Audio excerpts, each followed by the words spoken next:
not late. I'm totally not late today. No, I do not look like a mess. Guys, welcome in. What the heck, sees? Welcome in. Is my Twitch working? Am I live on Twitch? Let's see. Hi, everybody. Hi. Am I live on Twitch? Let's see. It doesn't say that I'm live. It is not live. Okay, stream key. Let's get the stream key for Twitch. But welcome in everybody on YouTube. What the heck? We are literally going to be getting into so many different things. I'm so excited. Let me get my stuff together. But my God, we're reviewing the Debt Gala. We're talking about Amazon. We're talking about Jeff Bezos and the Met Gala and the resting of Chris Malls. So let me see how to fix my Twitch because I do multi-stream, and then we will get started. Okay, guys, let me see what is happening. But welcome in, everybody. Welcome in. I do need to fix my stream key, and then we will do this. So let's see how to get the stream key, and then we will get going. It's just there's so many freaking little links. Okay, I think I found it. We're going live on Twitch very, very soon. Okay. All right. We shall go on Twitch. Okay, perfect. It's working now. Oh my goodness. Quick solutions. Hi, everybody. Hello, everybody. Hello. Hi, Twitch. Twitch. YouTube. Hi, everybody. Welcome in. Welcome in, everybody. What the heck? It's a party time today. It's Cinco de Mayo. I said I wasn't going to go live today. I'm a liar. And we have a lot to talk about. We have so much to cover today. There is so much going on after yesterday. I was like, I'm not going to stream. I'm not going to do anything today. But you know what? The Debt Gala really inspired me. Oh my God. I'm not throwing up. I hate that. I hate that. Every time I say debt. I don't want to like think about it, but that's our reality. A lot of us are struggling every day. Our everyday lives are very difficult. So I thought it would be a good moment to just kind of talk about the resistance against the Met Gala, which is a very classist, elitist, fascist event endorsed by Jeff Bezos this year, which I'm not surprised. And we're going to be talking about how Chris Malls got arrested in his activism and his protests against the Met Gala. And we're going to be talking about the conversations online. It's going to be a fun time, if you want to call that a fun time. But I do think that we need analysis and we need time to grapple with this. And also, guys, it's Cinco de Mayo. So we're going to celebrate in this way. I think being critical about what's happening in society, being aware about the issues is very much needed, especially when we're increasingly just being online and scrolling and becoming like brain rotted. So yeah, I'm here to analyze and be your guide in the webs of what's going on. I did compile a lot of stuff together, so that is super exciting. Super freaking exciting to look at all this stuff. It's going to be quite a long stream. There's going to be a lot of nuanced conversations.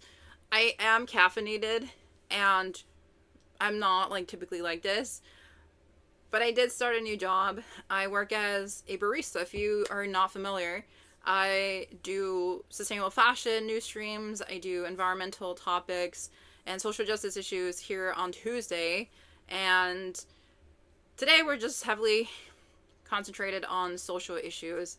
It's really needed. The conversation is really needed, but I'm primarily focused on like fashion and sustainability, and I talk about what's needed to help the environment. I specifically love axolotls. Axolotls are right there behind me.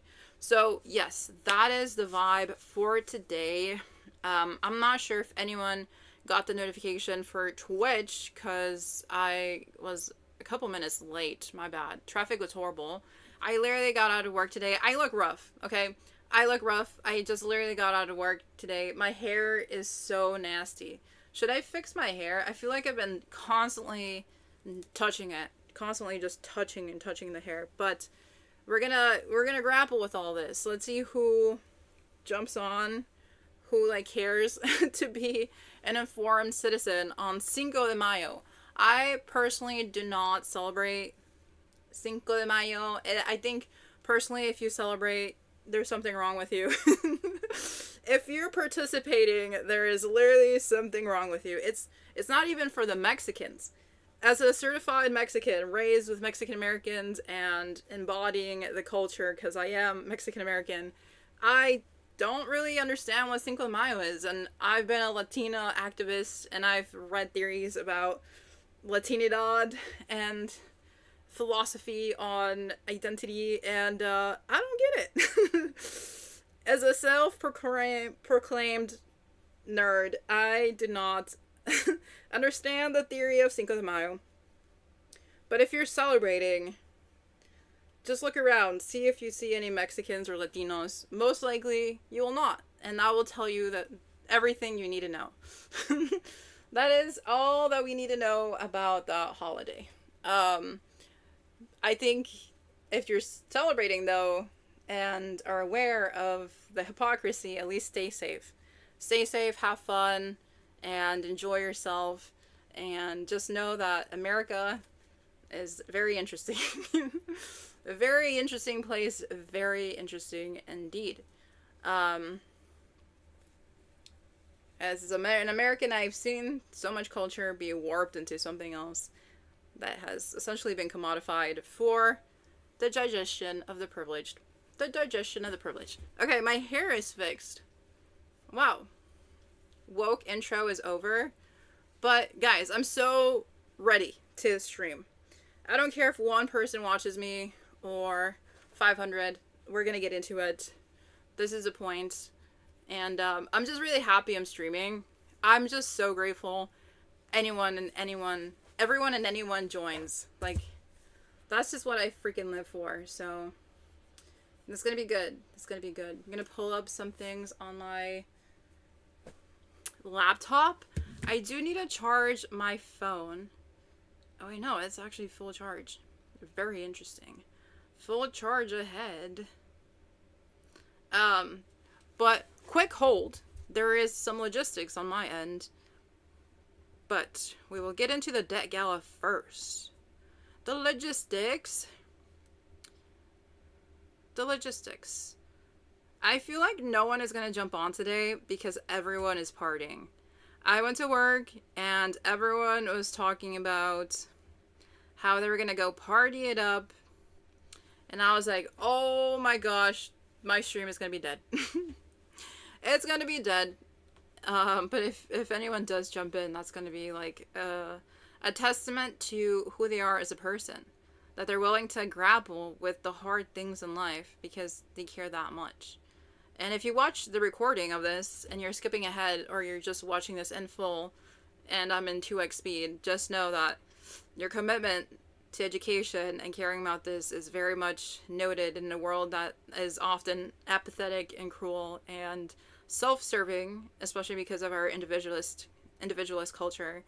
But I am hopeful things can change, that we as a collective can move the needle forward, especially through education. So there is always hope. That's my point here. I'm not going to be pessimist. I'm not going to be like, oh my god, like everything is doomed because of what's going on right now in life. And the Debt Gala is like such an amazing example of like our commitment to change, our commitment to coming together and raising funds for healthcare and not anything else. So my phone situation is not working, so I think I'm just gonna get started. But maybe it's because I'm logged into the wrong thing. But yes, there's a lot of tabs open here. But to start off with personal news, just to personalize this a bit more, I do want to say that as a frontline Latina, my experiences and my analysis comes from how I was raised and who I am as a person, I'm incredibly biased. I will always say this. I'm incredibly biased, and I don't claim to be an expert. I don't claim to be someone that knows every single thing under the moon about politics or social change. I can say, though, that I organized for 7 years, so most of my experiences and most of my analysis comes from that perspective, but I'm just a normal human. I work as a barista. I've covered this again. I've said this again multiple times. It's just I cannot really multitask, so I keep repeating myself. But yeah, I think it's really interesting and important to just personify these issues, and grapple with it as just a normal human. I think I'm just a normal human, and hopefully that perspective is refreshing, and we can question things together, and we can think about things together and care, just really care about each other, in a genuine way that is not transactional or expected or has any expectations. So yeah, that is kind of like where I stand. And I do have a lot of values behind the things that I do. They're listed on my website. They're listed everywhere. So very much a different vibe compared to the Twitch culture if you're watching on Twitch, and very much different from like fashion content online on YouTube specifically, because a lot of times, like, sorry guys, I'm looking at my laptop. I'm trying to do something and it's not working. I don't know how to fix it, but a lot of times on Twitch, I feel like everybody's out to like clout chase or say the most contentious thing ever, or villainize themselves to create some sort of drama or point of conflict to get people's attention, or to create controversy in the name of clips, which then becomes spread as a marketing tool for their growth. But like, it leads to a lot of degradation of culture and society and like their sense of self, and I don't want to like grow if it comes from that way. I would rather be a very small person in terms of like numbers than to perpetuate the current Twitch culture. And then for YouTube, it's like the nuance is there, but I'm not a video essayist, so I would rather just kind of like question versus make a video and say, oh, I'm not expert, here's what must be learned about, this is the must take to take, this is like the take, you know. Like, I feel like video essays, unfortunately, despite how beneficial they are, and they're often pushing a certain take, and there's not a lot of room for conversation. There's not a lot of room for like, maybe this point was off, maybe let's talk about it. No, like, they're presenting certain ideas and they're like backing it up. So I don't like how closed off video essays are, and they often enough the essayists themselves don't really talk about their biases or like their questions. I feel like there's an expectation to have all the answers, to be the smart one in the room, and I think that's just a disservice to shared learning and shared grappling with society. Because at the end of the day, shouldn't video essays like inspire us to think and to question? But if we're just watching a video, we're not able to like do much except comment, then I feel like the learning just kind of ends there. So but I think just good combo is good. I feel like that's the point I was trying to make. I cannot find what I'm looking for. I don't know if I deleted it, but I'm just going to move on from the idea that I had. And we're going to get started. We're going to look at a couple of things. Let me pull up those links and then we shall get into it. So let's see.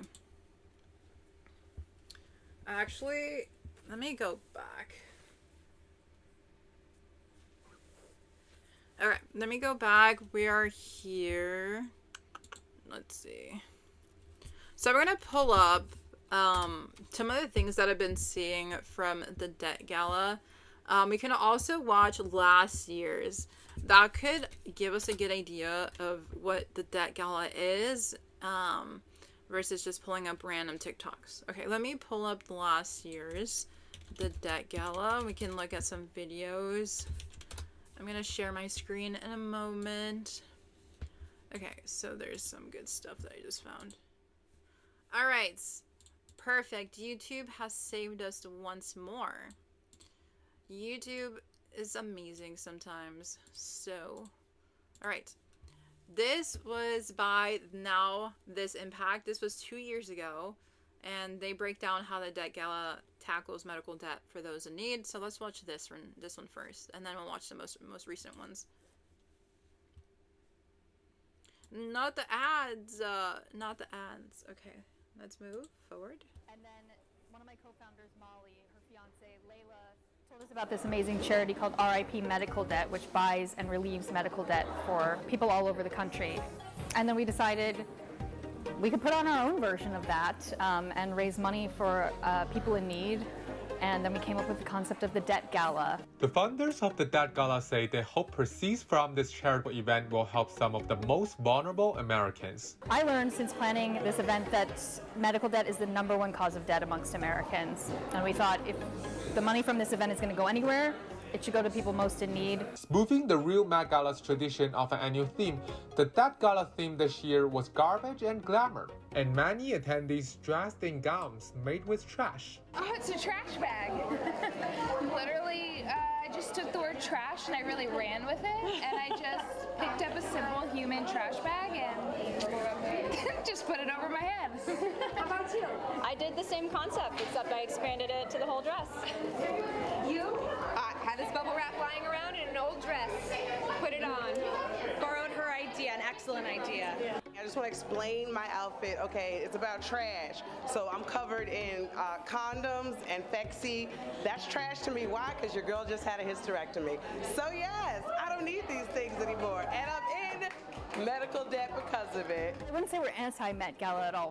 We're inspired by it, and we wanted to do something that was just maybe a little bit more inclusive. I think, especially after COVID, there's been so much fundraising and it's all online, and that's very good and very important, but it's so fun to have like a tangible place to come and be with people and do fundraising that is probably affects almost everybody here, that touches everybody's lives in some really specific way. Okay, so that is the context for the Debt Gala from 2 years ago, and that theme has continued for this year. There is so much debt for medical care. I was so honest yesterday when I said I haven't gone to the doctor in years. I haven't gotten the proper care I need in case I get cancer, because cancer runs in my family. My aunt had breast cancer. She's also had ovarian cancer. I'm so sorry if I'm leaking information on their part, but I mean, it's notorious. Like, it's notorious part of my life. Is notorious the right word? No. I feel like it's a very dangerous part of my life. My grandmother as well had some issues, and then my mother had some scares here and there, but thankfully she has never had anything. But we do have ovarian cancer and breast cancer, and I haven't had the money or the privilege to check myself. So if in case anything does happen, I am really freaking screwed. And I've accepted that. I'm risking my life essentially because of poverty. That's just how it is. Like, survival mode, you get what you take sometimes, right? So I can't really imagine surviving something as huge as that and then having medical debt. Like, no one wants medical debt, right? So this situation, it was so uncontrollable for the people that are grappling with it, that are making these payments. They've had this medical debt because they're literally trying to survive, both health wise and so many other wises.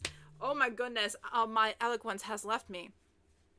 Okay, let me rephrase. When you have medical debt, it's usually because you experienced something that caused that, but it was out of your control, right? Like, no one wants medical debt, but you wanted to survive life. You went to the hospital, you had the procedures, you have medication, you want to like live your freaking life, right? But now you're stuck with this medical debt after winning, I guess, the situation or managing it or treating it in some way. Like, you're just stuck with this debt, and I cannot imagine living with that. I feel like this is my worst nightmare, and I don't wish it upon anyone. So like, for the founders and people attending the Debt Gala to go to this. It's so revolutionary in the face of the Met Gala that represents like the total opposite. So I just want to watch what has been covered in the past, and then we'll watch the recent one.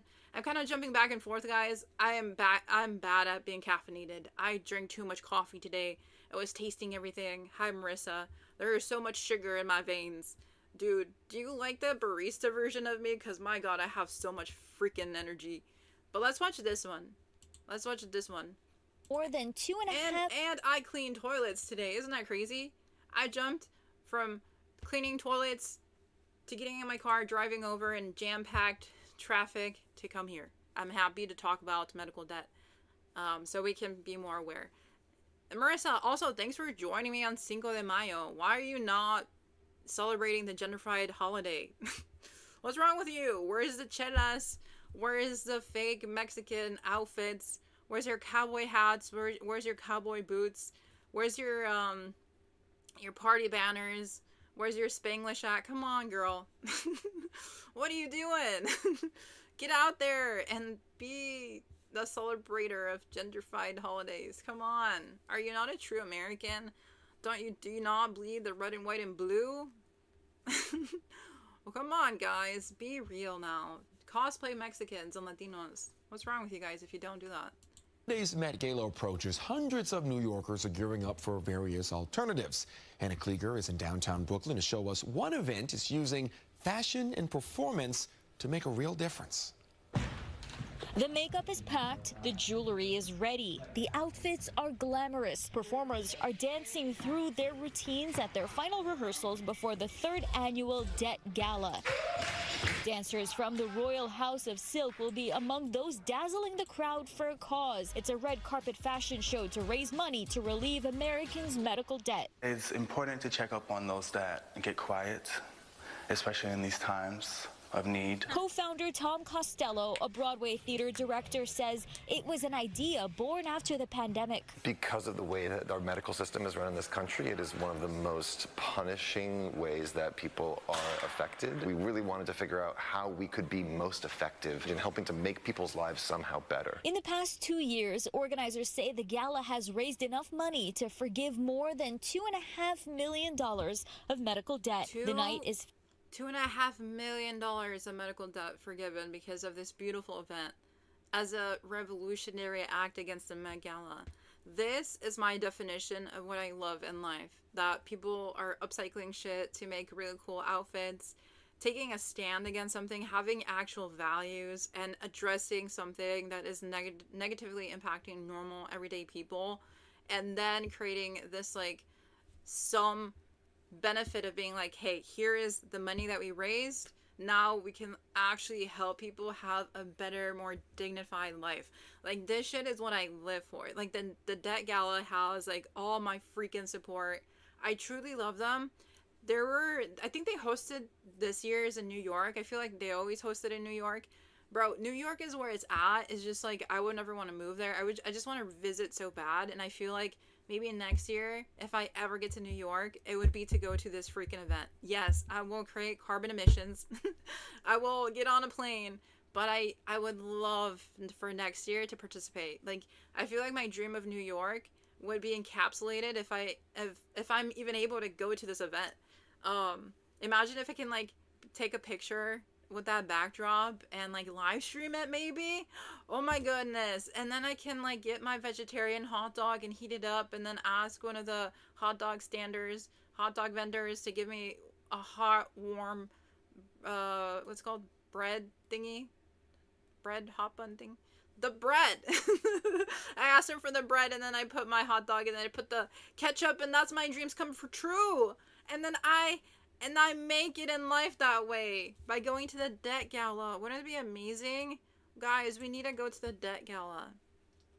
Marissa says, I'm kind of weird and don't really celebrate holidays, but happy Cinco de Mayo to those that celebrate. Very cool. I don't like Cinco de Mayo, Marissa. I was being sarcastic. I've never celebrated it. I don't get it. Maybe that's something else we can research. filled with iconic looks, upcycled, recycled, homemade costumes. PJ Adema is host and producer of the parody charity. This is the artist's response to the Met Gala. When we look at the Met Gala, it's a sign of absolute opulence.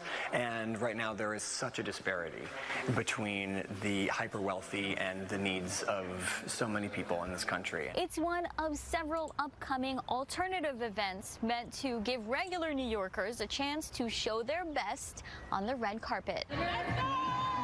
Someday, the Brooklyn Public Library will glitter with gilded guests at the People's Ball, an annual event to celebrate fashion and inclusivity. No invitations necessary. The glue, lace, and rhinestones are coming out this weekend as people put their costumes together for the big night. In downtown Brooklyn, Hannah Klieger, CBS News, New York. And it brings together so many beautiful communities together that all care about each other and about humanitarian values. Dude, I'm living for all these interviews.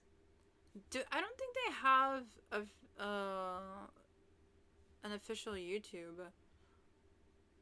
The parody Met Gala, which wipes medical debt. This is a good interview. You really want to come up with a drag queen that performs at the event called Don't put this on because we don't spoil our pun. I'm Tom Costello, and I am one of the co-founders of the Debt Gala. The Debt Gala is a fashion fundraiser that happens the night before the Met Gala. It is a dirty, downtown, scrappy parody charity that raises... Parody charity, dirty parody charity. Sign me up.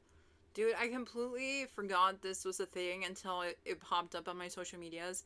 And I was like, oh my goodness, this is what I should have talked about yesterday, but we're talking about it today, which matters.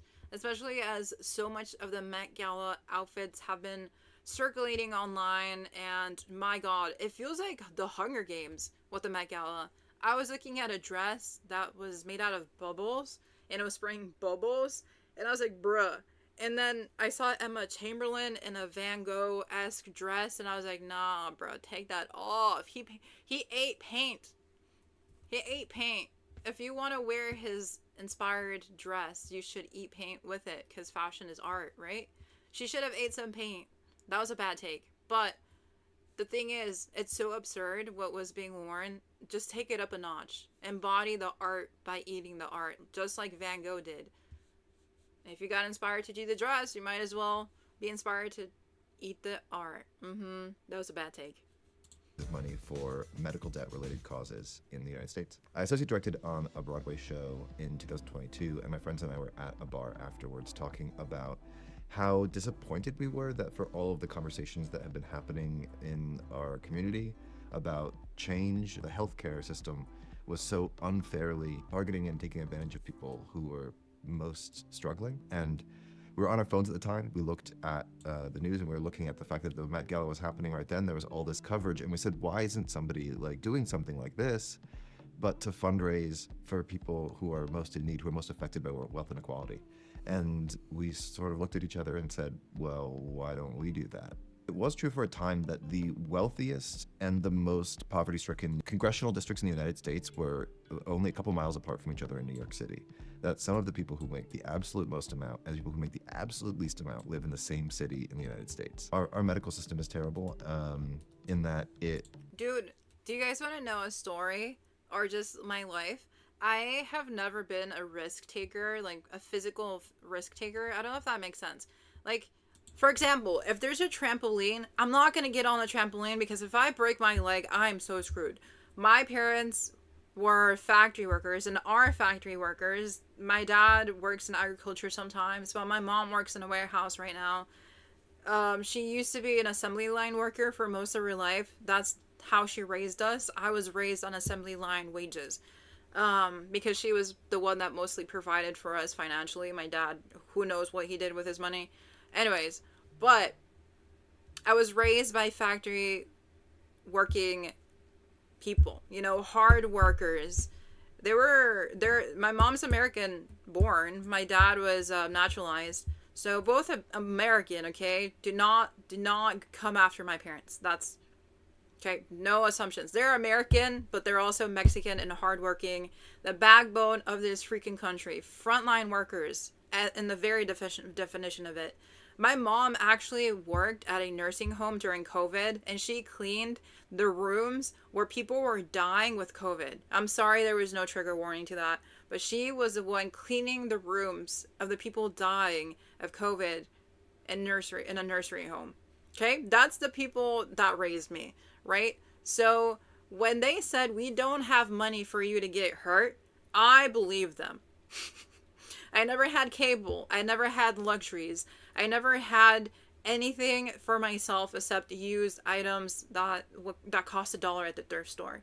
If I wanted something, it had to be thrifted and it had to be $1. That's just how I was raised, and that's the life that we continue to have.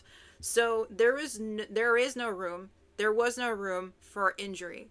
So if you wanted to get on that trampoline,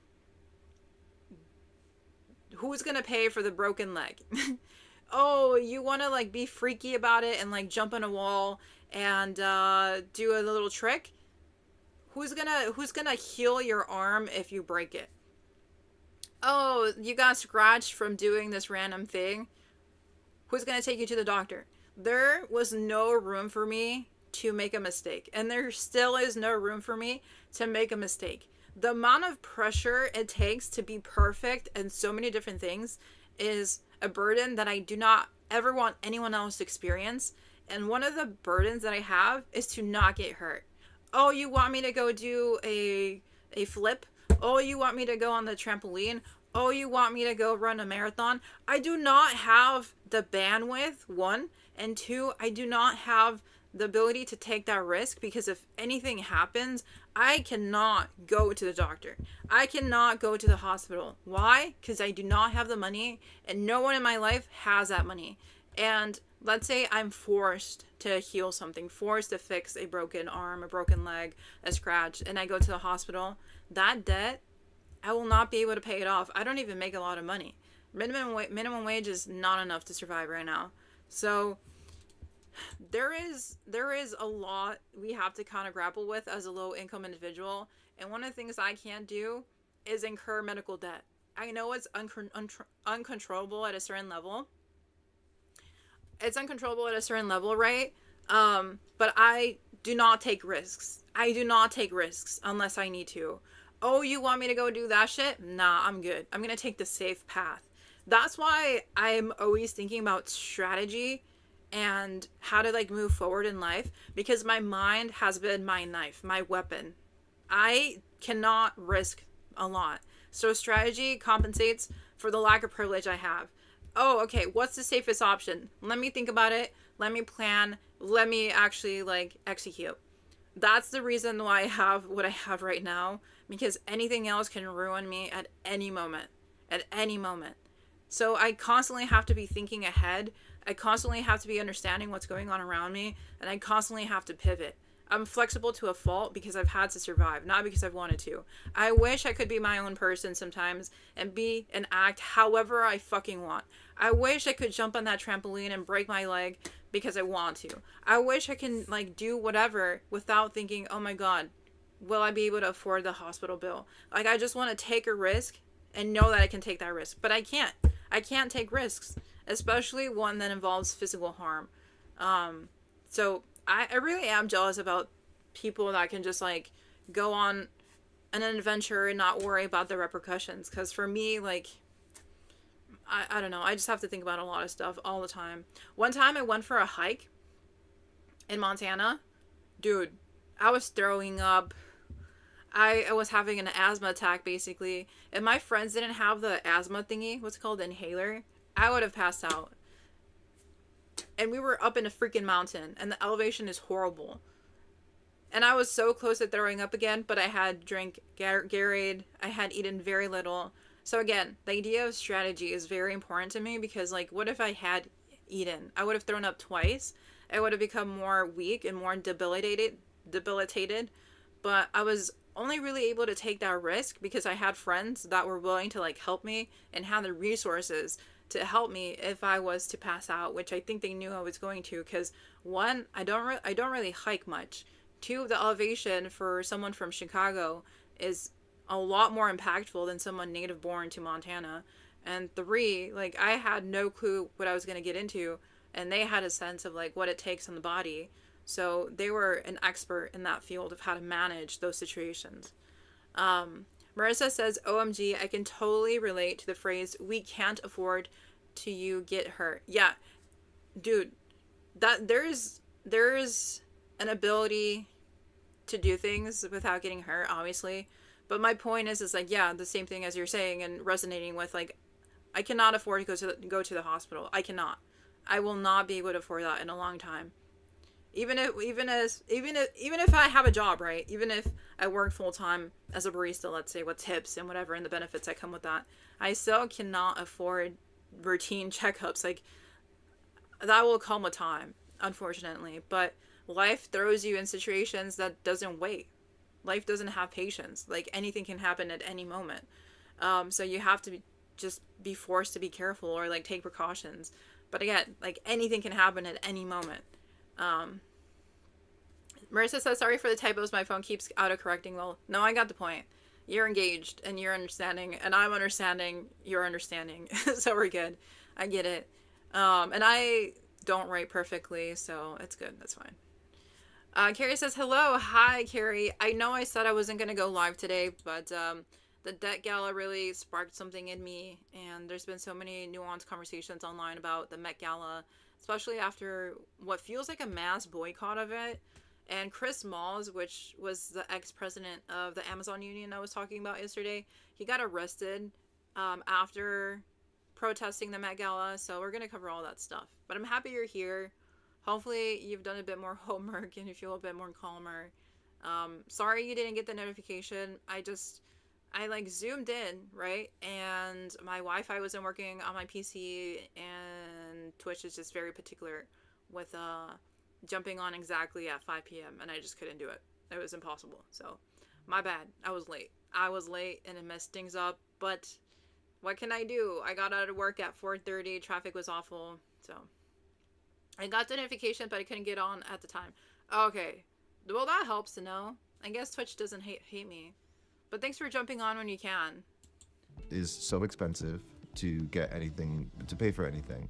And especially that health insurance is very expensive for everyone, and so much of it is tied to employment that you can get health insurance if you are employed, but there are many people who aren't employed or who have a type of employment that doesn't give them that health insurance. And so therefore the number one leading cause of bankruptcy in the United States is medical costs, that so many people actually just go into personal financial ruin because the cost of going to the hospital is too great. People in the United States, if they have an accident in the street, they will refuse the ambulance because they know how much it's going to put them in debt.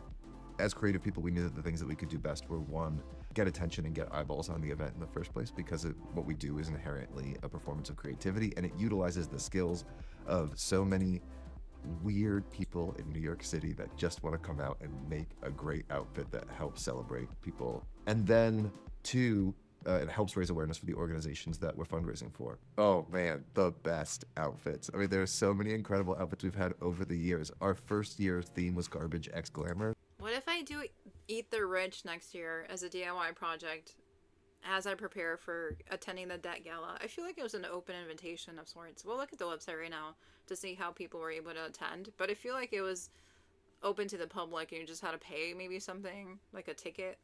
So it was all about people using some kind of trash to make their own outfit.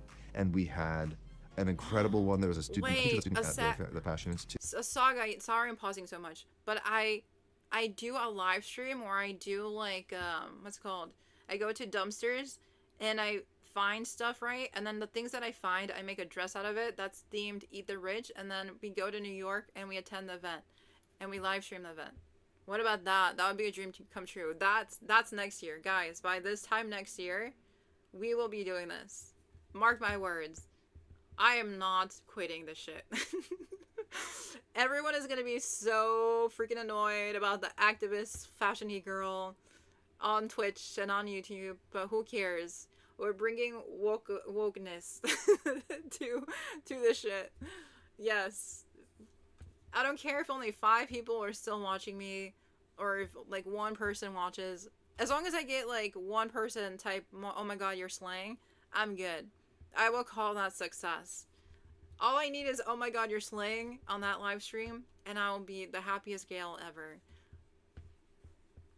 Yep. That's how much I care about growth right now. Because yesterday was such a good conversation. I'm sorry I keep pausing and derailing, okay? But yesterday's conversation with you guys really opened my eyes that, like, I just really want to stay myself. And the idea of success is convoluted and complex. And I feel like at the end of the day, what's most important to me is staying true to myself and advocating for my values and not backtracking. Having a fucking spine and being just strong-willed and illuminate these issues through a very human, imperfect lens, because that's just who I am. And if anyone joins and anyone like cares about this shit, they'll be able to just like get a IRL perspective. You know, they'll see the streets, they'll see me trying to like get into the freaking event, see me just sit at the show, see me eat a hot dog. Like if you want to tune into that, that's who I want in my world, you know. So I will keep being myself, even though I know that's not going to resonate with a lot of people. I think that's the best thing I can say is my goal. Yes, that's the best thing I can say about my goal for what I'm doing. Just staying myself. Even though I know maybe only one person will join. That's okay. I've accepted it. Last night, I just slept on it and I accepted it. Marissa says, you will probably have access to some really cool, huge coffee bags from your new job. Wait a minute. We can always upcycle. Yes, yes, yes, yes. Yes. I will collect everything that I can. Marissa says, love that you're leaning into blah, blah, blah, sorry. Marissa says, love that you're leaning into authenticity and your values. Yeah, I think I've grown convoluted sometimes when I compare myself to others. I've been comparing myself a lot.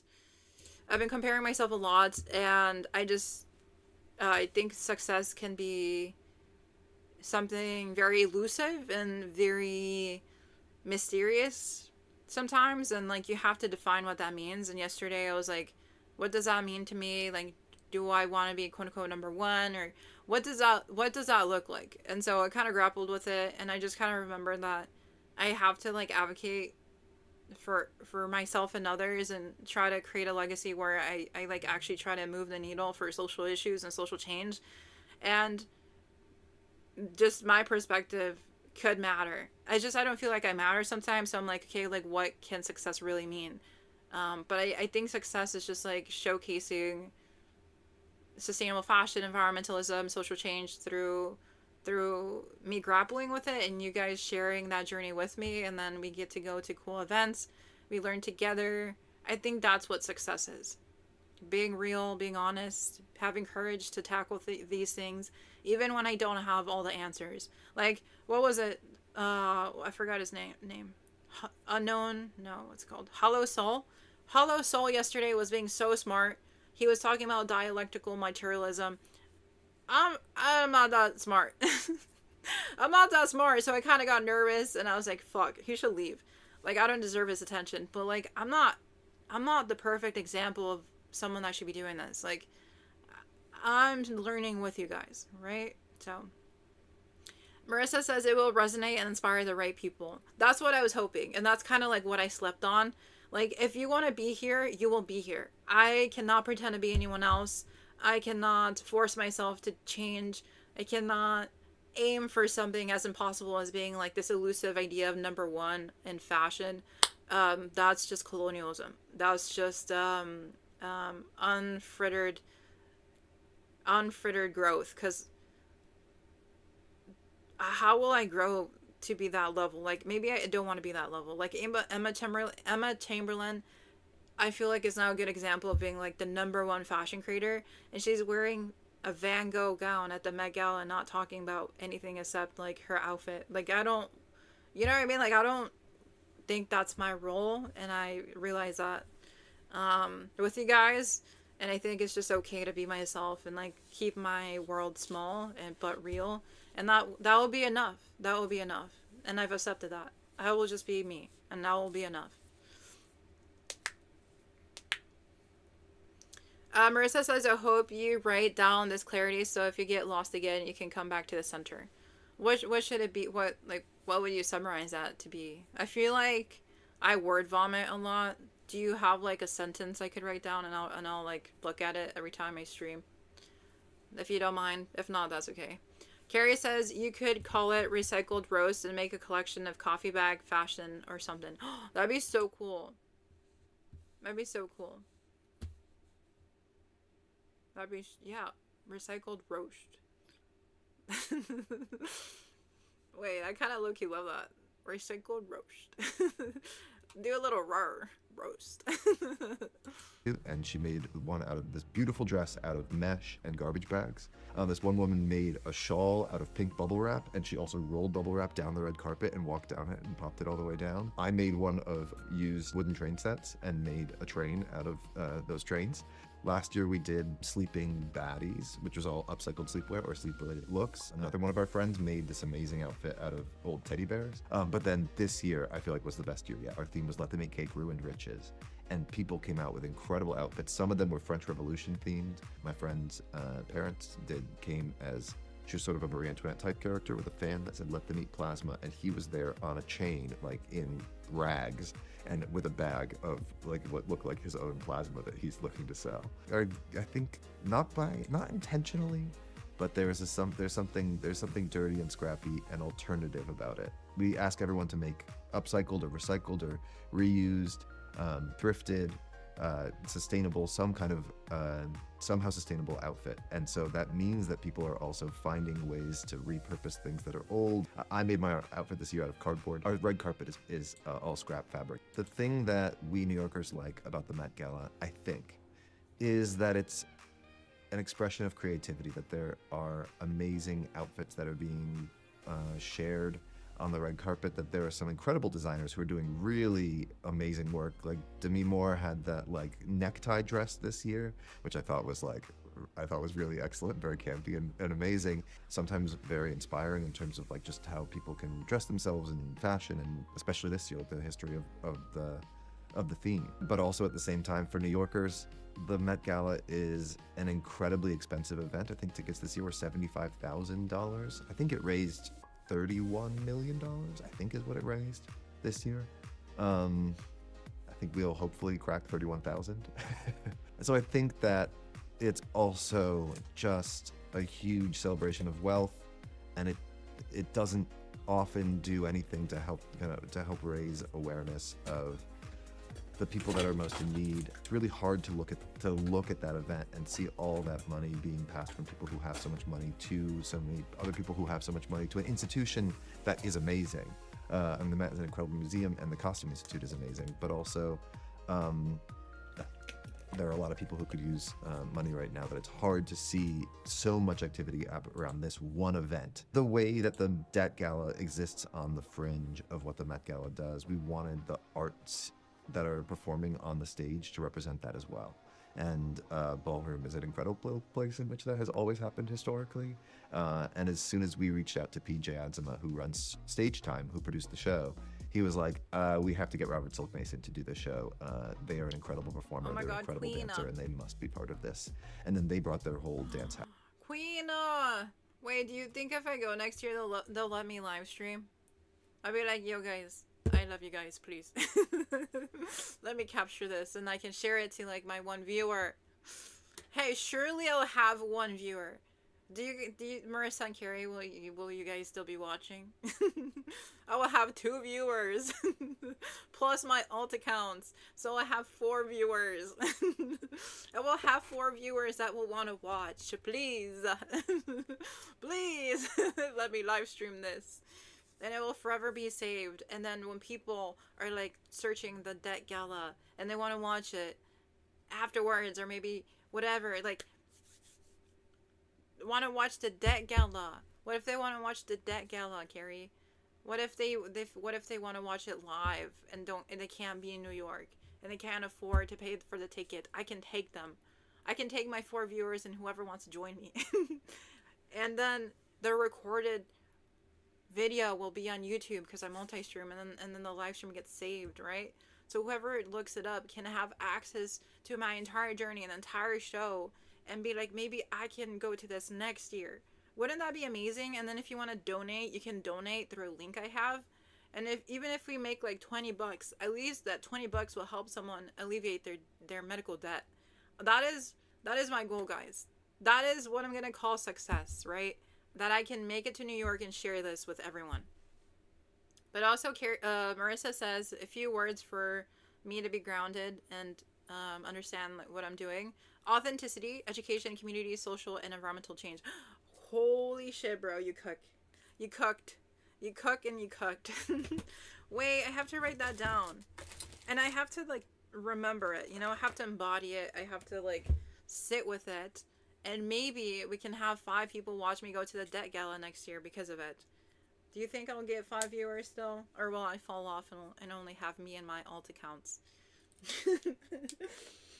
Just me and my alt accounts against the world.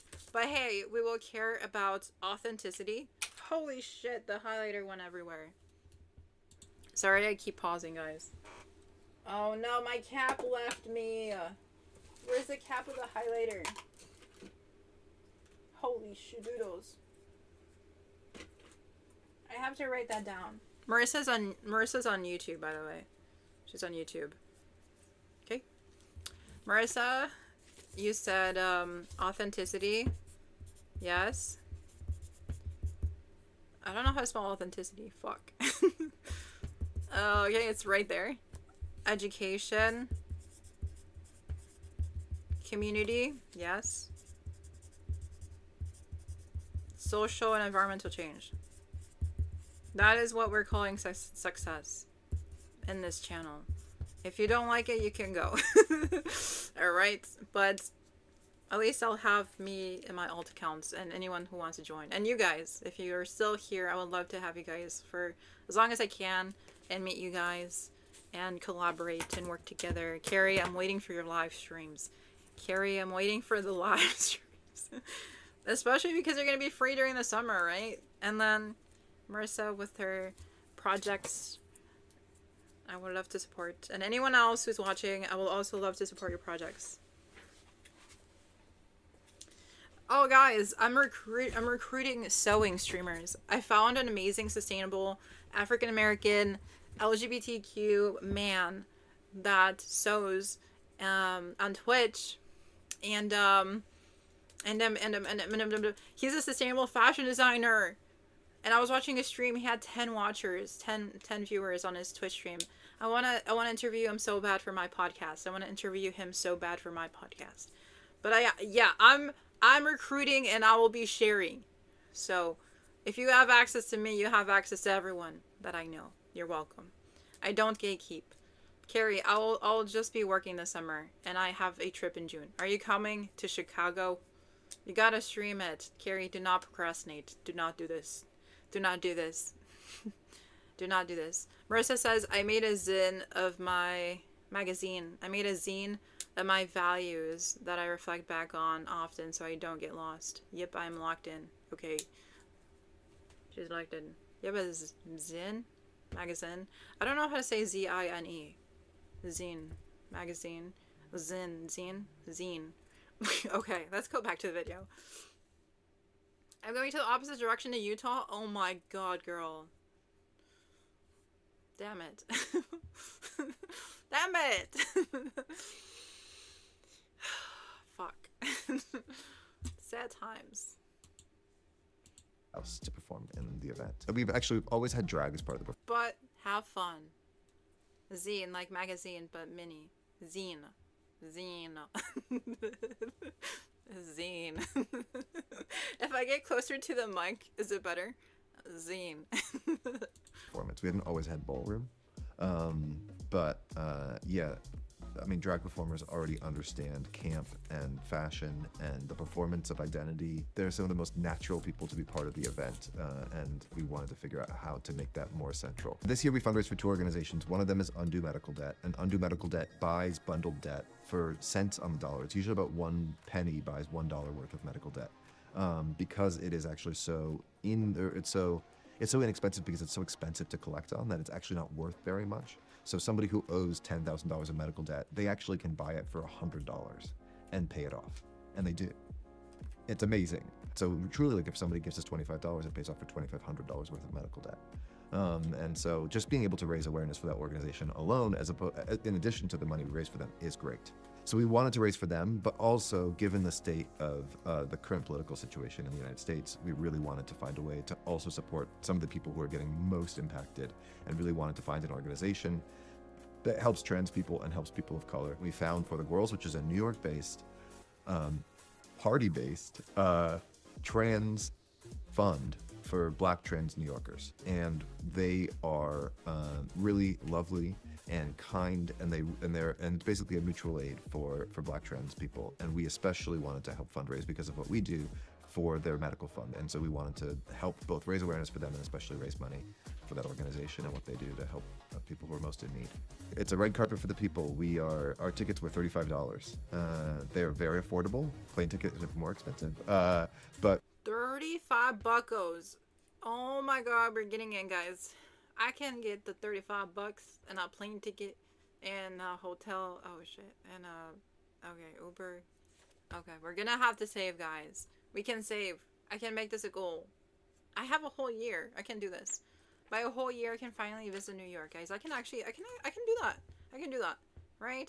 Surely I'll be able to afford it someday, or within a year. Guys, I wrote down the values: authenticity, education, community, and social and eco change. I'm gonna stick this on my wall. This is actually a label thingy for my Depop's and whatnots. And so yes, I'm gonna put that on my wall. It's next to my bed and next to my PC.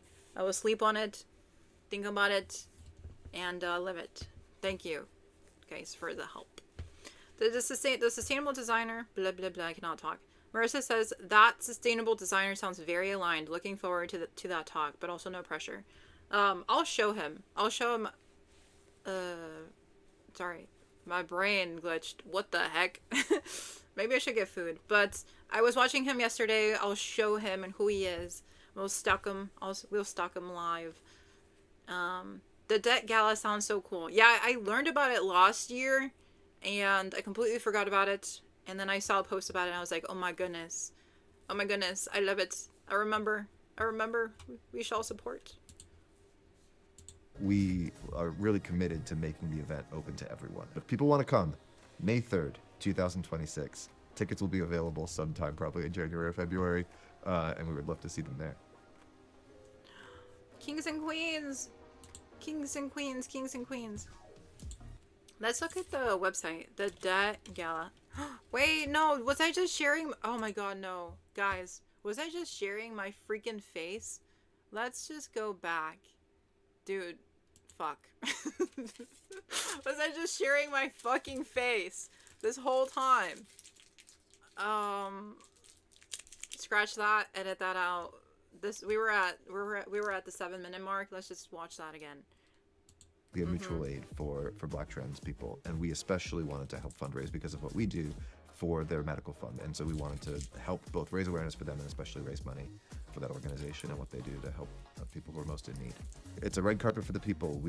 Our tickets were $35. They're very affordable. Plane tickets are more expensive, but we are really committed to making the event open to everyone. If people want to come, May 3rd, 2026. Tickets will be available sometime probably in January or February, and we would love to see them there.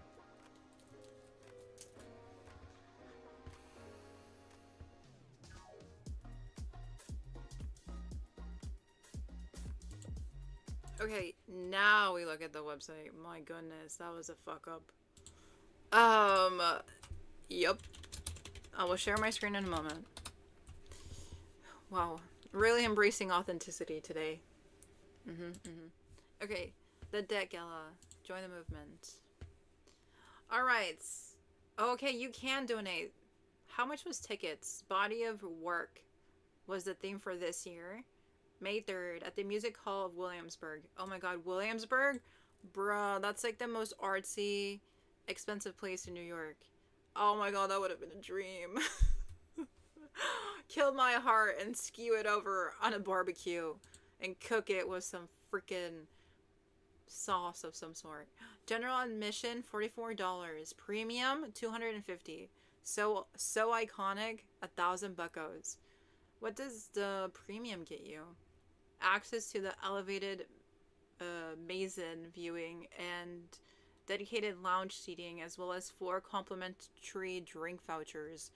Wow, look at the drinks up. $1,000 gets you 4 drinks. I cannot read that. Premium seating and a pairing with a designer who will create a custom look to this year's Debt Gala theme. So I would get an outfit made for me if I pay 1,000 buckos. Damn. The Debt Gala is all about unleashing the individuality and ingenuity of New Yorkers for a common cause. By Molly Gabe, Debt Gala co-founder. Support our work? Say no more. Hosted by the Foundation of Philanthropic Funds. So they raised this year $40,325, and their goal was $45K. So they didn't really reach that, but that's okay. The Debt Gala is fiscally sponsored by FJC, a 501c3 public charity. As such, all gifts made to all gifts made to FJC that are designated for the Debt Gala are fully deductible to the extent allowed by law. So we can make $25, $50, $100, $500, $1,000 other amounts. Oh, so minimum is 25. Okay. So billing information, great. I right now cannot do that, but it is there. Good to know. And then who we are. Oh, they have an about us. Okay. The co-founder, Amanda. She's an actress, producer, and former adoption counselor.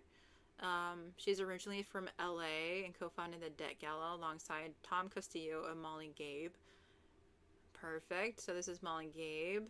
She is a NYC-based comedian and improviser. She is a writer and performer at Abortion Access Front, an abortion organization that uses comedy to expose anti-choice extremists. She performs regularly in the Bones Theater Company, and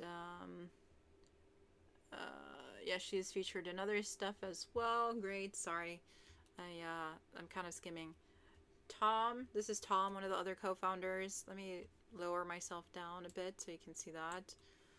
Tom is a director, writer, and producer.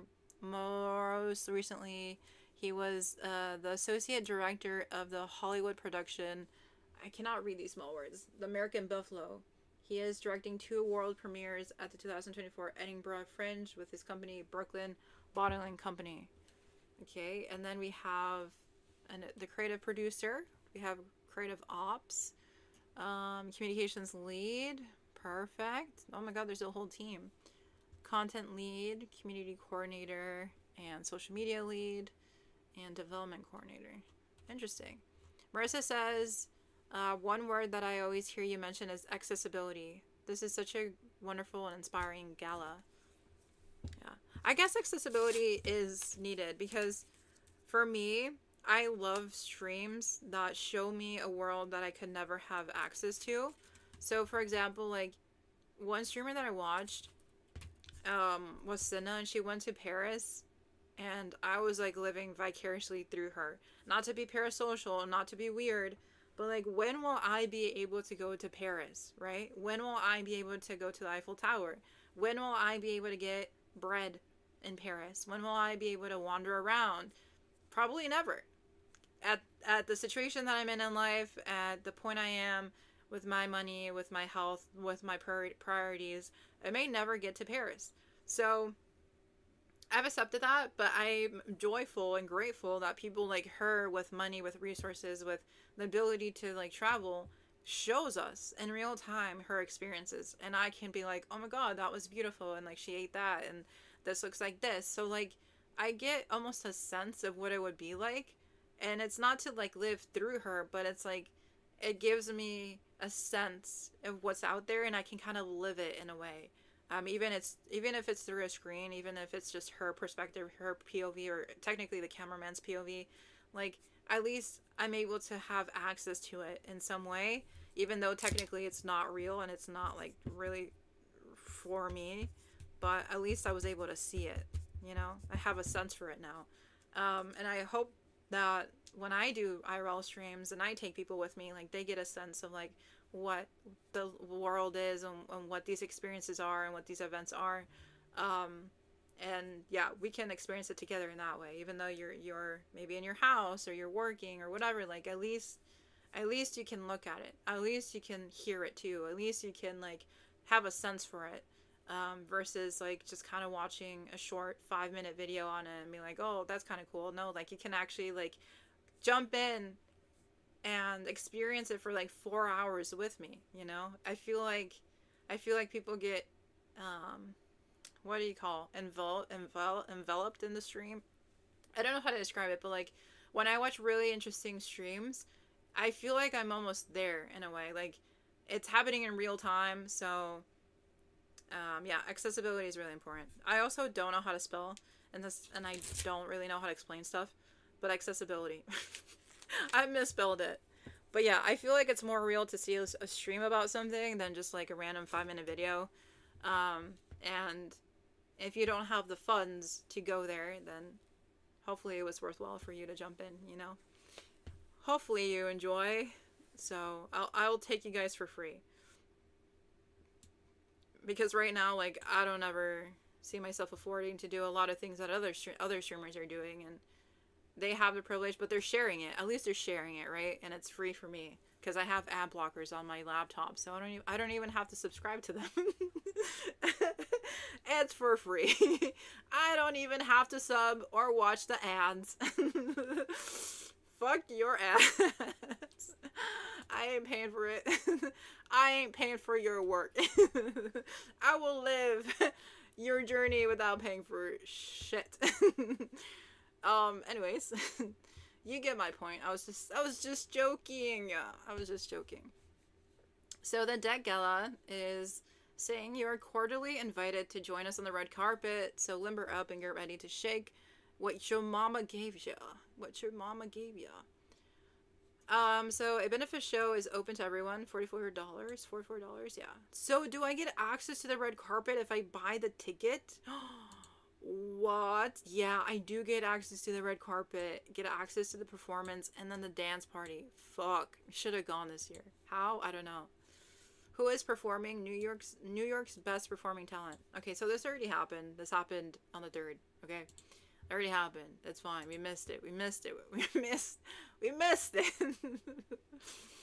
Wait, did they post anything on their Instagram? Let's see what they've been up to on Instagram. Maybe we can see more up-to-date things.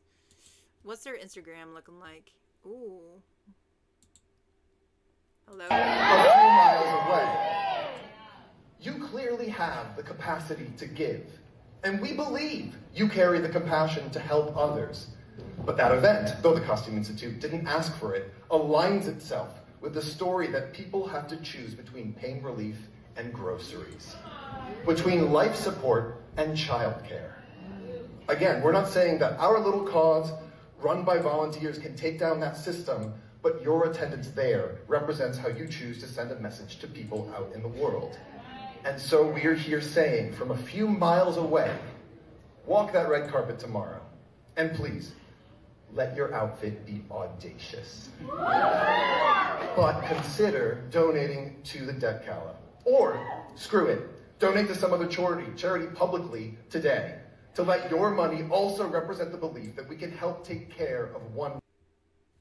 How? No! See, this is why we need to freaking live stream it. Bro, I was getting into it. At least they could have got the ending of the... They could have gotten the ending. Damn it. I just want to watch it. Where's the video? See, no one has uploaded a current video on this. Not to dog on them, but, like, guys, we need it now. I want to watch it now. It's just behind Instagram stories. I don't want to wait. Look, they're having so much fun without us. They're having so much fun without us. And everything is upcycled. And there's kings and queens. And look at them. They're just having so much fun. Oh my goodness. To be in Williamsburg, New York during the Debt Gala. Bruh. I will make it a mission, guys. I will spend all my money, but we will go. I will wait a whole year just to go to New York and visit the only time I can afford it, or the one time I can risk it. I'm sure it'll be next year, right? Right? We can do this. We can accomplish this. Dude, they're eating freaking food. Surely we'll be able to go. A charity that is focused on getting rid of medical debt. They have raised over $4 million in 4 years, which is just incredible, and the performances were show-stopping. Brita Filter from Drag Race was hosting, but they had contortionists, burlesque artists, you name it, it was there. L Train Jazz Band played us out, and it was definitely... Oh my god, it looks amazing. You know, my friends are burlesque dancers. Like, no, not burlesque, drag dancers. They're drag dancers. My friends in Montana are drag dancers, and I would go support them. That was fun. I would help them with their costume and their makeup, and I would take photos of them. I never did drag. I could have if I wanted to. If I had stayed in Montana, I could also have been a drag king or queen. I had connections to everyone to do this, so I just never did. But I did. I supported in the ways that I could. Only time to catch up on some sleep, but it was such a magical, fashionable day, and I'll see you for the next one. Bye. Oh, give me some more videos. Strike the pose.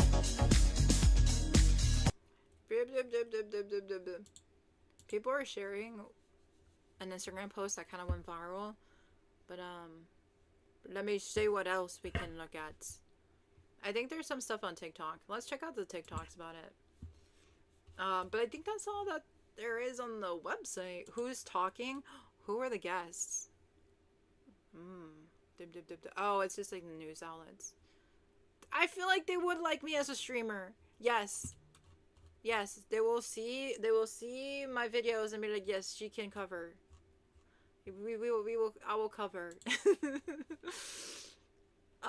The Debt Gala was founded to fight for economic justice and stand up for those who can't afford the rising cost of care. So, Undo Medical Debt is a national nonprofit that buys and eliminates medical debt for those most financially and emotionally burdened. Every $10 donated erases an average of $1,000 of unpayable medical debt, allowing families to re-engage with the healthcare system. It also helps Point of Pride, which is a trans-led nonprofit providing direct support and financial assistance to trans folks seeking health and wellness care. They have awarded $4.5 million in financial aid and provided gender-affirming support to over 30,000 people. Heck yeah, what the freak? This is my favorite thing ever. I never looked at their website, but the more we learn, the more I love. The more I love. We shall love this forever. Dang it. I want to see more YouTube videos. I want more YouTube videos. Mamma mia. Okay, let's check their TikTok out. Let's do a bit of stalking. Why don't we? Let's stalk it out. 49 followers? No, we have to make them grow. What happened? That's loading? Oh, I paused it. Oh my god. I'm not a millennial. I am not a millennial. I just accidentally paused. I am not a millennial. I do know how to use tech, okay? Do not come for me with this millennial ass shit.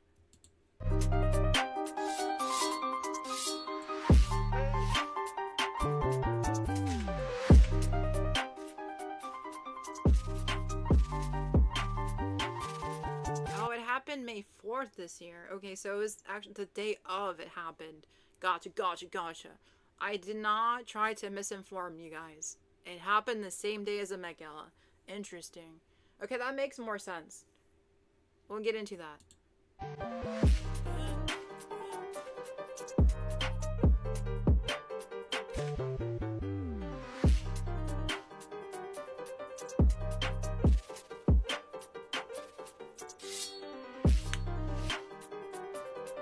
I'm gonna get copyright striked if I keep playing the music. So, eat the rich, okay? We got it. About Haley Bailey and Met Gala, I want to talk about something that... Oh, that's me. He's talking about my event, the Debt Gala.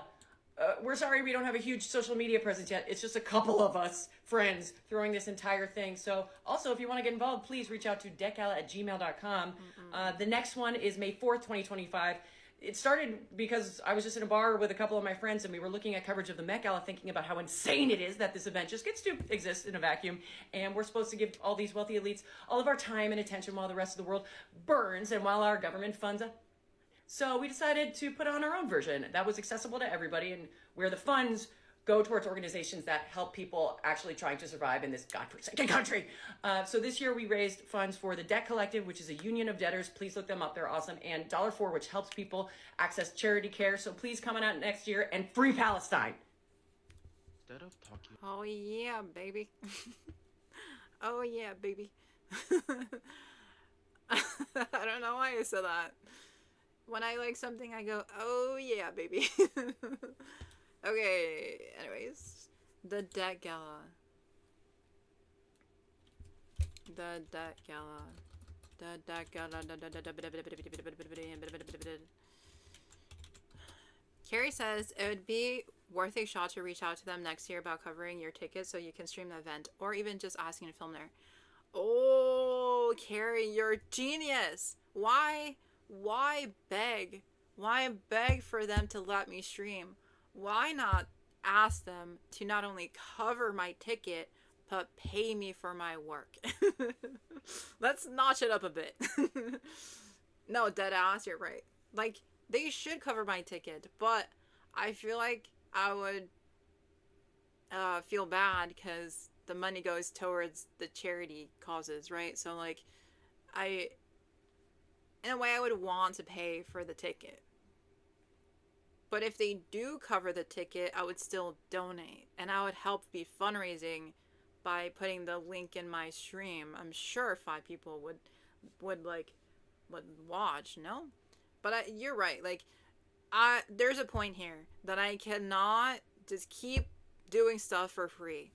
I volunteered for 7 years. I have a bad habit of giving too much, giving my labor and not expecting anything back. It's just I have an issue with money, but you're right. If I'm gonna go do something, at least they could cover the ticket. But in this case, it's for a charity and it's for like medical debt.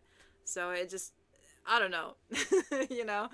It's like, oh, I want to give my money. I want to give my free labor. Okay, I didn't say the pay part, lol. Just that you should ask to stream their film for a YouTube video and see if they'd cover the ticket cost. I added the pay part. I added the pay part. You reminded me of that. I need to be paid. No, I don't. That was a joke. I have a bad habit of not asking for money. That's just me. That's just me. I volunteered for 7 years. I feel like sometimes I'm like, dang, I could be like half a millionaire right now. I could have had health insurance and I could have probably had my own apartment by now, but I decided to volunteer. So I'm the last person to ask for money, believe me. But you reminded me that maybe I should, because hey, if I break a leg, it's gonna stay broken. It's gonna stay broken. Best believe. Best believe, guys. No, I'm kidding. I would have medical debt. Yeah, I'm sure that they'd be down. They'd be down. We're scheming, guys. We're scheming. We're gonna get there. The worst they can say is no to both the pay ticket and the filming. Yup.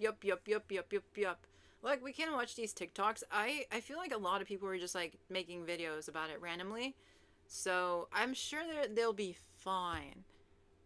And I feel like my branding is good. It's not like I'm a right-wing white man. Right? I'm a frontline Latina who used to be an activist and is technically doing activism through the streams. And I'm just showing people. I don't know where I was going with that. I think I'm aligned. Yeah, I think I'm aligned. I'm aligned. I got the leftist Marxist views. I am sure I'll fit in. We'll fit in, guys. We'll fit in. Why would they say no? Maybe so people buy the tickets, but like people can donate through the links. So, you know. Marissa says, good idea, Carrie. Marissa on YouTube also says, compensation and reciprocity. My God, I said the word though. Compensation and reciprocity is a part of creating sustainable systems. Yeah, I should be paid. I should be paid, but in these cases, I feel like this would be the exception. I wouldn't want to be paid. Again. I don't like to be paid for the stuff that I do. Question, when you say frontline, what do you mean? Good question. I appreciate the question. Carrie, what I mean, I live in a frontline city. It's essentially, I am in the front of the line to social issues such as environmental racism. So, what makes my city frontline? Well, I am surrounded by major highway systems. The city is surrounded by major highway systems. There is also major warehouses within my city that has essentially extracted all the natural water in my city. And so now we're at the point as a city, right, where we're buying out other natural sources of water so we can have sink water, drinking water, you know, bath water, shower water, because these fucking warehouses grabbed it all up and were like, production, capitalism, you know, they ate us dry. And who's paying for it? Local communities, me. My water bill, bruh, it's like $80-$90 every month. We don't even fucking take a bath that much. I'm the only one really showering and taking a bath consistently. My older brother, he'd be taking a shower every freaking week. Once a week. My little brother, he showers every other day, and it's like 5 minutes. My mother, a 5-minute freaking bath. Like, it's just 4 of us, right? And no one is really using the water. I am the one that washes a lot of clothing, but it's consistently around $90 for just water bills. We pay the price for the warehouse greed. Okay? And these are major multi-billion-dollar companies like Amazon. And then there's truck pollution because of the highway system. So when you have truck pollution, families, individuals, children are more propense, more likely to get asthma, more likely to get health issues, more likely to get cancer. Most children in my city get asthma at a very young age and have health issues. What else? There's what else? There's power plants next to me spewing out stuff all the time. So best believe we do be getting that cancer. Best believe we be getting those stuff. No! Carrie, I'm in the admin explanation. Oh my god. Go away, Google. I'm learning. Okay. Fuck. What was the last thing you heard, Carrie? Sorry. Marissa says in YouTube, yeah, I think getting a free ticket helps give them exposure. It's a good trade and win on both sides. Marissa says, but also maybe you could do a fundraiser on your streams to help get the money there. I can also talk about it before the actual event. So like when I'm making my outfit for the event, if I'm planning on going, which hopefully I will, in all seriousness, I will hope to do this next year. I can spend like the entire maybe April just working on the outfit and having the donation link in my description, and that's like good marketing for them, and it's like a good lead up to them. So yeah, I'll have the links in my content in my description. Give any extra money to the cause. Yeah, exactly.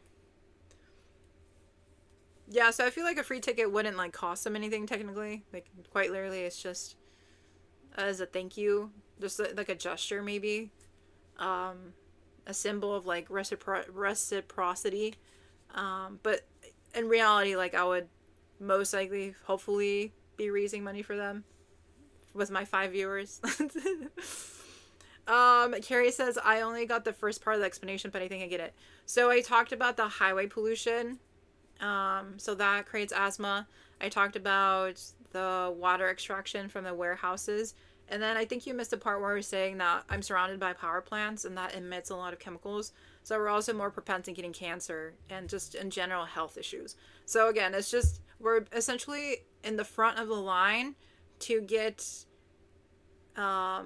negatively affected by social issues, social change, or social injustices. I mean, so like social change for us is huge because we're the ones directly impacted by everything that's going wrong in the world. I think you understood, right? Yeah. Oh my gosh, that's so scary. Yeah. We got the highways, we got the warehouses, we got the power plants. And on top of that, guys, we get exploited in these warehouses. And we don't get any guaranteed benefits. What else? We're often subcontracted. So subcontracted means you never get directly hired by the company itself. So let's say you're working at like, I don't know, a major organization. You go work at their warehouse. You're not directly employed by that company that's worth millions. You're actually employed by an agency that's acting as a middleman. And that way, like, the main company avoids responsibility over giving you benefits. And so when they want to fire you, they just talk to the middleman and blame the agency / middleman for any issues that come up. So yeah. No benefits, no contract, long hours, grueling work that like literally destroys your body. Very fun stuff. Very fun stuff. Yep. Very fun stuff. Or if you want to skip the warehouse work and the degradation of your soul, you can go into the army. There is a army recruitment in the high schools in my area. Literal fucking army people were in the gym of the high schools. My brother was like, oh yeah, they were just chilling in the gym during gym class. What the fuck? And you know why they recruit these strong, beautiful Latinos and African Americans? The future looks kind of bleak for us, not gonna lie. So are you gonna work at a warehouse, or are you gonna go to the army, or what you gonna do? Move out? Where? How? Because there's not a lot of stuff going on. But we do have a beautiful community college that if you apply to FAFSA, it's fully covered for free. And it was the first community college in the nation. And their first classes was hosted in the high school that I went to. So technically my high school was the first community college campus. Isn't that so cool? And I actually attended that community college after I graduated high school during the summers, so I could be able to double major on time. So, fun fact about me, I actually attended the first community college in the nation. And I went to the school where it was first hosted. Yay! Yeah! Carrie says, oh yeah, we used to get lots of recruiters in high school. And they do it on purpose. It's on purpose. It's intentional. It's intentional. It's actually insidious. And I told my brother, my little brother, do not fucking listen to them. Do not. And I told him, people are going to drop out of school. People are not going to want to go to school. People are going to like listen to them. I believe in you. If you lock into community college and then you transfer over, you will be able to get somewhere. Just continue to believe that you can get somewhere through school. I know school is very expensive, but if you get at least 2 years of free education, you are more likely to succeed. Unfortunately, a lot of jobs right now, look at your resume, and if you don't have college, you're nothing. But when you get an associate's, that's still mostly not enough. So you have to continue on to get your bachelor's. Most of the time, that's still not enough because you need 5 to 10 fucking years of experience, and you should have been working since you were 5 years old, right? So, but I told them, just please believe that something can work. Please do not go into the army. Please do not go into military, please. And I told them, the one thing you could do to disappoint me is entering into the military. I do not want you to die for the white man. I'm so sorry. That's what I told them. I love people, right? I love everyone from so many different backgrounds, but at the end of the day, you're a little soldier for the most privileged, insidious people in politics, and I do not want to lose you to them. I do not want to lose you to them. And I told them, please believe in your dream. It may feel impossible in the city that we're in. People are dropping from your classes all the time. People are just working in warehouses, but please just fucking believe in yourself, for God's sakes. Like, everything is against us. At least for the love of God, just believe in yourself. And just lock into school. If anything, just lock in. And the bro listened. He now knows how to fucking build a computer / laptop by himself. He showed me a laptop. He's like, yeah, I built this. Bro locked in too hard. Bro locked in too hard. He knows how to code now. He knows how to do all this random shit online. I'm like, bro, you took it you took it up a bit too much. Do not hack the system. Do not hack the system now. Just win the system a bit more. Bro locked in. So I'm happy. He's gonna be in community college for like 1 more year. He's in this 3-year program, and then he's gonna transfer over to a different university, so he'll technically only have to pay for 1 year, but 3 years of free college, that's good, right? That's really good. So yeah, please believe in yourself, guys. Please. The world is against us. The odds are against us. No matter how many privileges you have, like, please just believe in yourself. Okay, let's watch this.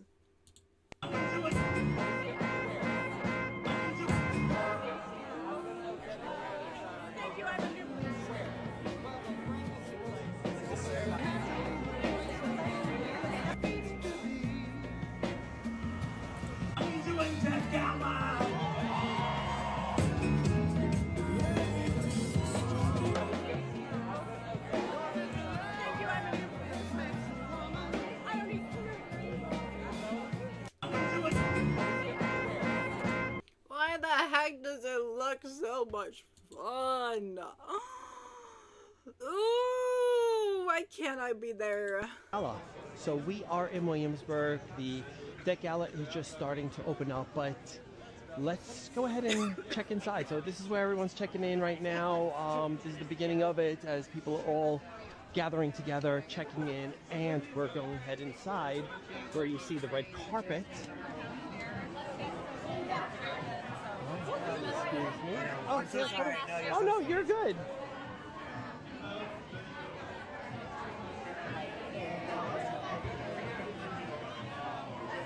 Oh, this is cool. No, you're good. Okay.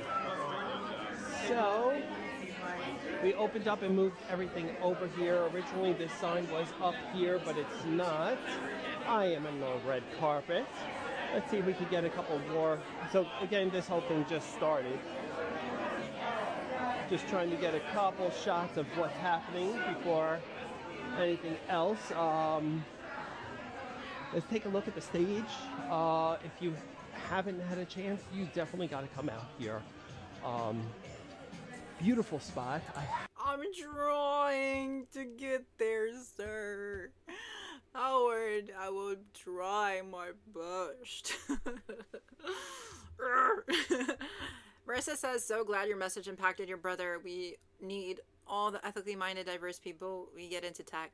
I asked him what he liked the most about me, and he's like, you're always trying to do the right thing. I'm like, hopefully you're trying to do the right thing. Hopefully you're trying to do the right thing, because who the frick knows what you're doing behind that computer. You be coding up a storm. I have no clue, bruh, what you're doing.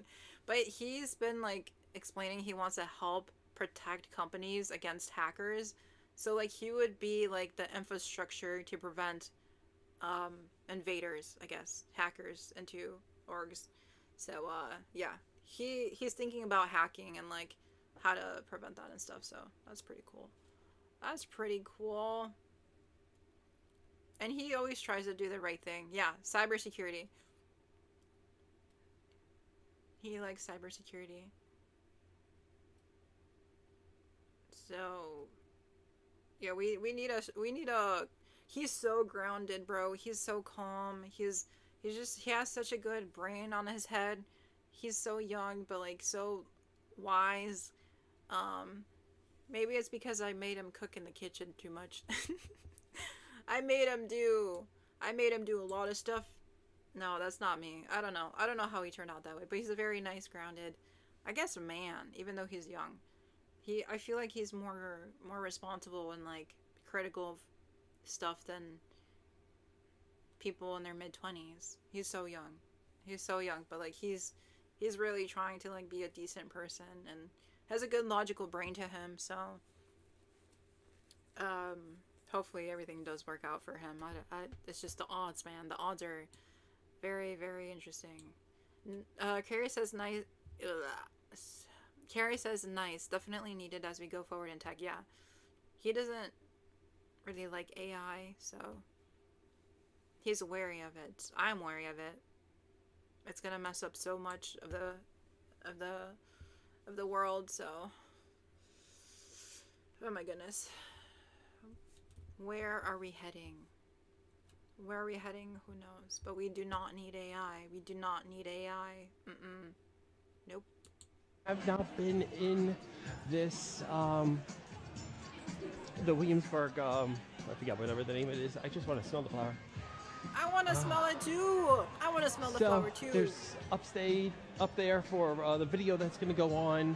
There's going to be a whole show that's up here, which is really cool. There's a whole downstairs as well.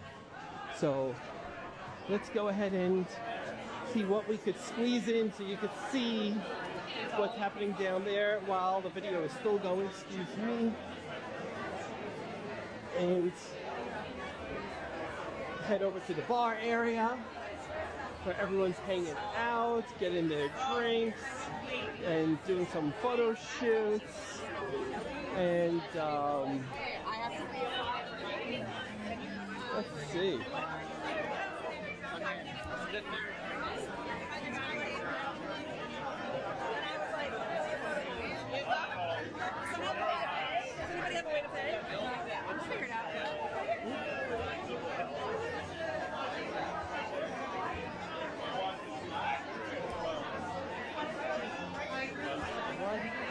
I'm looking for a good shot right now.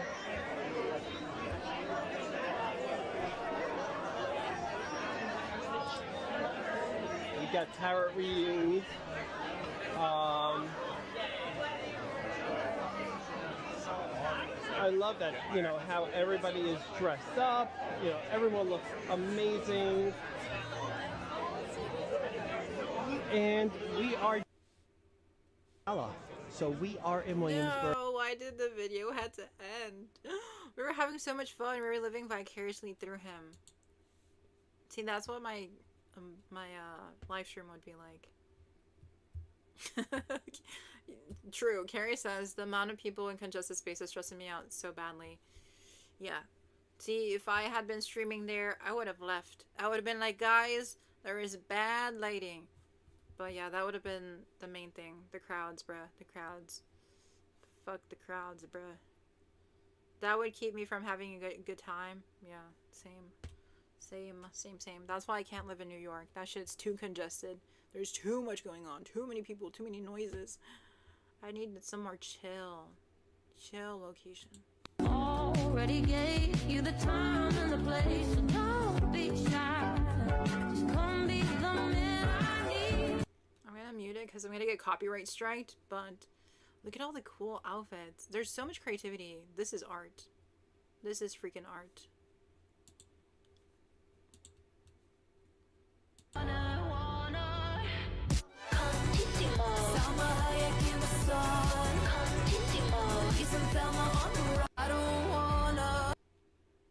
Marina, oh, I love her music. Let them eat cake.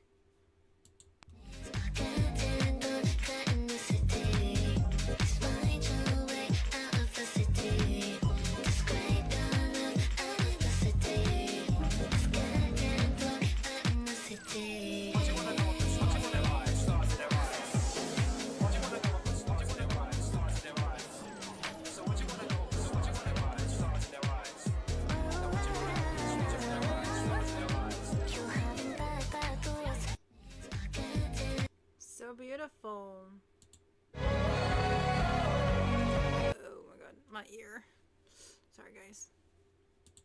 You've heard of the Met Gala, but have you heard of the Debt Gala? Shocker that this is getting no press, but we need to talk about it. So at the same time as the Met Gala, the Debt Gala has been held in Brooklyn for the past 3 years, and basically their goal is to raise money for causes that matter around the same time as the Met Gala. The theme this year for the Debt Gala was Let Them Eat Cake, Ruined Riches. So the theme is meant to encourage guests to channel the gilded extravagance of immense wealth and then distress it, so like tear it all apart.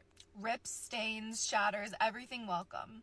Here we have a Marie Antoinette character that says, let them sell plasma. Very dire, very, very accurate. We have these lovely people. We also have a close-up of one of the outfits. I don't know if I can even say this on TikTok, which is a crazy thing, but you can read that. In its first 2 years, the Debt Gala has helped eliminate over $2.5 million in medical debt for struggling families. This year, proceeds from the Debt Gala are going to support undue medical debt and for the girls. The creators of the fundraiser have said it's a fashion show, it's a protest, it's a love letter, eat the rich but make it formal wear. And honestly, I'm not shocked that I haven't seen any news outlets reporting on this. So that's why I had to make a video. Like, I need you guys to know about this. This is such a cool idea. And $2.5 million raised to eliminate people's medical debt is amazing. You've heard of the Met Gala, but have... Oh, we're definitely doing this, bruh. If they don't give me permission, I'll force them. No, I'm kidding. I think they'll give me permission. Oh my goodness. What if I wear a gown like this? You think you know fashion? Well, fashion's a stranger. You think fashion's your friend? It's receipts. Oh, that's so smart. My friend, fashion is danger. Wow. Marissa says, I think a lot of how activism is tough for introverts. Yeah, it do be tough. It do be tough. It's very tough. I mean, you have to talk a lot. You have to be in front of people. You have to advocate. And if you just have a natural indication to be quiet and to hide, or to just like be in silence, then it's kind of like, oh my god, I have to push myself out of my little bubble. And like if I do these live streams, I'm like verbalizing what's around me, and then being in an external environment full of noise and happenings, and then like continue to make the points of like what's going on. So I think that's another reminder you just gave me, that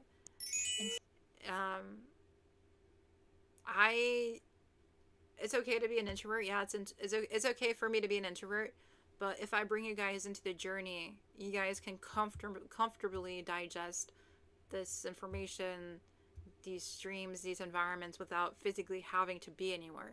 So it plays into the accessibility a bit more, because like you can just vicariously experience it through a screen. You don't have to talk to anyone. You don't have to even dress up. You can just type in the chat if you want to. You don't even have to type if you want. And you can still kind of be there and still support, still donate. So hopefully my work can make introverts more comfortable and engaging, or advocating, or being part of something meaningful. And especially if like you're neurodivergent or autistic, like hopefully as well, like you feel more comfortable to be in these spaces, in these conversations. And you can like step away when you want. If it gets overwhelming, you can just like mute it, you know. Like I think that's actually really illuminating to think about. Yeah, I'm introverted and neurodivergent, and I know how hard it is. So hopefully also the example of me doing this work can resonate with others, and maybe inspire them to think, okay, I can do it too if she's doing it. She's muttering sometimes, she's like struggling, maybe I'll have to like step away and sit on the sidewalk and just like stare at you guys in silence, but at least you'll get the example. And I feel like maybe that will be impactful as well.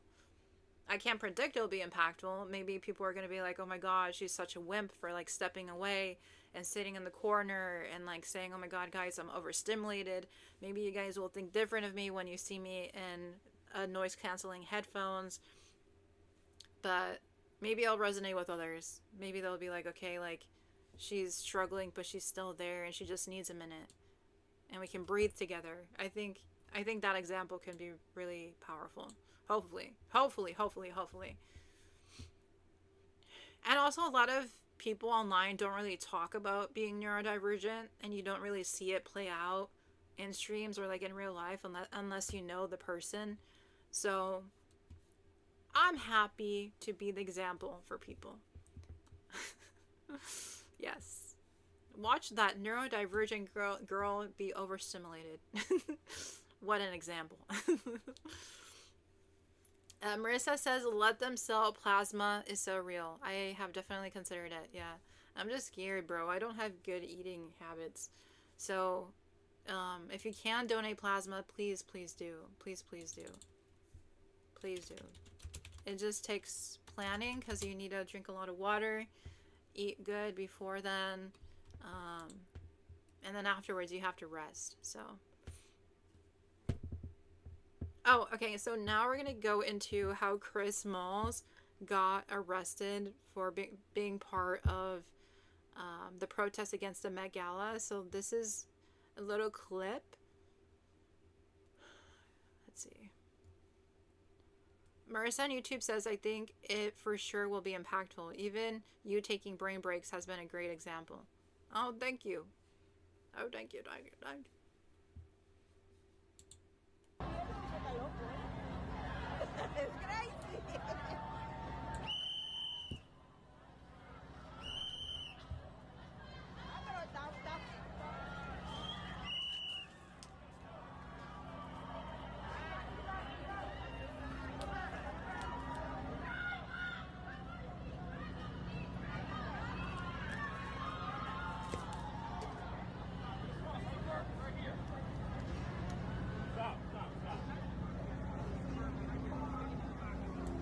The video doesn't really show much. I don't know why he got arrested. What happened? Violently arrested, protesting the Jeff Bezos sponsored Met Gala in New York. What did he do though? I'm assuming he didn't do anything though. Knowing the world, they may have just been like, yeah, arrest him. Just arrest him. Every year at the Met Gala, a celebrity does something that is so unbearably tone deaf, you really can't help but laugh. And I'd like you to guess the name of Sarah Paulson's look tonight at the Jeff and Lauren Bezos funded Met Gala. Oh, hell no. Is that real? Don't tell me that's real. It's bravely called the 1%. Now you might be asking yourself, is Sarah Paulson part of the 1%? I was about to say, what's she trying to do? Please, please, let her not be part of the 1%. But I think she is if she's like on the carpet. Uh-oh. The answer there is almost, because see, Sarah Paulson is allegedly only worth $12 million. Have a net worth. Only worth $12 million. Holy shit. Guys, I'm kind of part of the 99% of the world because I'm only $12 million rich. So I'm not the 1%. What can I say? If I had, let's say, 100 million, then I would be part of the 1%. Worth in the top 1% in America, you need to be worth at least 13.7 million. Oh my god. Technically, guys, I have to have 13.7 million. Bruh. I'm only at 12 million. So I'm not the 1%. Shut the What I find even more ironic is someone who is in the top 1% is one of the most exploitative people in Hollywood, Ryan Murphy. Looking for someone in the top 1% who's blinded by money, I think it's tough to beat Ryan Murphy in Hollywood. Ryan Murphy makes garbage, is shockingly exploitative, and Paulson has worked with him over and over and over. Point that last year she got to sell her Hollywood Hills home, which she bought from Emma Roberts for $1.65 million, for $3 million. Alright.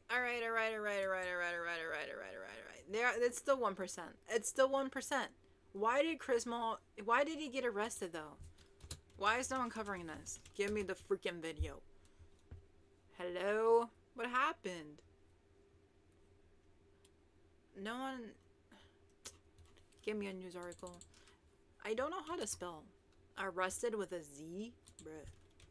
Arrested with a Z? That's not how it's spelled. Okay, let's see. Who covered it? The Independent.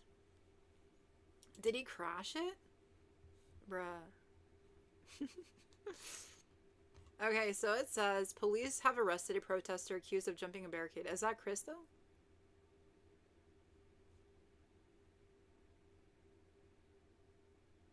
Okay.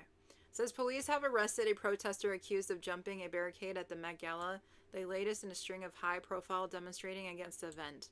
So activists have protested the fact that Amazon founder Jeff Bezos and his wife Lauren are acting as a sponsor and honorary chairs of the gala, arguing the billionaire tech executive exploits his workers. The NYPD told The Independent a disorderly male jumped the barricade in front of East 82nd Street and 5th Avenue, which is just outside of the Metropolitan Museum of Art. Is it allegedly or is it proven? A 37-year-old man was taken into custody and charges are pending at this time. Observers claim the man being arrested was labor activist Chris Smalls, 37. In 2022, at a New York City warehouse, Smalls helped lead the historic campaign for the first recognized union inside of an Amazon facility. The NYPD would not confirm the person arrested was Smalls. But this is a picture. It does look like him. Video of the encounter shows a large group of police officers wrestling a man to the ground and throwing what appears to be a black placard off to the side. The Independent has contacted Smalls, the Amazon labor union, and representative of Bezos for comment. But this is pictures of what happened of the arrest. And protesters have been active throughout the city in the days leading up to the Met Gala. And then over the weekend, activists projected videos onto buildings around New York City, including Bezos' apartment near Madison Square Park, which I will show. I will show those. I've seen those. Holy shit, what the fuck? What the fuck was that? Oh my god. Don't tell me I'm getting a virus. What was that? Uh-oh. Holy shit, what the fuck was that? Was I getting protected from a virus? Or getting a virus? Uh-oh. They're after me! They're after me! Oh my goodness, they're after me. No, I cannot talk because they're after me. Allegedly, I'm just reading newspapers, guys. Do not come after me. This dude be looking like Chris Smalls. Guys, if I go GG's right now, I'm so sorry. They got me. Quick, contact your brother. Oh my god, what the fuck was that? I need to stop cursing. What was that? Oh my god. Chris Smalls. I feel like that's him. Was it confirmed though? I think it was confirmed. Why are they saying maybe it's him? I thought it was him. I would not have put Chris Smalls in my thing if I didn't know it was him. Everyone else has been saying it's him. You have to go back and check since I missed. You need your bro to up your cybersecurity. He keeps telling me about the things that I need. And I'm like, I'll do it later. But I don't want him in my room because it's messy. But he's been warning me consistently over and over again. Especially because people watch me. And they see what's on my screen. I don't know what that was. Don't hack me. Oh my god, no! Fuck, I should have listened to him. He's been saying this for a whole year too. He's been telling me, guys. Fair warning, I'm the problem. Oh my goodness. Oh, fuck my life.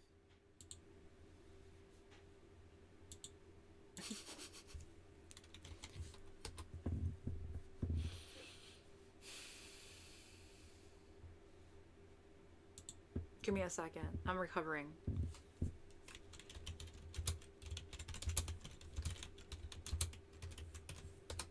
I'm looking something up.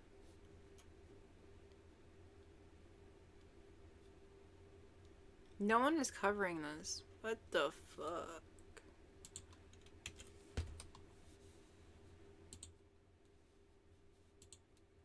This is... Getting dressed used to... This is supposedly like when he crashed the Met Gala. Let's see. Let's analyze. Whether it was or wasn't him, he's a boss. He's a king, and I respect him. Whoever he is. If it is Chris Mall, Smalls, I love you. I am a fan. Please, I will follow your lead.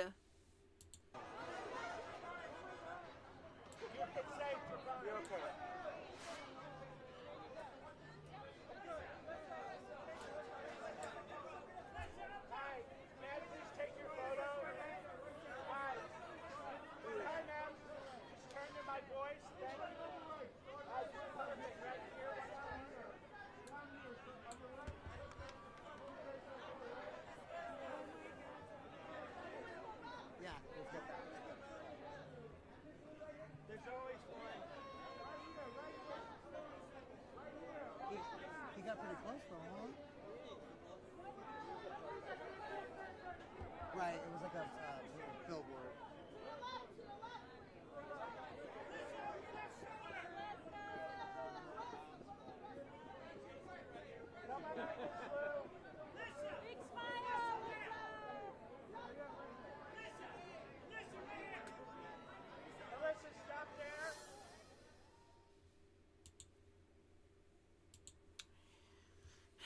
Dang. I wonder if next year he can like practice his jumps a bit more so he can actually like jump the barricades a bit faster. I could barely see him. What a loss. What a loss. I do want to see him jump the barricades next year. He needs to work on his length, his leg strength a bit more, and then he can achieve it. I believe in him though. Next year we'll get them. Next year we'll get them first jerseys. But good try. This was a draft try. Okay. Honestly, I know this looks really bad, but TikTok is like where I go to get more updates on news than on actual search bars, like searches on Google. Because nothing is really updated that fast on major news publications. And do you really think they're gonna cover Chris Smalls? No. No, they ain't. There's an ad? Fuck.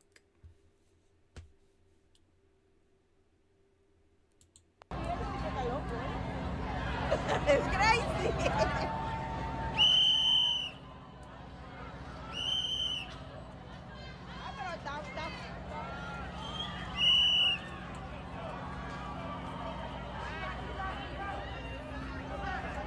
Why do they need so many police? I think one would have been enough. Bro, they'd be overkill. Overkill. There's like 10 bodies on top of him and like 5 more around him. How many police do you need? How many do you need? Overly doing too much. You're free. Yay. Sorry about the ads. I'm trying to figure those out. I would love to take away the ads. Believe me. I do. I will figure it out. I'm sorry. We were just looking at a different angle. I went to TikTok because no one on Google is covering it. And if I do go on a website, they'd be giving me viruses. Marissa says, I have been working on calisthenics for the resistance. We have to have the hops and the speed to outrun the ownership class. Deadass, you need to. We need to. Can I tell you guys a story? So, I was an environmental activist, and we wanted to protest in front of the Capitol building. And so I was part of this group, right?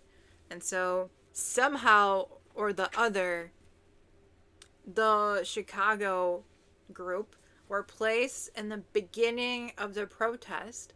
And so if police are going to come address our demonstration, our protest, our activism, who is going to be most negatively impacted first?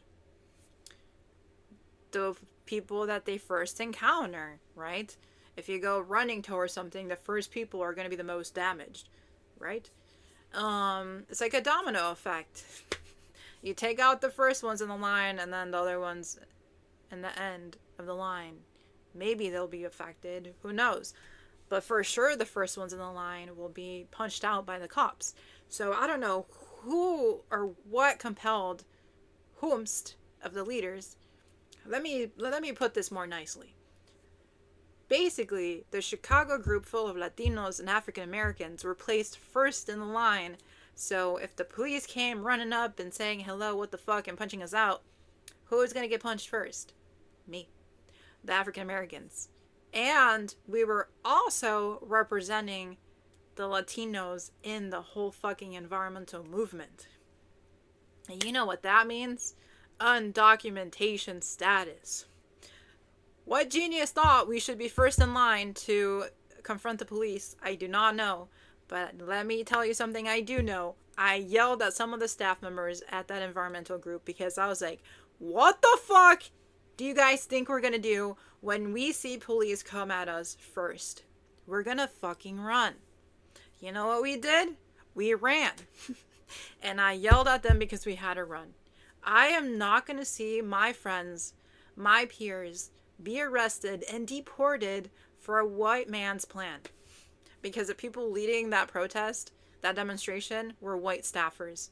And specifically the guy helping us or guiding us was a white man. With documentation status, with legal protection, and with money behind him.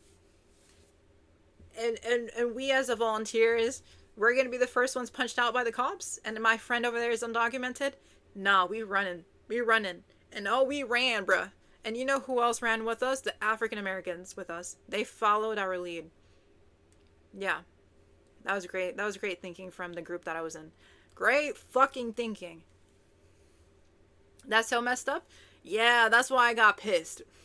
I was like, you knew that this group, this specific Chicago group, was representing the entire Latino activism efforts. We were a symbol. And you're gonna put the fucking symbol in front of the fucking police first? You're out of your fucking mind. Oh, they did not like me after that. That's why they never hired me. They did not like me. They did not like I yelled. They didn't like that I yelled at them.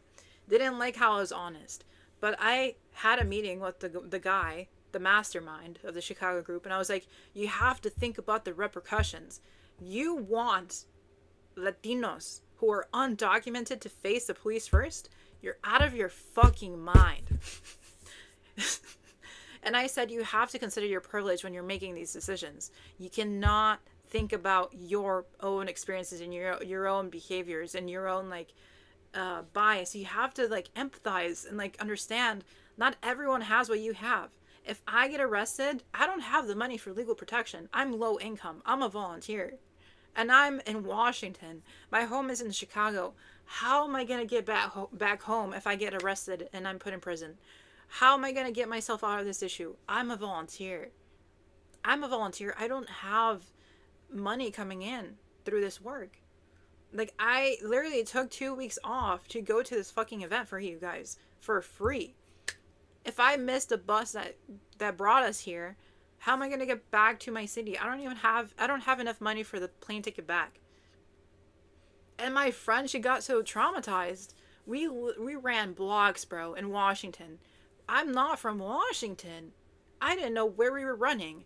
We pulled out our phones and we got an Uber. We went to go eat and I was like, fuck. We were so close to being screwed. Because those police were on us, bro. Best believe those police were on us. Oh, you see activists in front of the Capitol? You best fucking believe they're going to come and arrest us. You best believe they're going to come after us. But we're good runners, so no worries. We're good runners. We fucking ran that shit. Anyways, I'm not part of that environmental group anymore. I think you understand why.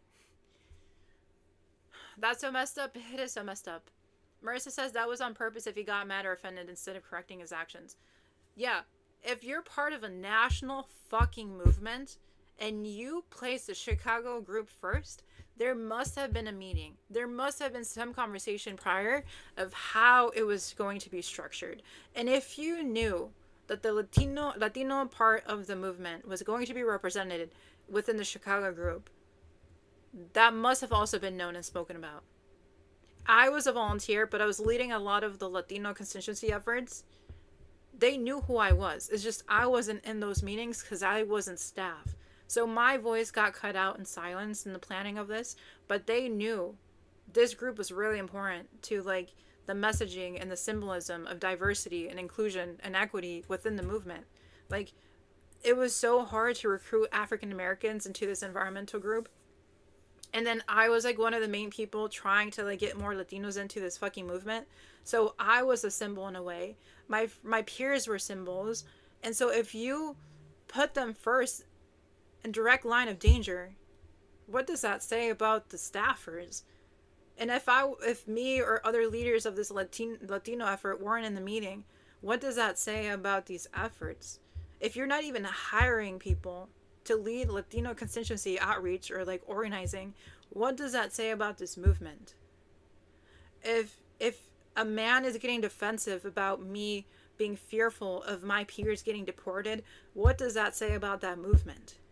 If you're organizing the most diverse group to be the most impacted by police violence, knowing that they're more brutal against people of color, what does that say about your fucking movement?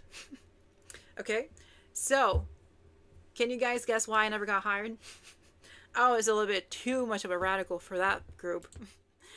But I think it was just common sense. I just didn't want to see my peers get deported. Wow. Too much to ask for, apparently. Carrie says, I think I read something about enabling a snooze option in your ad manager. That way I can snooze them from time to time and know when they're coming up. Okay. Much appreciated. Much appreciated, Carrie. I will look into it. I promise. I'm so sorry for the ads. I'm so freaking sorry for the ads. Truly. I'm so sorry. But I'll work on it. We're just on a learning curve. Okay, let's go back to this though. Hopefully my stories don't scare you guys away.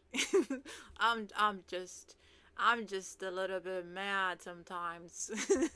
But I love a lot of people. I love people from all backgrounds. Okay? Truly, believe me, I just want to protect them. Carrie says no worries. I just like hearing what you say. Okay. I'm not specifically talking to you guys, but just in general. I want to believe in the goodness of every single person, no matter what race, what gender, what nationality, like whatever you are. Like, I want to believe in your inherent goodness. At the end of the day, I believe in inherent goodness, and it rubs me the wrong way when I see people's actions implicate danger and suffering and violence with no care for others, for no care of like preventing hurt and suffering. So it just rubbed me the wrong way that someone just saw this group represent something so beautiful and put us in direct line of danger. It must have been intentional. There must have been a conversation about this being a plan.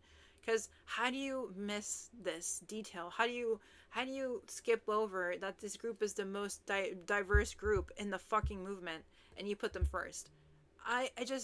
That must have been insidious. Like, that wasn't speaking to inherent goodness and like in the plan or in the procedures or in the strategy. Like, you should have known better. You know, if you're an activist, a trained staffer, you should have known better. Have you guys ever seen DEI efforts before? My God. Do you not know how police operate? Like, you should fucking know better.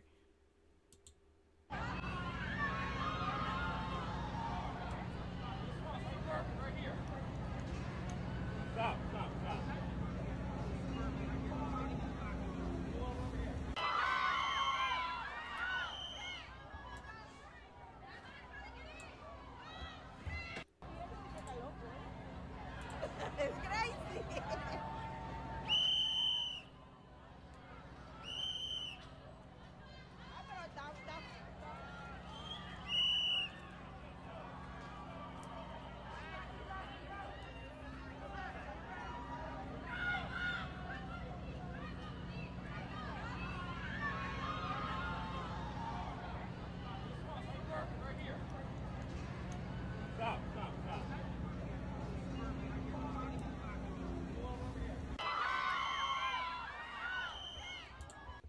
Oh my goodness. Okay, what else?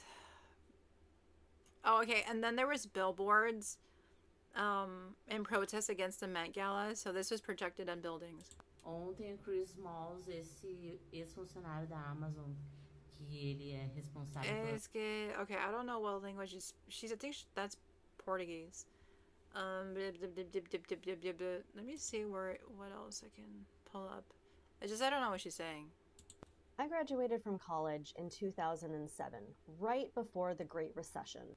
People lost their jobs, they lost their homes, they lost their entire retirement savings because of greedy bankers. The working class was really struggling. I remember that people were talking about the Oscars in 2009 and how it was significantly scaled back. I guess the ruling class thought it was a bad look to have a bunch of opulence rubbed in working class people's faces when we were all just struggling to survive. The reason I bring this up is because the Hunger Games happened last night. I mean, the Met Gala, sponsored by the third richest man in the world. If you watch the video of the red carpet and don't see the Hunger Games, I don't know what to tell you. The ruling class isn't even bothering to try and hide their fascism anymore. Tickets for this event were $100,000. I know that that kind of money would change my life, and I'm pretty sure it would change yours too. That doesn't even include the outfits and all the other bullshit pageantry involved. All of this show when most Americans can't afford to meet their basic needs. People are choosing to not have medicine so they can pay their rent and have food or gas in their car. Tone deaf is not even a strong enough word.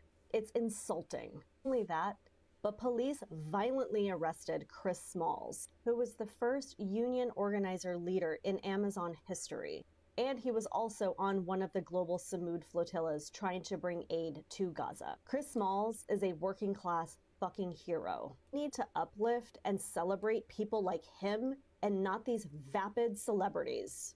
Here's a video of Chris Smalls from the account Everyone Hates Elon projected onto Jeff Bezos' penthouse in New York City. What's going on, Jeff? Remember me, the fired Amazon worker that you signed off on the smear campaign, calling me not smart or articulate, but you also said to make me the face of the whole unionizing efforts against Amazon. Amazon is heavily invested in this genocide. They invest $7.2 billion into Project Nimbus, a project that is being used to fund and power the technology being used to surveil and target innocent Palestinians. Also, we all know that Amazon has ties to ICE. They are powering ICE devices. Now you're going to have the Met Gala, where you're going to be surrounded by all these elites and billionaires and A-listers. When you have poverty right outside on the streets, we got to remind ourselves that it's more of us than there is of them. And when we fight back every time, we win. Billionaires shouldn't exist. Billionaires, they got to go. I graduated from college in... I friggin' love Chris Smalls. My goats. My goats. We should check out that Instagram page. You should check that out. Okay, let's see. There's more of them. The protesting. Perfection. Everyone hates Elon. Okay, let me look that up. I'm looking it up. Give me a second.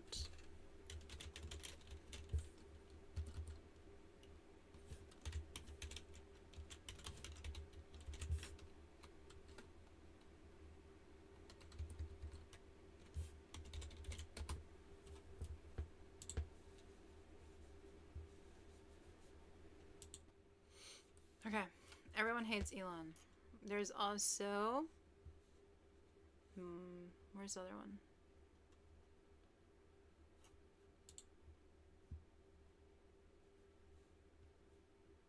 That's the one that we watched.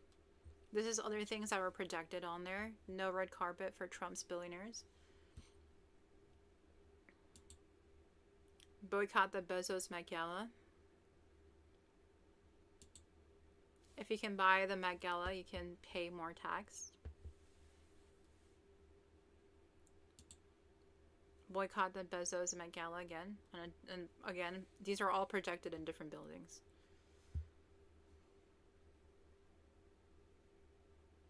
The primary one was the New York penthouse, the Chrysler Building, the Empire State Building. There was also another post that I want to pull up as well. That was really impactful to hear. It was a first-hand experience of someone struggling right now, given the economy that we're in. Un momento, por favor. Un momento, por favor. Un momentico, momentico, momentico, momentico. Un momentico. Yep, yep, yep, yep, yep, yep, yep, yep, yep, yep, yep, yep, yep, yep, yep. Processing information. Okay, let's watch this one. Pesos. My name is Mary Hill. I'm a 72-year-old warehouse worker at one of your facilities. When we struggle from paycheck to paycheck, from week to week,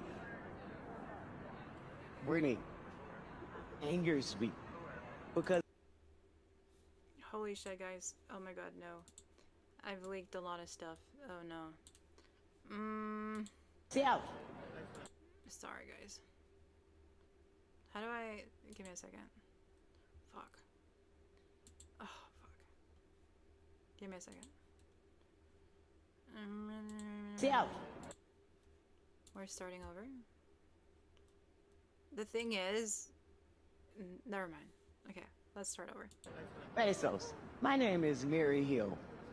I'm a 72-year-old warehouse worker at one of your facilities. When we struggle from paycheck to paycheck, from week to week, really angers me. Because if it weren't for every associate in every Amazon facility. There's an ad right now, Carrie. Oh, fuck. 15 more seconds. Okay. Well, wait. I'm sorry, guys. Dude, these ads are pissing me off. If you're on YouTube, it's the ads on Twitch. Okay, you're back. Sorry. I'll keep watching for the ads on my phone, as well, so I can pause. Let's try this one more time. If you're on YouTube, thank you for your patience. It's just the ads on Twitch are fucking diabolical. Twitch is operating under Amazon, so kind of funny. It's kind of funny what's going on. Pesos. My name is Mary Hill. I'm a 72-year-old warehouse worker at one of your facilities. When we struggle from paycheck to paycheck, from week to week, really angers me. Because if it weren't for every associate in every Amazon facility, he wouldn't have all those zeros behind his name. Shame on you, Jeff Bezos. The people that need to be being celebrated at the Met Gala are the workers, people like me. We deserve that celebration. We deserve so much more than we're getting. There's power in numbers, and there's more of us than there are of you. Remember, Jeff, ordinary people like myself that helped make you billionaires, if we built it, we can tear it down. Think about that tonight, okay? After that bottle of champagne when you go to bed. We're gonna keep growing, and we're gonna keep building, and we're gonna keep protesting, and we're gonna keep marching, and we're gonna keep fighting this dystopian culture. We're not stopping. We're just getting cranked up. Enjoy your damn gala. Pesos. Enjoy your damn gala. What a queen. What a queen. This is brilliant. The projection of those videos, and it reaches us, the everyday people. So freaking brilliant. I love this so freaking much. I wonder what other types of protesting there was. It's just such a shame that a lot of media sites are not covering this. That they're not giving attention to this. No, I actually So let me see what other protests were happening. Met Gala protests. If you think me looking this up on TikTok is bad, just know that no one else is really posting or talking about it. And most of the major news orgs gatekeep their articles behind paywalls, and I'm not gonna pay for subscriptions to read a fucking article. So TikTok it is. If it delegitimizes me, I'm so sorry. It's just give us better news outlets. So another part of the protesting against the Met Gala, I think, was this. I don't know if this is a Debt Gala. It kind of looks like it, but let's see what this is. Hours before guests arrived on the Met steps, labor unions from across the US staged a ball without billionaires, where the spotlight was on the workers behind Jeff Bezos' empire. Amazon delivery drivers, warehouse workers, and former Washington Post staffers walked a cobblestoned runway in outfits by local designers as the crowd held up signs reading, "You can't buy cool," and "Labor is art." So what sparked all of this? Jeff Bezos and his wife Lauren Sanchez are serving as the lead sponsors this year, and it's stirring up a lot of controversy. Never before has it been people sponsoring the main event, particularly being Jeff Bezos and Lauren Sanchez has caused slight uproar and discourse online, you know, all around his exploitation with workers at Amazon, and also just the link between Amazon and fast fashion. Activists have called for a boycott, with posters appearing around New Oh, this is different than the Debt Gala. So there's other activism happening. The projection on the buildings, these posters being put up everywhere. Interesting. York City, accusing the couple of trying to buy cultural legitimacy. On Friday, activist group Everyone Hates Elon made a pointed statement inside the Met itself, placing about 300 bottles of fake urine throughout the museum. The stunt was a direct reference to long-standing complaints from Amazon warehouse workers, who've alleged they're forced to skip bathroom breaks and relieve themselves in bottles on the job. Then, on the eve of the gala, the anti-billionaire group took the message to some of New York's most iconic skylines. Protest slogans and video interviews with Amazon workers were projected directly onto the Empire State Building, the Chrysler Building, and even onto Bezos' own penthouse near Madison Square Park. So why did Anna Wintour turn to the Bezoses in the first place? Lauren Sanchez said in an interview that it was Anna Wintour that called her and asked her if she'd like to be the sponsor. And I think that's maybe just reflecting where we are in this current climate. Luxury is struggling. There's a slump within luxury at the moment. Big luxury players like LVMH and Hermes, they were down 20% in value in early 2026. And one report also said that 176 billion was wiped off luxury stocks. Hours before guests arrived on the Met. Wow, the class consciousness is waking up.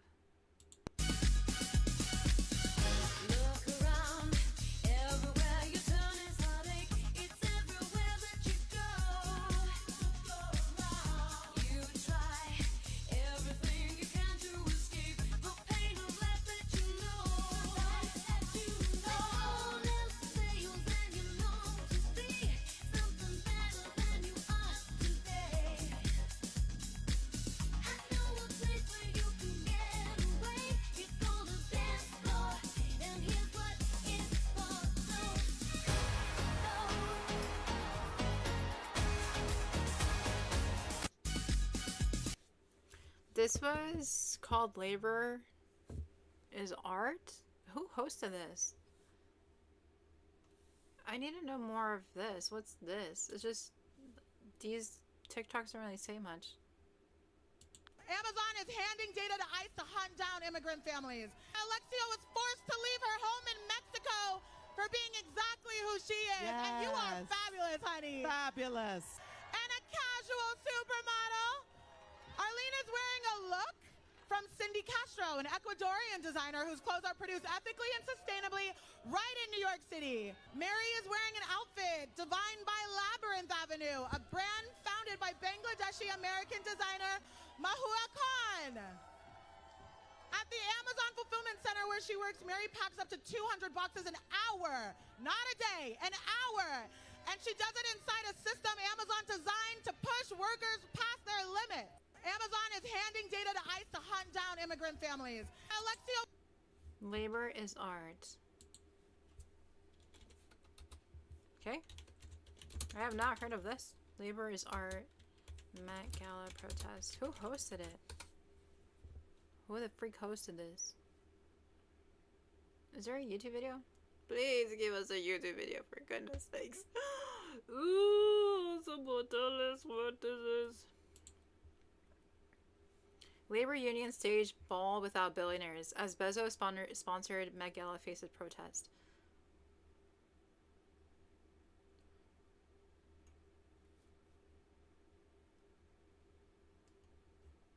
Who's it hosted by?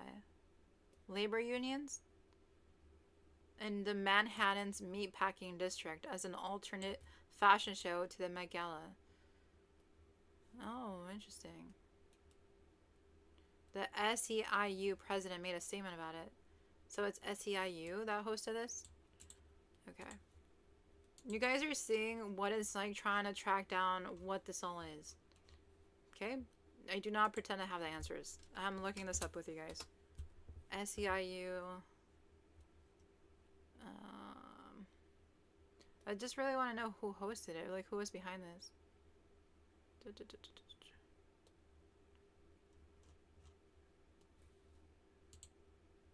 This was a statement made, but like it doesn't really say much.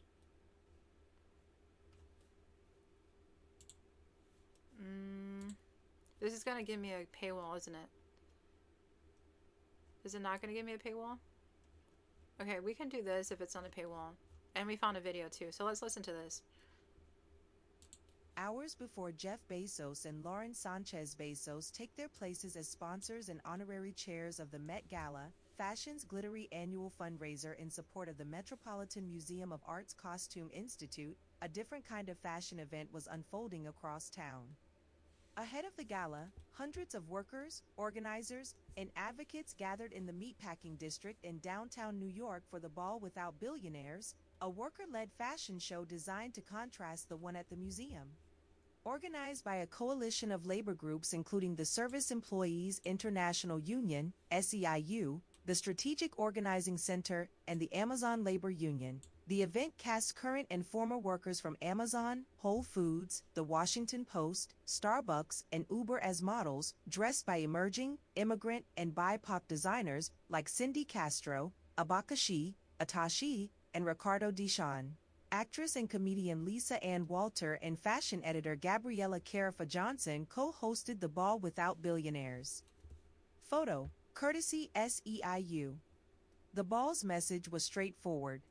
While the 2026 Met Gala's theme is Fashion is Art, the workers' counter theme was Labor is Art. The ambiance at the event was celebratory. Workers showed up in fabulous outfits and complimented each other on their looks. Nice. Photo, courtesy SEIU.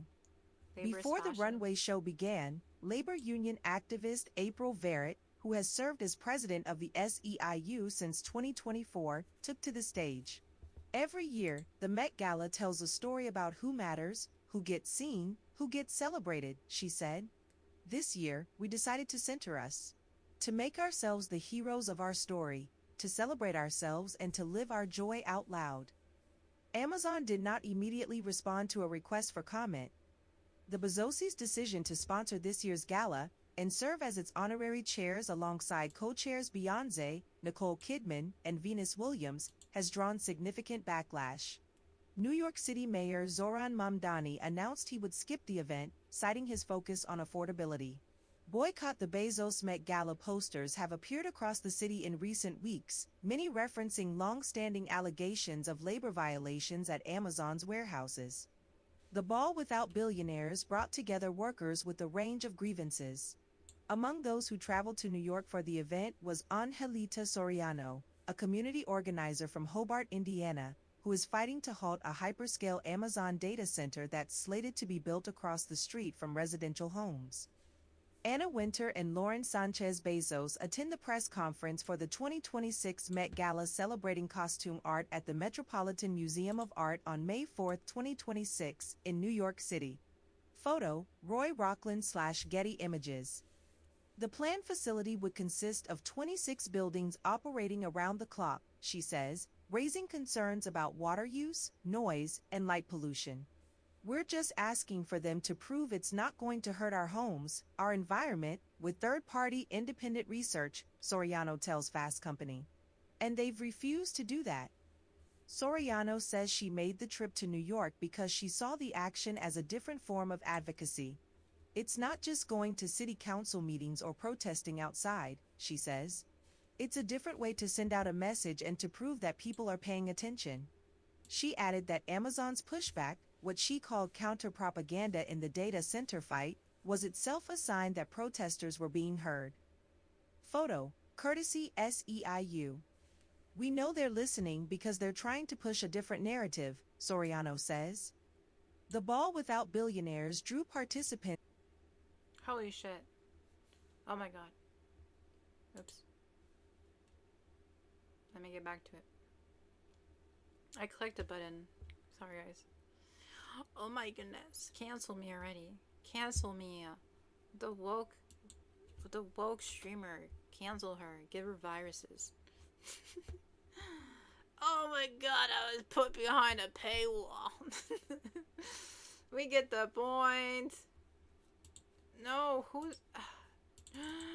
Ooh. Fucking paywalls. I need to stop cursing. Oh, sorry guys. I think we can find it. Labor's Art Union. Okay, we found it. They live streamed it! They live streamed it, guys! This is something else we can go to. Oh my goodness.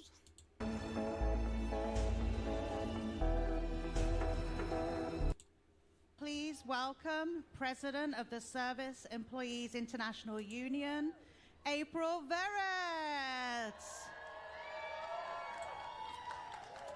Before we get into this, Marissa says, these alternative runways are very cool. I'm curious if they have a call to action or demand they hope their demonstration will lead to. Maybe they'll get into it right now. What are they going to be saying? Guys, we're watching a stream within a stream. Whoa. What a metaverse. A stream within a stream. Huh. April is wearing a tashi today. Welcome, April.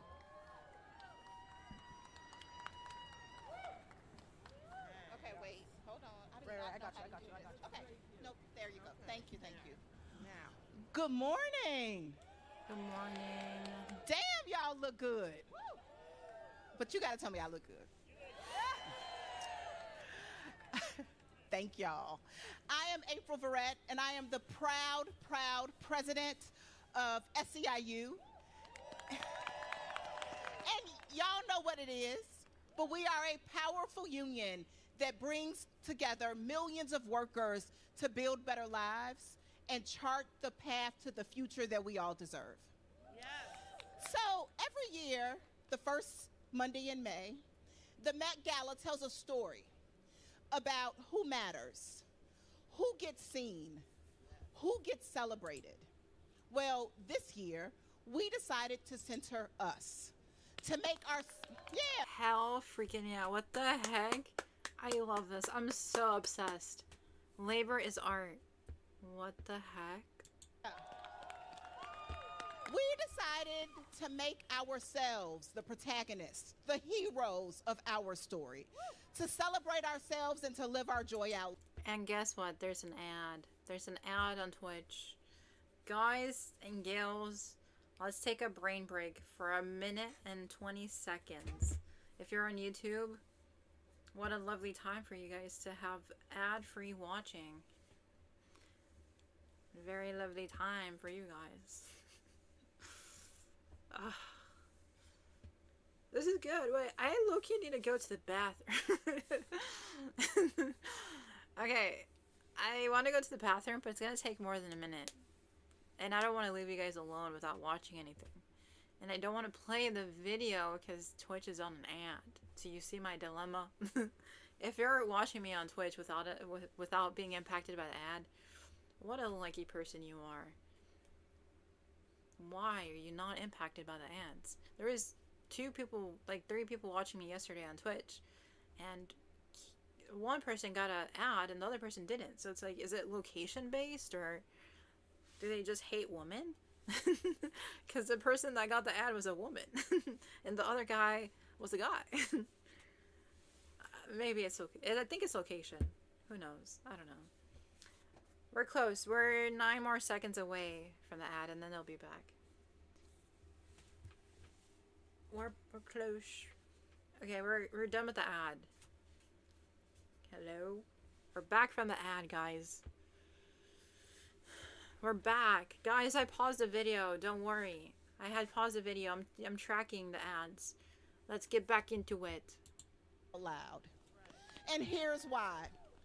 Because culture does not come from the billionaires. Culture does not come from boardrooms. It comes from the people who profit. I'm sorry, it does not come. It ain't that. It does not come from those who profit and exploit our labor. Culture comes from the people. It comes from the Lenape people who on this ground had a trading post. It comes from the working class meat packers who gave this place its name. It comes from our LGBTQIA+ siblings who created community right here. That's right, I see you. Culture comes from the creatives and the designers who keep this place vibrant. It comes from the hands that stitch the garments. It comes from the workers who move the packages, from the caregivers who hold communities together, from the people who make every little thing run. And that's why we're here, because labor is art.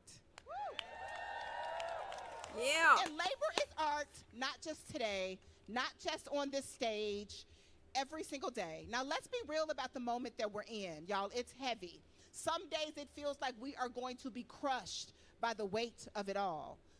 Voting Rights Act torn to shreds. ICE agents terrorizing our communities. Our sons, boo. Our sons and daughters are sent to fight unjust wars on behalf of cowards. True. And y'all, the cherry on top of this shit Sunday is that our paychecks don't stand a chance to cover the cost of MAGA's America. But look, they can attack our rights. They can rewrite the rules to give themselves and their cronies even more advantages. But what they cannot do is break us. We built this culture. We are the culture. And our culture and our joy has always outlasted tyranny. It has always outlasted corruption. It has always outlasted oppression. Those foot soldiers during the civil rights movement, they walked themselves straight into violence, but they did it showing up clean. Heads held high. Sharp as a tack, as my mama would say. Dignified. And the Pachucos in Southern California, they showed out in their zoot suits, did they not? Oh, the zoot Clean, suits. defiant, rebellious, setting their own terms. I love them. And right here in New York, the B-boys in the 70s and 80s that changed not just fashion here in this city, but around the world. And the mod youth quake, punk, ballroom, Vogue, none of it was just about appearances. It was about power, as everything is. It was about power. That was a declaration. You don't get to define us. That is who we come from. That is who we are. And I'll be damned, we're not going to be defeated, and we're not going to play small. Oh my goodness, I love her. You cannot steal our joy. You didn't give it to us, and you can't take it away. So yes, our job is to fight. Our job is to organize, to push back against every single attempt to silence and sideline us. But our job is also to live our joy out loud. Our job is to hope. Our job is to dream. Our job is to never forget that this shit is ours, that we are beautiful, that we are enough just the way that we are. And we fight, we live our joy out loud every day. And as God and all of y'all is my witness, I'm going to make sure it's my mission that we do it with confidence and swag. That we going to show up, show out, and we going to put that shit on. Right? We going to put that shit on no matter what the state of the world is. Because here's the truth. They can, come on teleprompter guys, they can try to take our rights. They can try to redraw the lines. They can try to control the systems, but they will never, ever be able to replicate the brilliance, the creativity, the resilience of the people they are trying to hold down. So this ball without billionaires is not just about fashion. It is about power. It's about telling the truth. That people who sew and care and drive and cook and clean and secure and those that create are the ones who make everything possible. Labor is art. We are art. So let's go get it. What a freaking queen. Oh my god, guys. What the freaks? I feel something in my heart. I feel like my heart grew 2 sizes bigger. It's like, it's just boom, boom, boom, boom. Oh my god, what a queen. Like, legit, her words are so inspiring. We are art. Labor is art. It's so true. We are like the backbone of the society. Oh my goodness. I'm excited for the ball.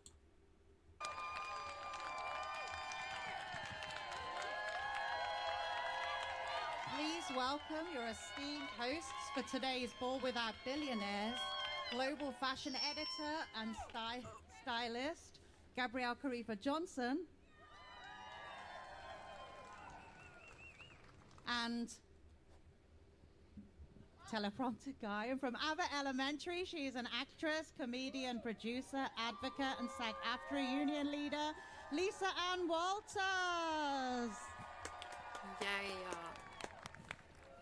Thank you so much, and good morning, New York City. Woo! Woo! My name is Lisa Ann Walter, and I am so damn proud to be here with all of you today. Woo! Truly. I've been working in Hollywood for a few years now, after leaving New York. Was here for 10 years. Been there since my 20s, so that's about 2006. Don't anybody fat check that. Anyway, I've walked my fair share of red carpets, but I have never seen a red carpet like this, because this is what it looks like when the people who actually run the world decide to throw their own party. Exactly. Right? Yeah. We all know what's happening uptown tonight. We know. Right. There's one guy, one very big, very bald billionaire who wants to make the Met Gala all about him. He's so bald. And what's that even about? How did an event that's supposed to celebrate creativity, artistry, and fabulousness in all genders end up revolving around this Temu Lex Luthor? Right. Oh. Right. Who profits off of pushing Temu Lex Luthor. Wait a minute. If I didn't have a speech impediment, I would be saying that all the time. Lex Luthor? Oh my goodness, she's unlocked new words. New words. She's unlocked new words. Golly, it's such a bad time to have a speech impediment. Wait, let's listen to that one more time. We need to practice that. I want to say that all the time now. Fabulousness in all genders end up revolving around this Temu Lex Luthor. Right. Temu Lex Luthor. That is the best thing I've heard to describe that mofo. Temu Lex Luthor. Oh my god, I love this. Right. Oh. Right. Who profits off of pushing working people to their very brink. How did an event that is supposed to be about celebrating our culture become a vessel for one man's ego? Now, I've been to some awkward parties, but that is next level. I mean, it's really just sad. The man thinks he can buy cool. Right. For his wedding, he basically shut down the whole city of Venice, Italy. I'm like, hey, Jeff, that's climate change's job. Oh, you could do better than that. That was a solid joke. Thank you. We could do better than that. The ball without billionaires. Woo! It's about flipping the script and putting working people back at the center of the culture. Gabriella, tell them exactly how we're going to do it.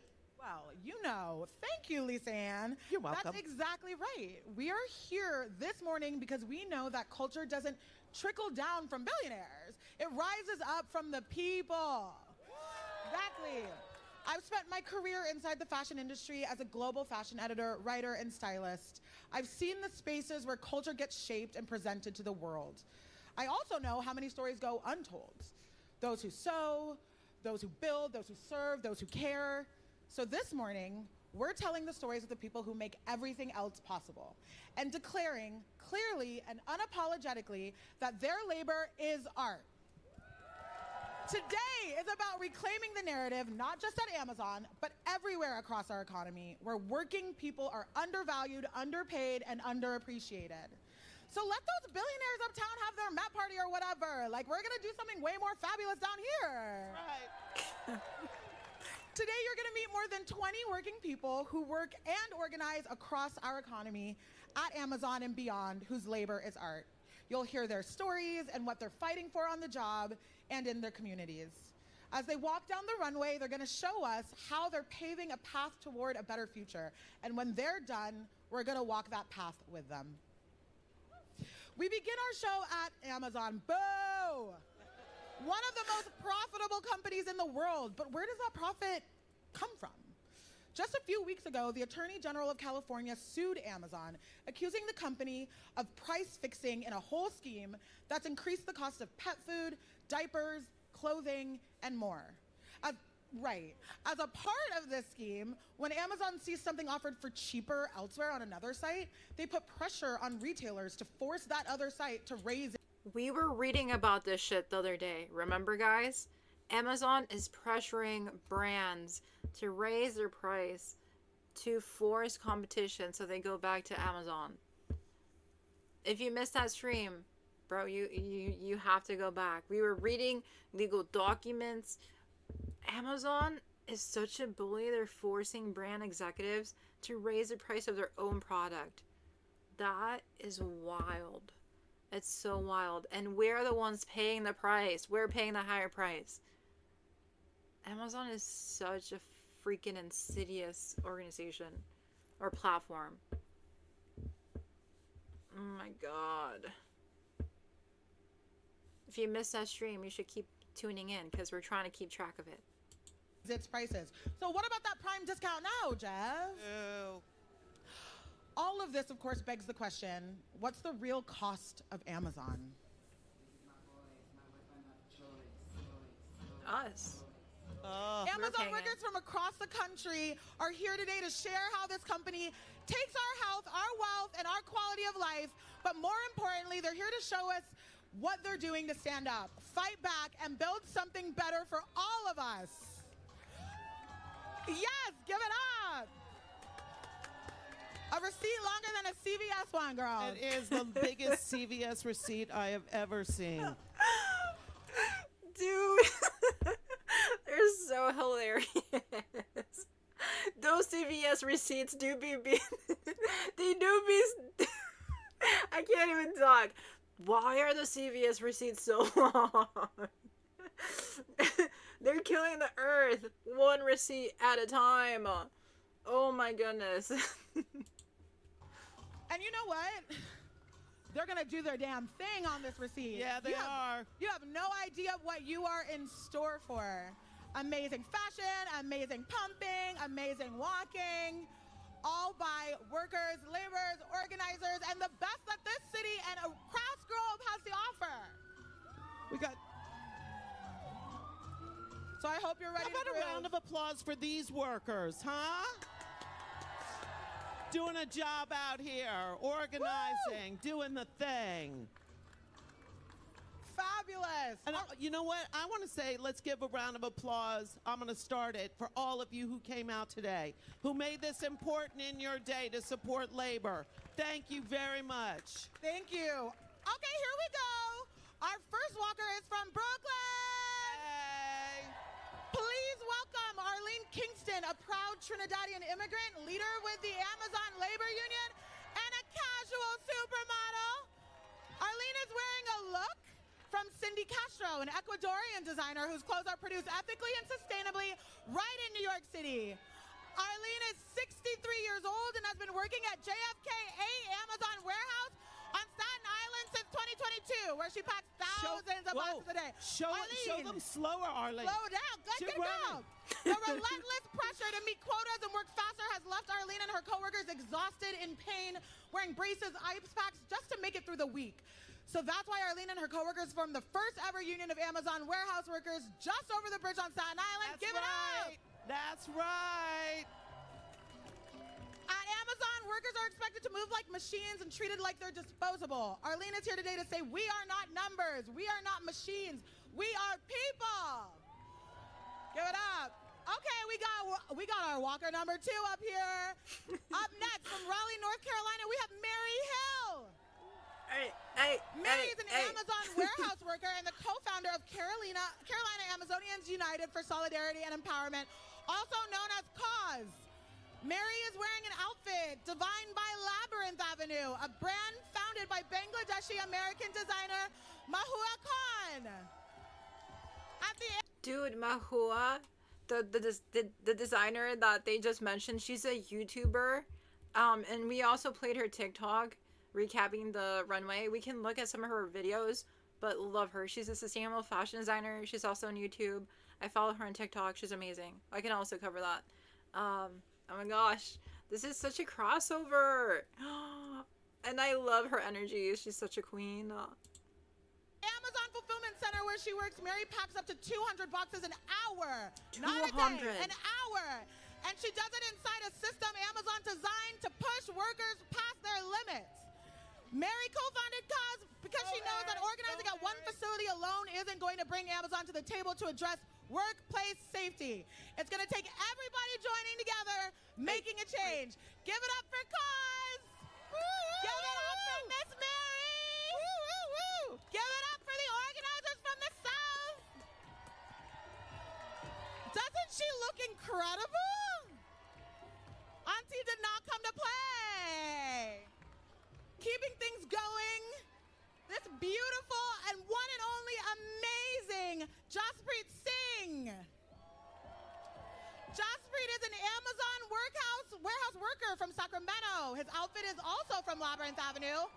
Jaspreet started at Amazon 3 years ago so he could provide for his mother who is disabled. He works a very physical job, moving supplies and pallets up for 60 hours a week.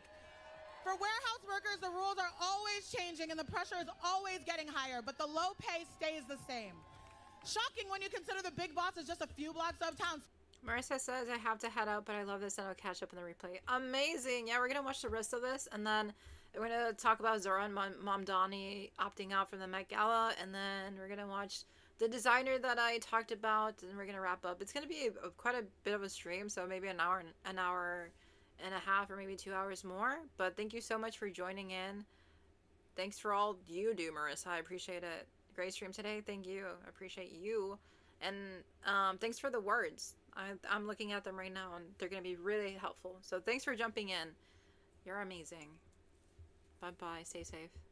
Bye. Splashing out millions for a damn party tonight. Jaspreet is Punjabi, and the Punjabi community is one of the largest workforces inside Amazon's California fulfillment centers. They show up, they work hard, and they're met with discrimination. They're passed over, talked down to, pushed out, not because of their hard work and performance, but because of who they are. Jaspreet and his coworkers are organizing together and fighting for a voice on the job through a union. Even though he's often exhausted after work, Jaspreet finds time to meet up and build power with coworkers, organize barbecues, and of course support his favorite teams, the Sacramento Kings and the San Francisco 49ers. Thank you for being here, Jaspreet, and for making our world a better place. Holy shoot, he's busy, and he's a worker. Models have seen up close and personal what happened. He's a Amazon worker, and he still has time to do all that and take care of his disabled mother. Holy. These people are the warriors in life. They are the backbone of our society. They are the ones working day in and day out to have a chance to survive this horrible society. And everything is so expensive. Why is gas so expensive? I know we know that. I know we know that answer. Okay? It was a rhetorical. Oh my goodness. These are such beautiful people, and they're forced into such undignified, fast-paced work that's literally destroying their bodies and their sanity. Like, no one can keep up with this work on a long-term basis. It is horrendous what Bezos and this company is doing upon normal humans just trying to survive the system. When a company is so obsessed with speed that it loses sight of what's most important, workplace safety. You better believe warehouse work is hard physical work, but it doesn't have to be dangerous work. In fact, the evidence points to this being a problem specifically at Amazon. Did you know that Amazon warehouse workers sustain serious injuries at twice the rate of other warehouses? Boo! That's not right. No. Let's learn more about our models. Florida is in the house. Woo! Up first is Samari Jamar Mercado from Deltona, who has worked in Amazon warehouses for 5.5 years. Woo! For years, she worked 10 hours a day, 6 days a week for up to 60 hours, lifting heavy items and working at a fast pace. For so long, it left Samari exhausted and in pain. She's not in pain now. Woo! She circulated a petition among her coworkers and filed an OSHA complaint about air quality in the facility, and Amazon had no choice but to respond quickly. Within days of delivering the petition, you better work. Right. Amazon hired a company to clean the AC units and get rid of the mold. She is here today to have a real impact and show others you don't have to be afraid to speak up. Woo! Yeah.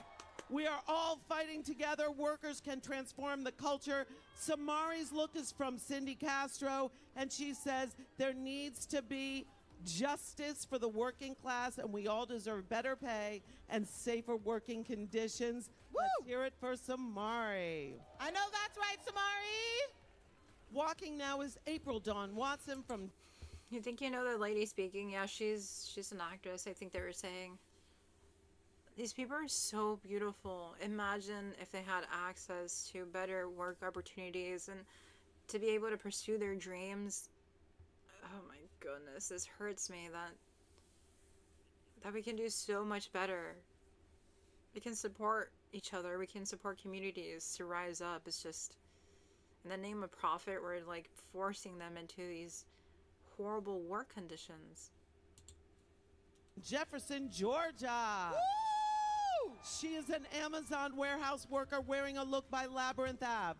With 4+ years of experience inside an Amazon warehouse, April has seen firsthand the intense physical demands placed on workers. 10-hour shifts, relentless productivity rates, and intense pressure that puts workers in unsafe situations. You're doing great, girl. You're doing great. Yes.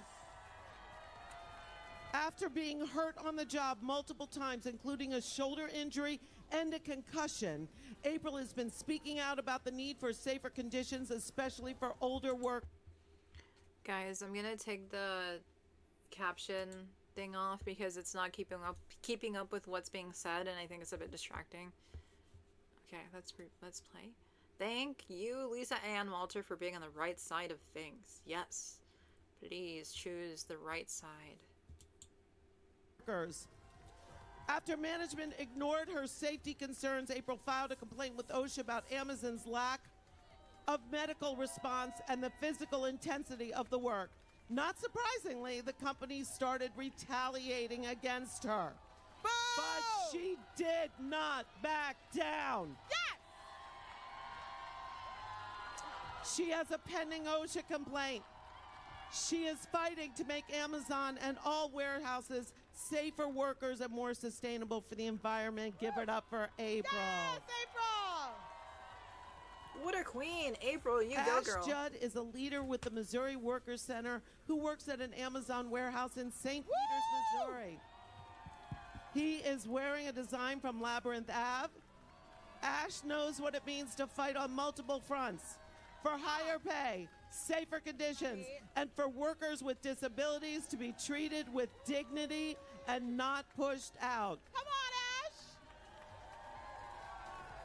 Ash! Amazon spends millions trying to make workers feel isolated and replaceable. Ash spends their time proving that wrong. Every single day, Ash and their co-workers have been fiercely fighting back and showing that it is workers who have the real power to fight back and make change. Thank you so much, Ash, for being here. Yay, Ash! What the heck? What's going on now? Oh, the boss is stepping onto the runway?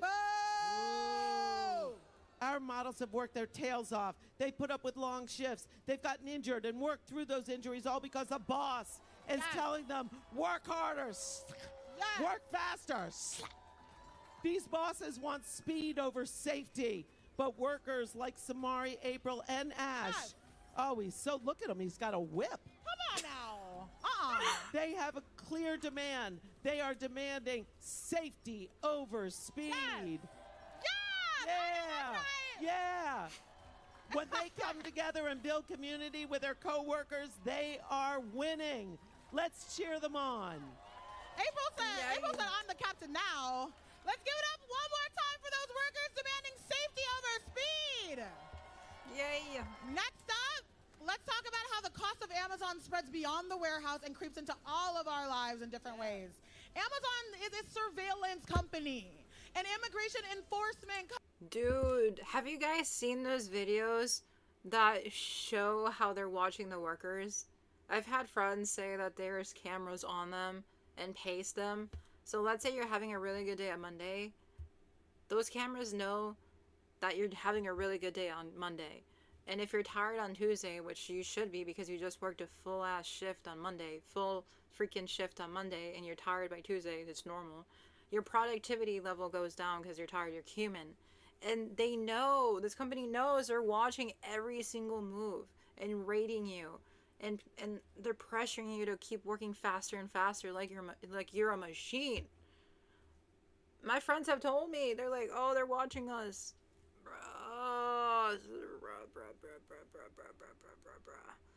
We're not freaking robots. We get tired. By Friday, we don't want to be at that job. Working on Fridays should be illegal. I advocate for a 4-day work week. Who is with me? Okay? Who is with me? And let's not work on Wednesdays either. While we're at it, let's remove Wednesdays. But give us good wages. Yep. I asked for very little. Not much, very little. Okay? Who the freak wants to work? Who wants to work on Wednesdays and Fridays? No one. Come on. But at least give us Friday. And do not watch us with your dang cameras.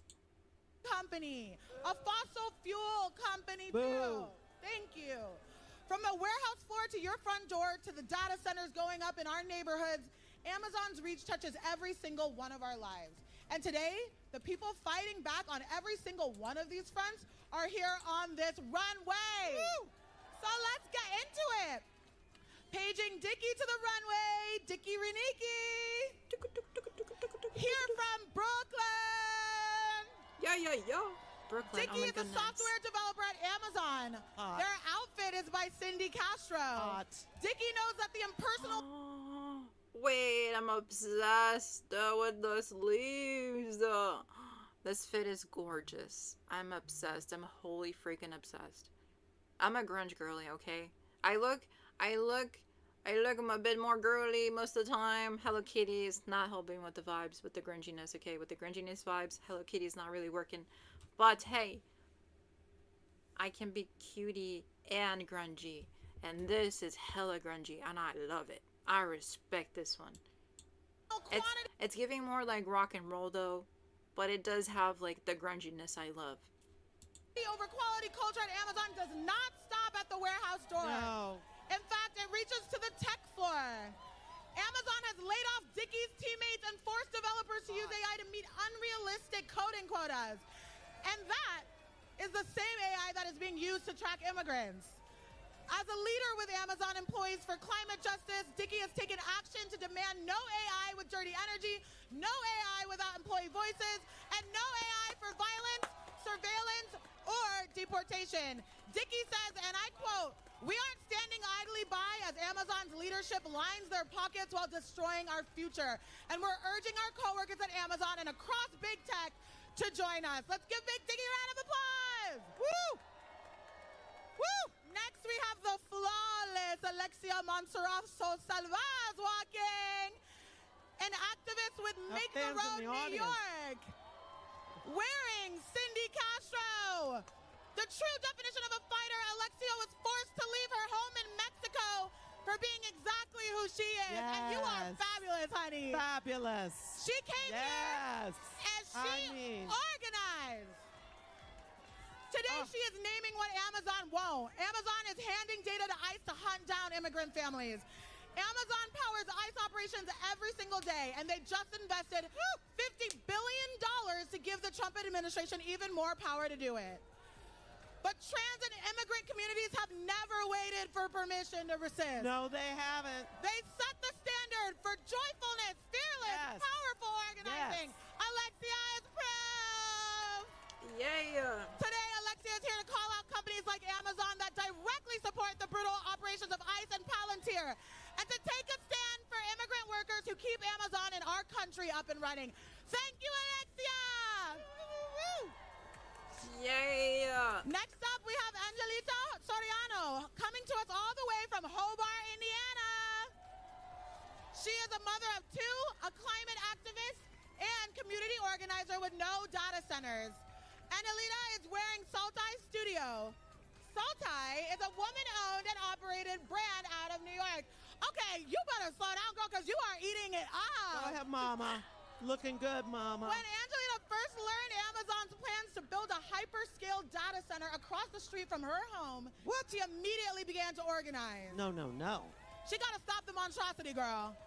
In less than 1 year, Angelita showed the power of community, connection, and positive energy. And she did it all looking like this. Angelita has built a movement of thousands of residents who are advocating for transparency, accountability, and a safe future for their family and children. As a part of this incredible effort, she's helped file a lawsuit against Amazon to stop the development of the center. She has a clear message for... Holy shit, these people are on top of their game. I need to be taking notes. I need to be taking some notes. Jeff Bezos, I quote, love this. I if love you want a data center so badly, you build it in your own backyard. Okay. Let's hear it. Period. Period. Next up is Maricruz Delgadillo, wearing a look by Saltai. Mary Cruz comes from Moreno Valley, California, one of the most populated regions in America and home to over 40 Amazon warehouses. Mary Cruz is one of 12,000 Amazon workers in her region who have organized with the Teamsters to demand a contract with fair pay. 40. Not 1, not 2, not 5. 40. 40 Amazon warehouses. Oh my god, 40 in her community. Oh my goodness. Oh my goodness. 40. That city's infrastructure. I want to talk to some dang politicians who thought that was okay. I understand it provides jobs. Okay, I'm not dumb. But 40 seems excessive when you have a brilliant community ready to do other stuff than be assembly line workers or boxers or shippers. 40. Everyone works at Amazon. That's the assumption. Your cousin, your brother, your dad. That is an Amazon-owned city. I'm actually really curious about that location. I would love to explore what it's like to live in that city and how people are surviving. Florida, they said. Is it Florida? Let me go back. I have to process this one. Delgadillo, wearing a look by Saltai. Mary Cruz comes from Moreno Valley, California. Moreno Valley, California. Okay, I was wrong. Moreno Valley, California. I'm looking it up. Moreno Valley, California. Good thing I checked. I thought they said Florida. It's California. Florida, California. They kind of sound the same. Moreno Valley. Okay. Noted. Okay. Interesting.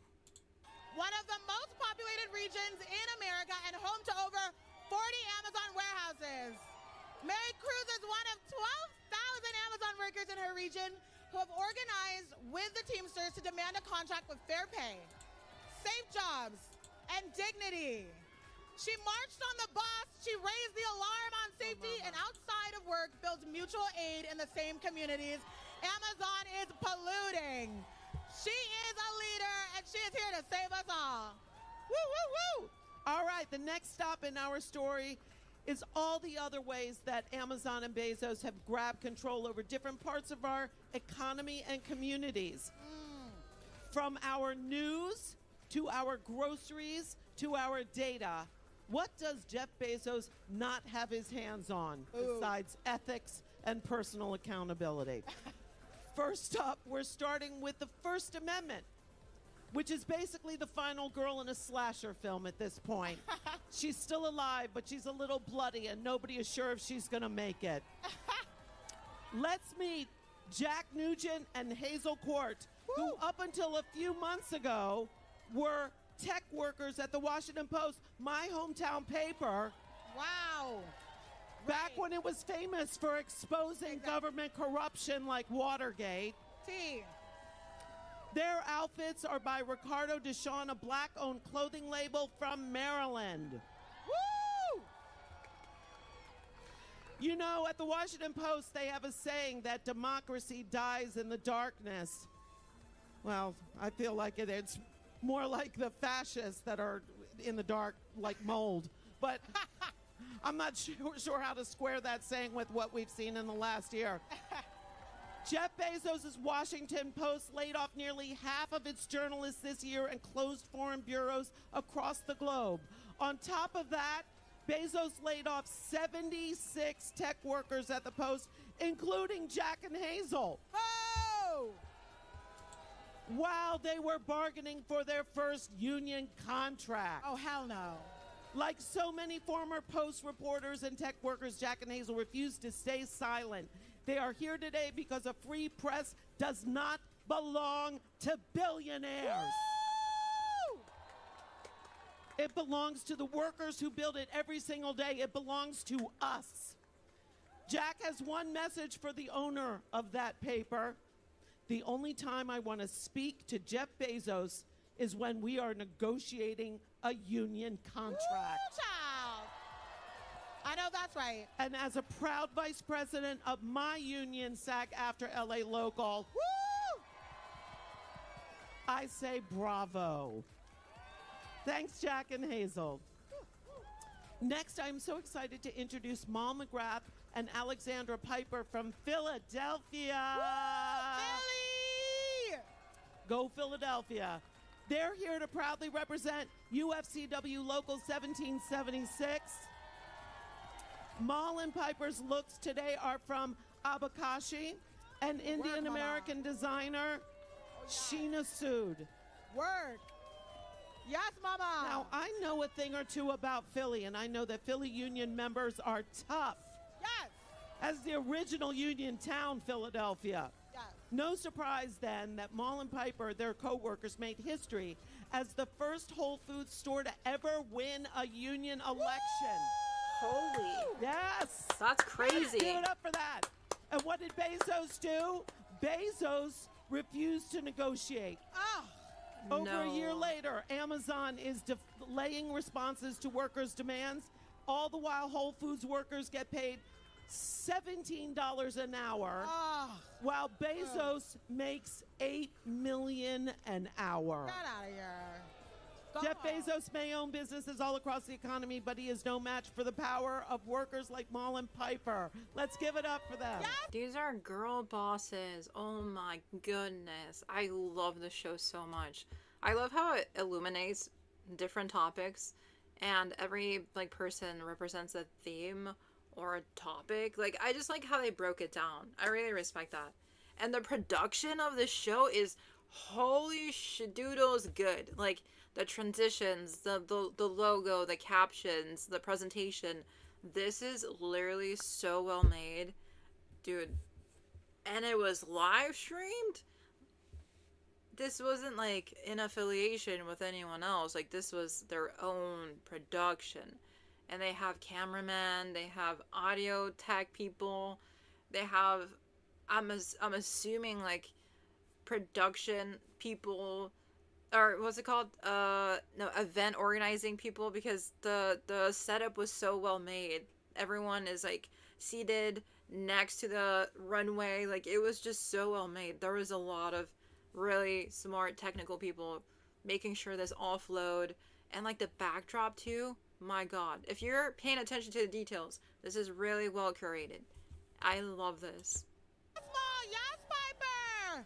Oh, I'm so inspired in this room today. Right? All these people doing the hard work. Oh my gosh. Thank you, Mullen. There's a stage manager. Guys, I was a stage manager for fashion shows. That stuff is stressful. And they got people making sure that they step out at the right time, that they come back at the right time. It's a holy production. Piper. Yes! Okay, so as you may know, this spot right here in the Meatpacking District was a place where working people came together to build unions in the face of grueling conditions, low pay, dangerous work. And, of course, this is sacred ground for the queer community. It has always where I used to hang out. Exactly. And so you know it was lit. If Lisa was over there. Oh, we were partying. Right. It has belonged to the fierce, the fabulous, and the ones they tried to erase. Trans women, queer people of color, who made this neighborhood a sanctuary when no one else would have them. Ballroom culture, the walk, the categories, the lineage. This is resistance and celebration all at once. So now, bringing the ballroom to this ball without billionaires, let's give it up for an original performance from the boutique house of Martine Rose. There's a performance? Oh my goodness. 10 out of 10. I love this. Please don't copyright strike me. Please do not copyright strike me. For the love of God, please don't. Please. Whoa.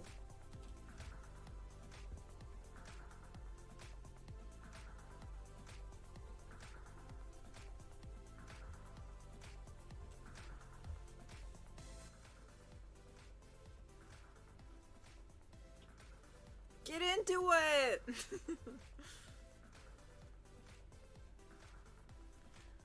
Oh, you know what they did? They deleted the audio for the live stream, so we can't listen to the music. They were smart. They also didn't want to be copyright strike. Let's just pretend there's music.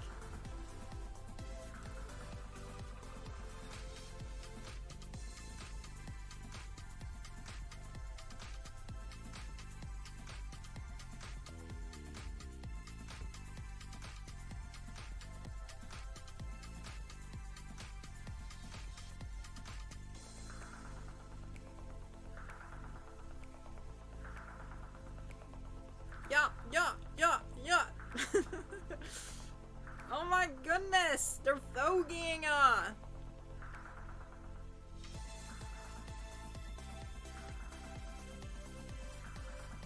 Hey.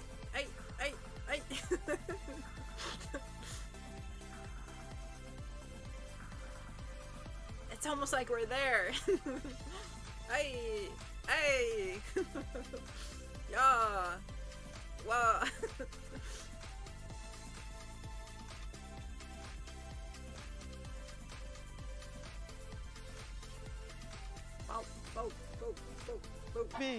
Oh my. Chills. I mean. Genius. Wait, is there more? Full body. There's more. There's more. Right. Oh.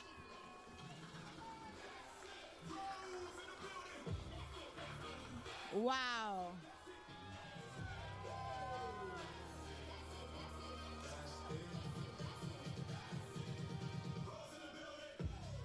Right.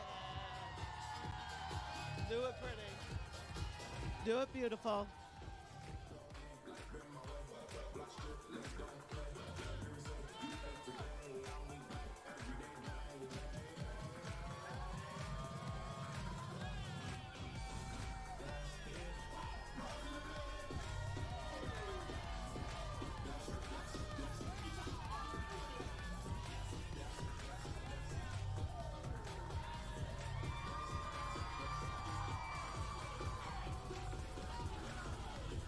Exactly.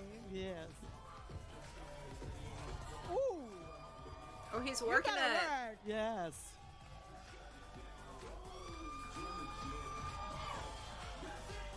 Nasty.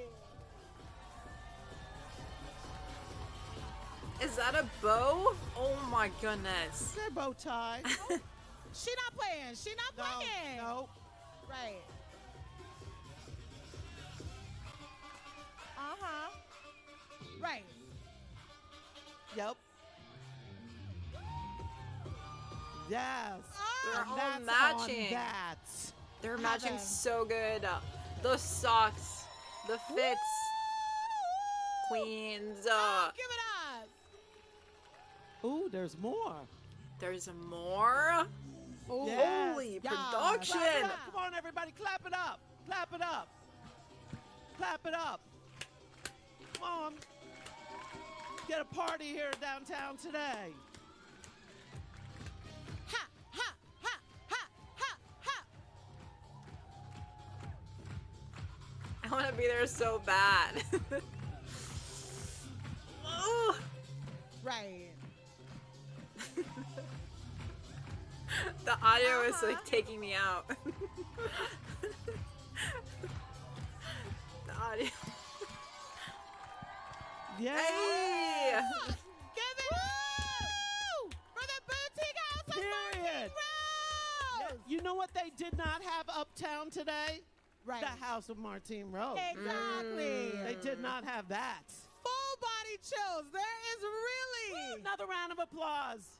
nothing better. So much talent. So much talent in the room.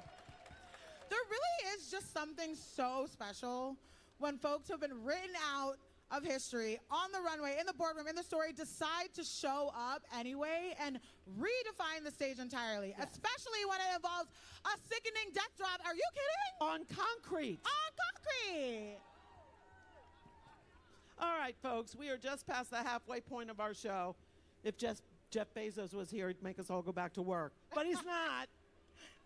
Good. We've learned about the real cost of Amazon, and we've met the incredible people across the country who are joining together to do something about it. Next up, we are going to meet some incredible workers who are taking power into their own hands at workplaces across the economy. These workers know there's at least one thing more powerful than any billionaire, besides a menopausal woman, and it is, thank you again, that deserved a much bigger laugh. No, I don't want it now. One thing more powerful than a billionaire, and it's a union. Yes. All right, let's meet them. First, we have Jordan Weiss, who is a doorman here in New York City. Woo! And a proud member and leader with his union, 32 BJSEIU. Jordan works on Billionaires Row on the Upper East Side. He has himself seen the enormous amount of wealth that a small group of people in the city have. Today, Jordan is wearing an outfit from Ida the Label. Ida the Label is named after founder Melchor Chado's grandmother, Ita. Woo! Who spent years working in New York City's garment industry after immigrating from Puerto Rico.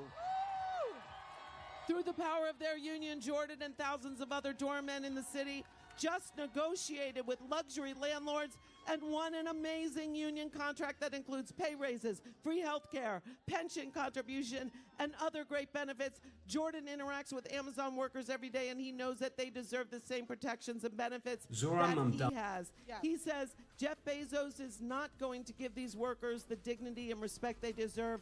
That's why Amazon workers need a union. Woo! Thank you, Jordan.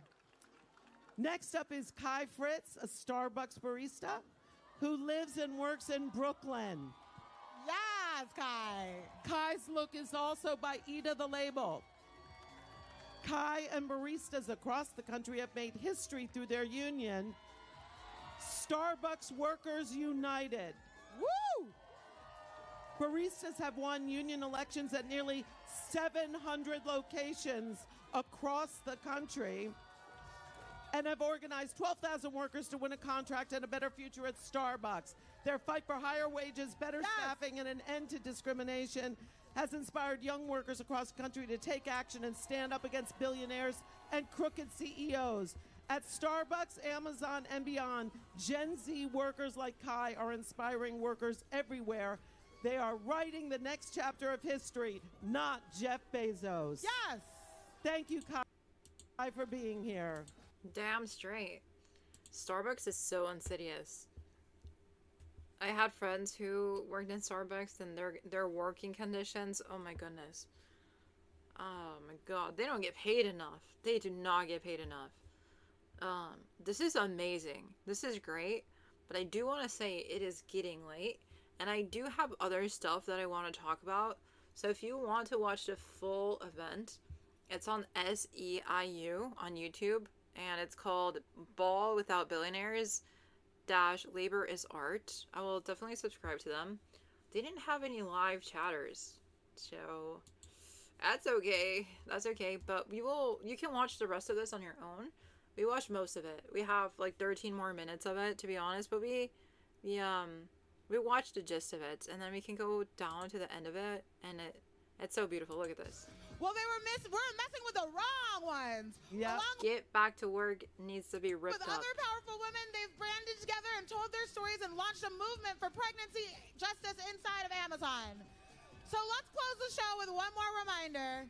Their labor, just like the labor of everybody we've met today, is art. And I'm talking about the kind of art we should be celebrating and fundraising for and fighting like hell to protect. Thank you. Hell yeah. Thank you to these incredible women who are fighting for a better future for parents, children, and workers everywhere. Everyone, let's stand up and give these powerful moms their flowers. Holy shit. Labor is art. This is so beautiful. This is literally so freaking beautiful. Wow.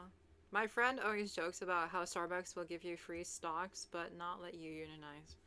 Yeah, for sure. Starbucks, you need to do better. I have a gripe against Starbucks. Why is your music so loud? Why is their music so... I can't even work there because the music is hella annoying. It's just... I'm trying to do my homework and you're just blasting your stuff and there's barely any tables. It feels so dead. It feels dead in those locations. And the colors are so nasty. We got like one job. You just want our money at that point. But I do want to talk about Mamdani. So he skipped out in attending the Met Gala. This was known. And instead he spoke out about garment workers. So let's see what the New York Times had to say about this. And then we're going to close off watching a YouTuber that I love. That's a sustainable fashion designer that was involved in the Ball Without Billionaires show that we just watched. So we're closing out the live stream. Fudge up. There's an ad on Twitch. There's an ad on Twitch. I'm holding. If you can still watch me on Twitch, hello. It's just someone is stuck in an ad. Someone is stuck in an ad. And I'm gonna pause here because yes, I'm getting paid, but I do not want them to miss the stream. So we can do both things. I get paid, Amazon gets paid, and people get their content. Okay? If you're on YouTube, please hold. Please hold. You're very much appreciated, YouTubers. YouTube watchers. We got 34 seconds. It's not a huge wait. You know, get a water break. Get a humix break.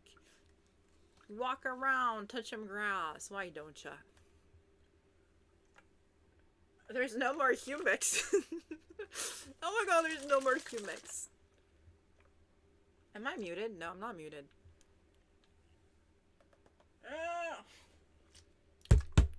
There's no more humix.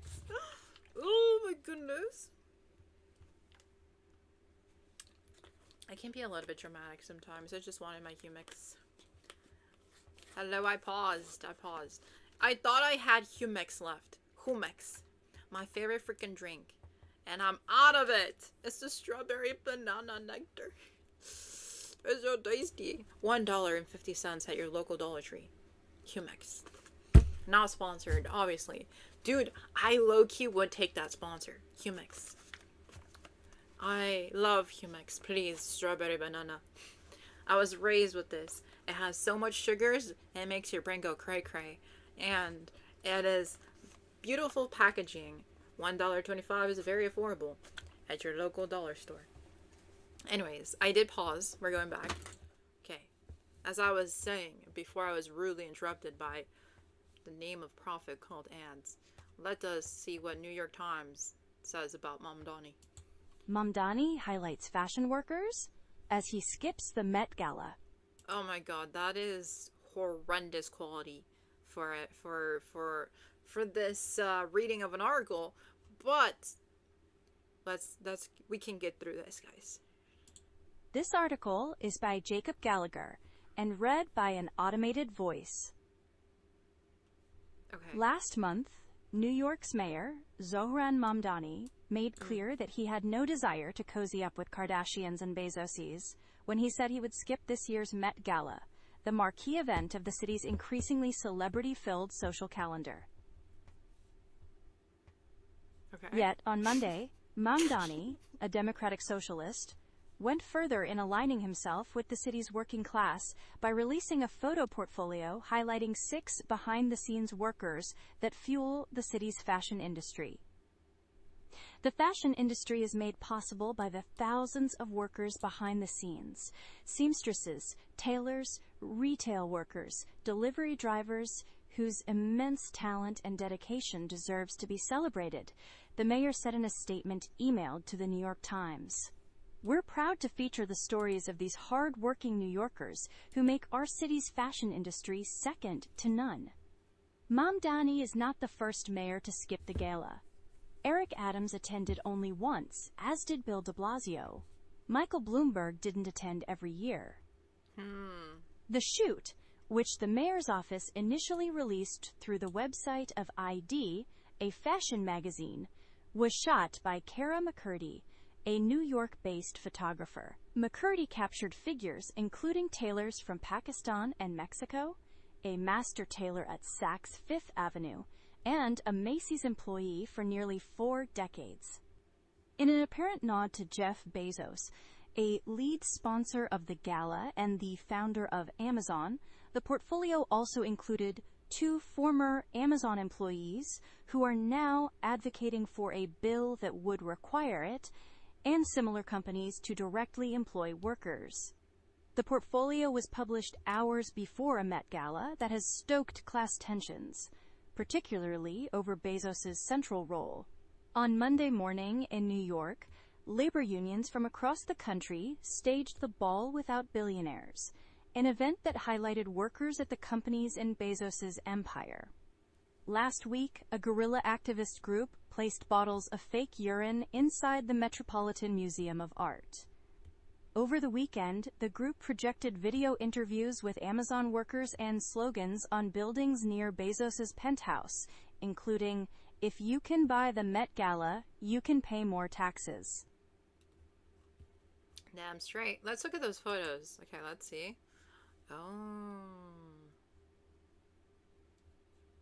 Reject all cookies. Do I want to subscribe? No. Okay, guys. Let me look. Let me look at this. Is this it?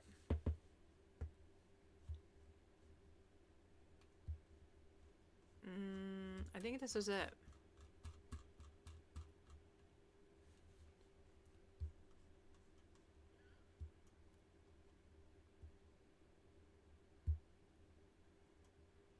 Oh, interesting. These are the photos. These are the garment workers.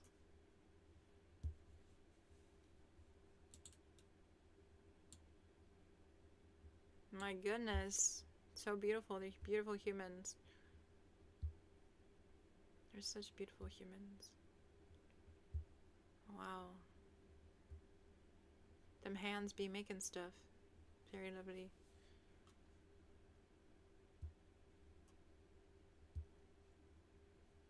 This is another. These are other garment workers. Whoa. These photos are beautiful.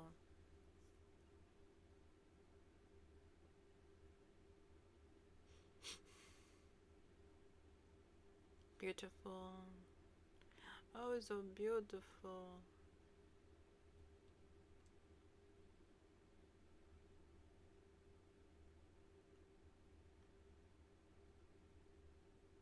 I'm not muted. I'm admiring. So beautiful.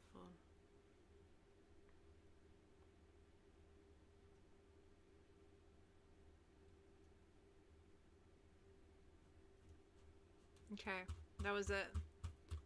That was it for that.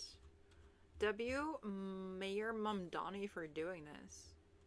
These are the leaders in our fashion industry, and I will try my best to back them with the work that I do. I am in service to the garment workers. They're the backbone of the fashion industry. Beautiful, beautiful, beautiful. Okay, so the last thing that I want to talk about is a beautiful designer based in New York. She does YouTube videos, and she was featured in the Ball Without Billionaires. Let me pull her up. I will look at her up. I will look at her up. Give me 1 segundo, por favor.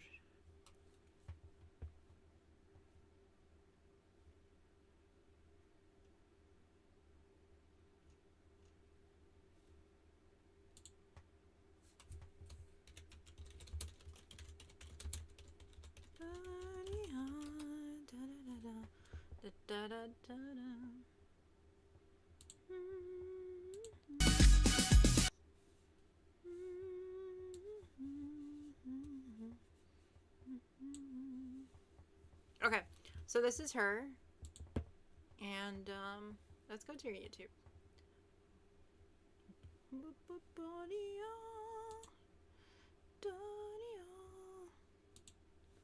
Yes, we have found her. We have tracked her down. I am subscribed to her. Don't get it twisted. Just not on my main not on my main account. I have a different account. I'm not a fake fan. Do not come for me. I'm not a fake fan.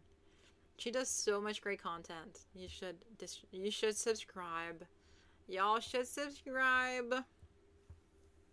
But let's watch one video where she talks about her sustainable fashion journey, and then I'm gonna move offline. I'm gonna go offline. Which one's a good one? Which one should be a good one? Maybe we should watch a recent one. She used to upload a lot, but then she got really busy. I think she's been traveling.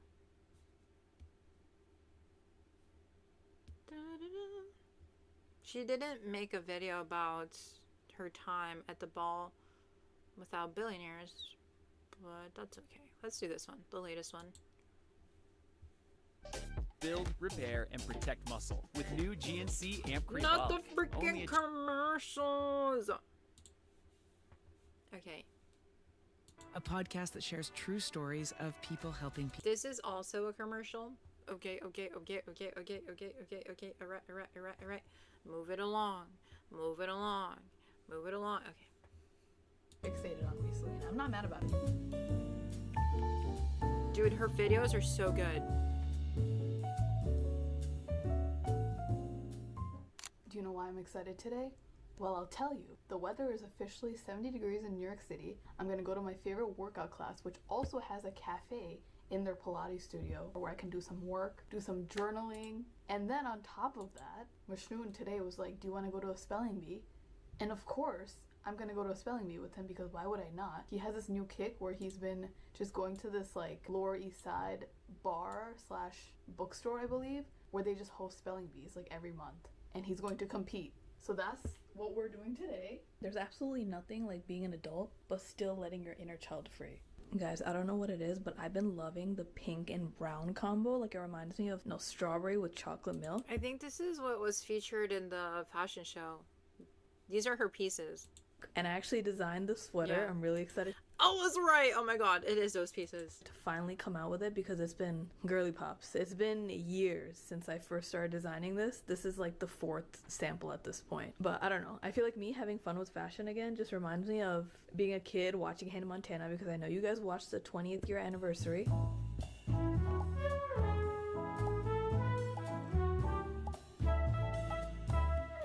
With summer coming up, the last thing I want to do is be cooped up at home doom scrolling while it's beautiful weather outside. And so something I've been trying to do more of is habit stacking, where if I have a workout class already booked, then I know I can read on my commute or experience the city in a different way, which let me tell you has been very hard the last few years, but very rewarding. Like, I don't know about you, but I hate how easy it is to mindlessly scroll when you're bored, and I had to retrain my brain kind of to be comfortable with the boredom and also be okay with my own company, and also slowly replace scrolling with something less stimulating but more calming and fulfilling. And so I hope this video inspires you to do the same, because we deserve to get our own attention span back. My attention span is cooked.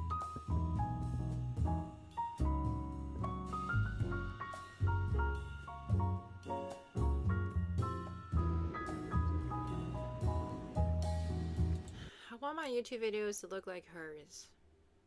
Oh. Peak goals. Peak goals. I love her. I love her so much. Should we watch a bit more of this video? I think I'm gonna jump on. Or jump on. Jump off. Yep, I think I'm gonna jump off. I'm gonna jump off, guys. But yeah, you should definitely check her out. What the heck? It's been, how many hours have you been streaming? 3 hours and 38 minutes. So yeah, it's a long time. But thank you guys for jumping on. I'm gonna go eat something. I haven't eaten in hours. The last time I ate was at 12, and that was technically my breakfast. It's currently 8:48 p.m. So I've only had one meal and a bunch of coffee, and I worked my second day as a barista. I was there from 12 p.m. to 4 p.m. So that's like 4 hours, no? And that was a journey. That was such a journey to learn all the coffees. But I'm slowly getting better. I'm not perfect. Obviously, it's my second day. Like, what do you expect from me? When do I work tomorrow? I work tomorrow. Oh, please, not at 8 a.m. I don't work tomorrow. I do not work tomorrow. Oh, thank God. Oh my God. Thank you, Jesus. Thank you, Jesus. I don't work today. Thank you. I mean, tomorrow. I'm so tired. Oh my God. Dude, I do not work tomorrow. Thank freaking God. Thank freaking God I do not work tomorrow. I can vlog. What should I vlog tomorrow? Should I vlog? Should I go to the bins tomorrow? Wait. What if I vlog that vlog? I know, Carrie, you asked for that, for that Goodwill bin vlog. I think maybe tomorrow is the day. Wait, I'm actually super excited that I'm not working tomorrow. I genuinely would have been burnt out going tomorrow to work and learning more shit. She gave me a brain break. My boss is a genius. Thursday, I work from 8 to 11. Okay, that's manageable. Then Friday from 12 to 4. And Saturday, not my Saturday being. She scheduled me 9 to 1 on Saturday. Oh. Okay, we got this. We got this. And then she gave me this whole Bible to study. I would show you guys, but like I don't want to leak the information. It's like a 20-page Bible essentially that I have to study and pass the quiz. And if I don't pass the quiz, I cannot keep getting hours at this job. So I have a month to know my shadoodles. Alright, that's fun. It's very fun. I'm gonna throw up. Carrie says, "How was your day today?" Dude, I didn't even realize I didn't talk about my day. Okay. Guys, welcome to the stream. Welcome to the stream, guys. Hi. It is 8:51 p.m. We're just starting off the stream. We're gonna get into so much detail, but first, let's talk about me. You most definitely did not stream already. This stream has not been happening for literally 3 hours already. Oh, almost 4 hours to be exact. We need 18 more minutes for it to be a 4-hour stream. But hey, we live and we learn. How was my day though? So, I woke up really exhausted today. And I woke up around 8, but I didn't get out of bed until 9 a.m. Bad habit. Bad habit. And then I have a very meticulous morning routine. So I wash my face, I brush my teeth, and then I do my bed. That takes 30 minutes. Okay? I'm a zombie in the morning. I take too long to get ready to do the most simple thing. So that's 30 minutes gone. And then I do my makeup. My makeup takes 30 minutes. It's the no makeup look that takes me forever. But I watch streamers and I watch YouTube. So it's kind of like me catching up with like what I missed while I was asleep. Is there an ad?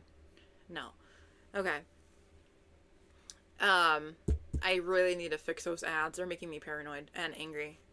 So I watch my videos, I do my makeup. It's 10 a.m. around this time. And then I'm like, oh shoot, I'm kind of hungry. So I get myself a peanut butter jelly and sandwich and a banana. That's all I eat in the morning typically. And almond milk. So then I realized, oh my god, I have a Depop order that I haven't put in the bag or printed a label out for it. So I was doing that and I took my sweet time. So by then it's 11. And then I was thinking, okay, like, should I stream today? Like, what's the vibe? I only have literally like 30 minutes to plan something because I have to leave by 11:30. So I was like, yeah, I'll stream today. I literally saw all this stuff that I just showed on my Instagram feeds, on my TikTok feeds, on my YouTube feeds. I was just overflowing with ideas and like thoughts about all this. And I was like, I think others would benefit from like having me walk through all the videos, walk through all the stuff that I was seeing. It can be a lot to just like scroll and like get bits and pieces. So I was like, yeah, I think this is beneficial. It's timely. A lot of people may come in and jump on and care about this since it just happened. I think it'll build my like live stream muscle. And I have a lot to say, so I think it would be good, even though I'm gonna work today. So I planned out the stream. I made the Canva thumbnail for the YouTube on Canva. And then I did the title, I did the YouTube description, I prepped the Twitch stuff. And I was like, okay, fine, we'll stream at 5 p.m. Which is May 5. It's 5/5 at 5 p.m. There was 3 5s. So I was like, okay, like, dude, like, it was meant to happen if there's so many 5s, right? May 5 at 5 p.m. Central Time. 555. I was like, okay, whatever. It's done. It's a done deal. I think it's a good idea. It's a done deal. So I scheduled that, and then I had to leave to go to work, but I forgot I hadn't really eaten lunch. I had only eaten breakfast. And I work today from 12 to 4, so I was like, I need to eat something that's real food before I leave to work. So I made myself some scrambled eggs really freaking quickly, which I got kind of pissed about because I only eat quesadillas. I get a tortilla, pork queso, and I put it in the microwave, and within a minute I have food. Not the healthiest option, but that's my go-to. So I thought I was going to eat a quesadilla at first, and then I realized there is no cheese, and I crashed out, and I was like, what am I gonna eat? And I started like whipping out the eggs and like cooking it. I burned a lot of stuff, and my mom was in the kitchen, and she was like, where were you yesterday? I did not talk to her yesterday. I went to work and I streamed, and I hid in my room. You guys know this. And so she hadn't seen me in like 2 days because I'm just hiding in my room or in my backyard. Literally, guys, my family does not see me. I hide in my room, or I'm at a store, or I'm outside, or I'm at work. Like, my family, honest to God, they cannot keep me down or track me down. So this was the first time she spoke to me in 2 days, and I was like, my job is interesting because I've never been a barista. I'm trying to learn all the drinks. It's kind of chaotic. Give me some time. Talked to her for like 5 minutes. I ate my eggs in another 5 minutes. I was out the door by 11:40. The commute is very short, so I got there like within 10 minutes, and then I was like just scrolling through my phone, and I got there on time. At 12 p.m. I was there at work. How did I pull that shit off? How did I multitask? Do not ask me how I did that. I don't know how I cooked those eggs so fast. I don't know how I ate them so fast. I don't know how I talked to my mom that fast. How I got out of the house and like, I was on a different vibe today, okay? And I think I should slow it down a bit more and pace myself or get up a bit earlier. But we got it done. So I was at work from 12 to 4, or so I thought, because I was still washing dishes at 4 p.m. And it was like 4:30, and then they were like, "Oh, you gotta clean the toilets." And when I left the building, it was like 4:40. And I have my stream at 5, so I'm like, how am I gonna do my commute? But then I was like, wait, okay, surely I can get home in 20 minutes. Surely I can make it. Bro, the thing is, when you live near major highway systems, your commute is very long, no matter what time it is. It is literally 4:40, bro. And the streets are congested with trucks, semis, normal cars, big cars, small cars, motorcycles. Like, it was congested. But the thing is, I pulled up in front of my house at 4:55, bro. 15 minutes. I got here in 15 minutes against all odds. And then I'm like running into my house. I literally ran into the house to get here on time at 5 p.m.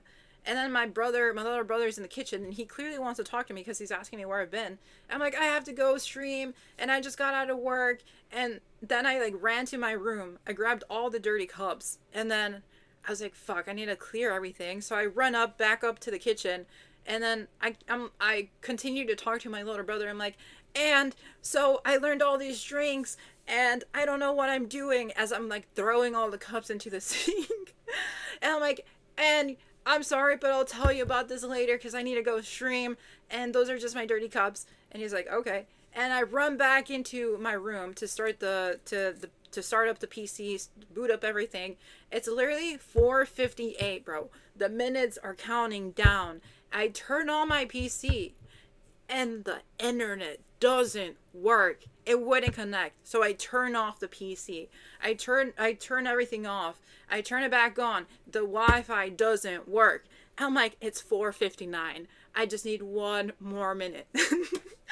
Like, I'm just so close. I'm so close. All I have to do is press live. All I have to do is press live. Just, please, internet, please let me make it on time, okay? The internet was not working, so I turned off the PC again. I missed a deadline. Because it's still booting up at 5.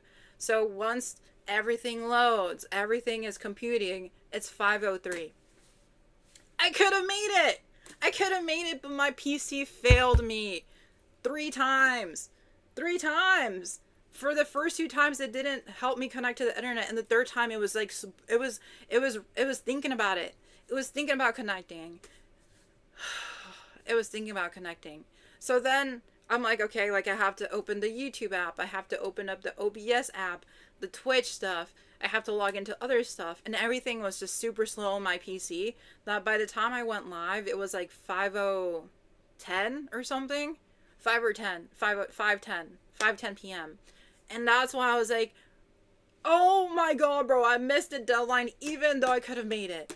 It's just my PC took forever to work today of all the days. And my little brother, mind you, he just saw me run into the house and throw my dishes into the sink, is now hearing me yell, what the fuck is going on? Why is this Wi-Fi not working? Like, within a matter of a minute since I walked in, there's been utter chaos for me. And so when I start off the stream, I'm like, I'm so sorry you missed the notification. But it's Cinco de Mayo and F Cinco de Mayo. And you guys, why are you celebrating a genderfied holiday? I was so pissed that I missed my deadline. But I had so much to say, and I was so caffeinated, and I was this close. And then my PC failed me. Of all the things that could have made me late, it was the PC at the end of the moment that just could not connect to the Wi-Fi, and it was just lagging. My PC is typically so fast. Like, it must have sensed my urgency and thought, today is the day I betray her. Because of course PCs have feelings and have, like, their own mind and can sense that they want to mess with me. You know, of course. No, obviously not. I don't know what happened with the PC. It was a whole saga. It was a whole saga. And the thing is, I was so close. I was so close to making it. I was late. I'm fine. I admit it. I was fine. I was late, and it's fine. It's not fine. But we live and we learn. It's just, I didn't know I was going to be at work until 4:40. I thought I was going to leave at 4. And I had asked my coworker, like, oh, we're leaving at 4. And she's like, yeah, they made me wash dishes, and that was taking forever and forever. I was like, wait, am I the dumb one? Like, am I just taking forever to wash stuff? And then they told me to clean the bathroom. I'm like, yeah, like, this is going to be a close call. I knew as soon as I got out of work, it was going to be a race. It's going to be a race. Streamers are late here and there. It's no problem. The thing is, I know the notification thing is, like, a huge thing for Twitch. For YouTube, it's not such a big thing, but I personally love to be on time. It's like it's a OCD thing. So for me, I was like, oh my god, I failed already. I'm like a screw up. I hate being late. I hate it with a passion. So I was thinking, okay, like, I need to figure out how to start the starting stream screen. I need to figure out how to do a starting stream screen that I can start on my phone that kind of, like, connects on my PC. You're back, Marissa. I've been on so long that you're back. Lol, I think you have to release that need to conform to Twitch's requirements. Don't treat yourself as a robot, friend. I know, it's just like, I love being on time. I'm a time person. I love being on time.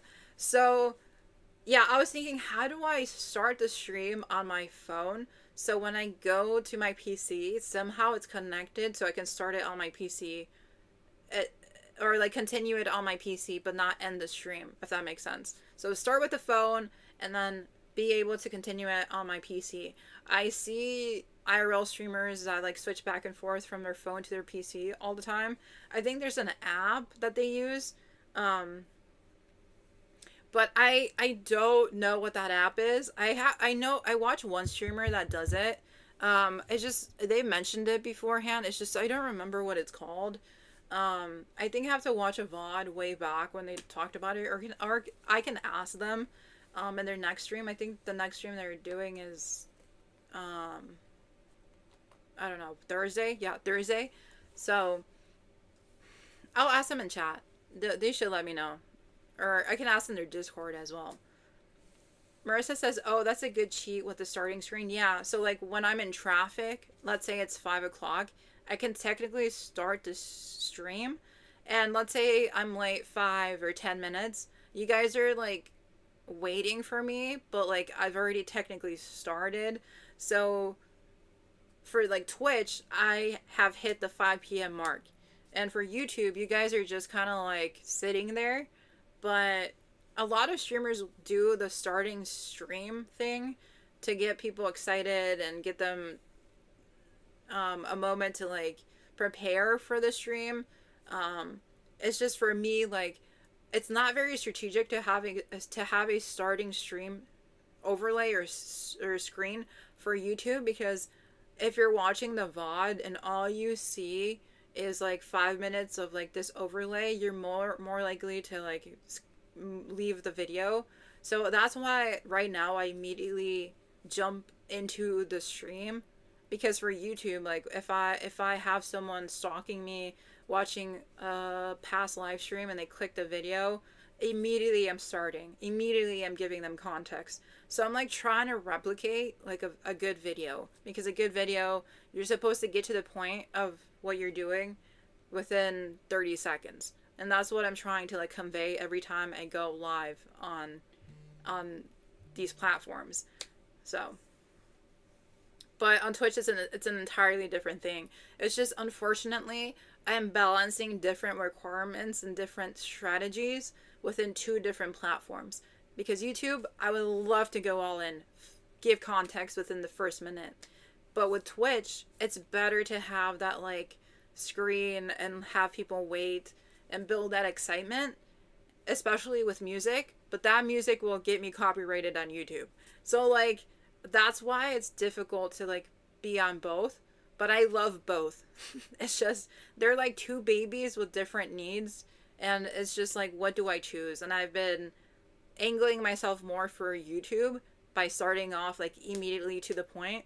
But given that I have a job that I don't know how long I'm going to be there, and it looks like I'll be there until like 4:30, 4:40, and I know I'm going to be, like, struggling to get home to stream at 5, I think the starting screen thing is going to be the solution. And if you don't like it on YouTube, then, like, you could just, you can kind of skip forward if you're watching the VOD. It's just, it kind of affects, like, I guess the algorithm thing. I don't know. One of the streamers I watch has a starting screen for like 10 to 15 minutes. Nah, 15 minutes is too long. Maybe 5 to 10 minutes. Carrie says, I'm sure you could find some copyright-free music. I know Pixabay has free audio you can use. Definitely. Definitely. I'll keep that into account. I can always play the same song too if I know it doesn't get copyright striked. There's a lot of, like, small indie, like, Latino music that I love that don't get copyright striked and is also not affected. It doesn't affect the Twitch streams, because also Twitch is super picky about audio. Like, if you watch my VODs on Twitch, some of the parts of my VOD are muted because of the copyright stuff. So both Twitch and YouTube are different with their copyrights, but it just kind of depends on the artist. So I definitely have to, like, see, like, which song to play, and I can just keep that song. And yeah, it's just experimentation. Marissa says, can you move your stream time down 30 minutes later so you don't have to rush? That's interesting. That's actually a good idea. Why don't you just move the time? True. I didn't think about that. I didn't register. I know that, Carrie, you take a bit longer to jump on at 5:30. You're like ready to go, so that could actually work for Carrie. I don't mind it. I actually don't mind it. I just genuinely didn't think about it. Look, guys, I came up with this whole scheme of how to, like, get here on time at 5 p.m. and I completely missed the point that I can just, like, make it a bit later. Oh my god. Dude, what is wrong with my head? Okay. Maybe we can come to a consensus that it's at 5:30. 5:30 p.m. Central Time. Yeah, we can do that. But the thing is, I start at 5 p.m. on Monday, and then Tuesday it would be like the off day. I would start later. So I don't know if that would affect the Twitch notifications, because then on Wednesday I start at 5. So the implication would be that I would have to start all of the days at 5:30. So if you guys are okay for me to start at 5:30 for every stream for every day, that would be fine. It's just I would have to start at that time every week to, like, have that work. Fuck, she's in an ad. Carrie's in the ad again.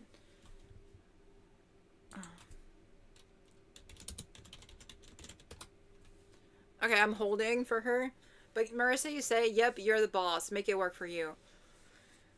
It's just, if I start at 5:30, I'll end later. So 5:30, 6:30, 7:30, 8:30.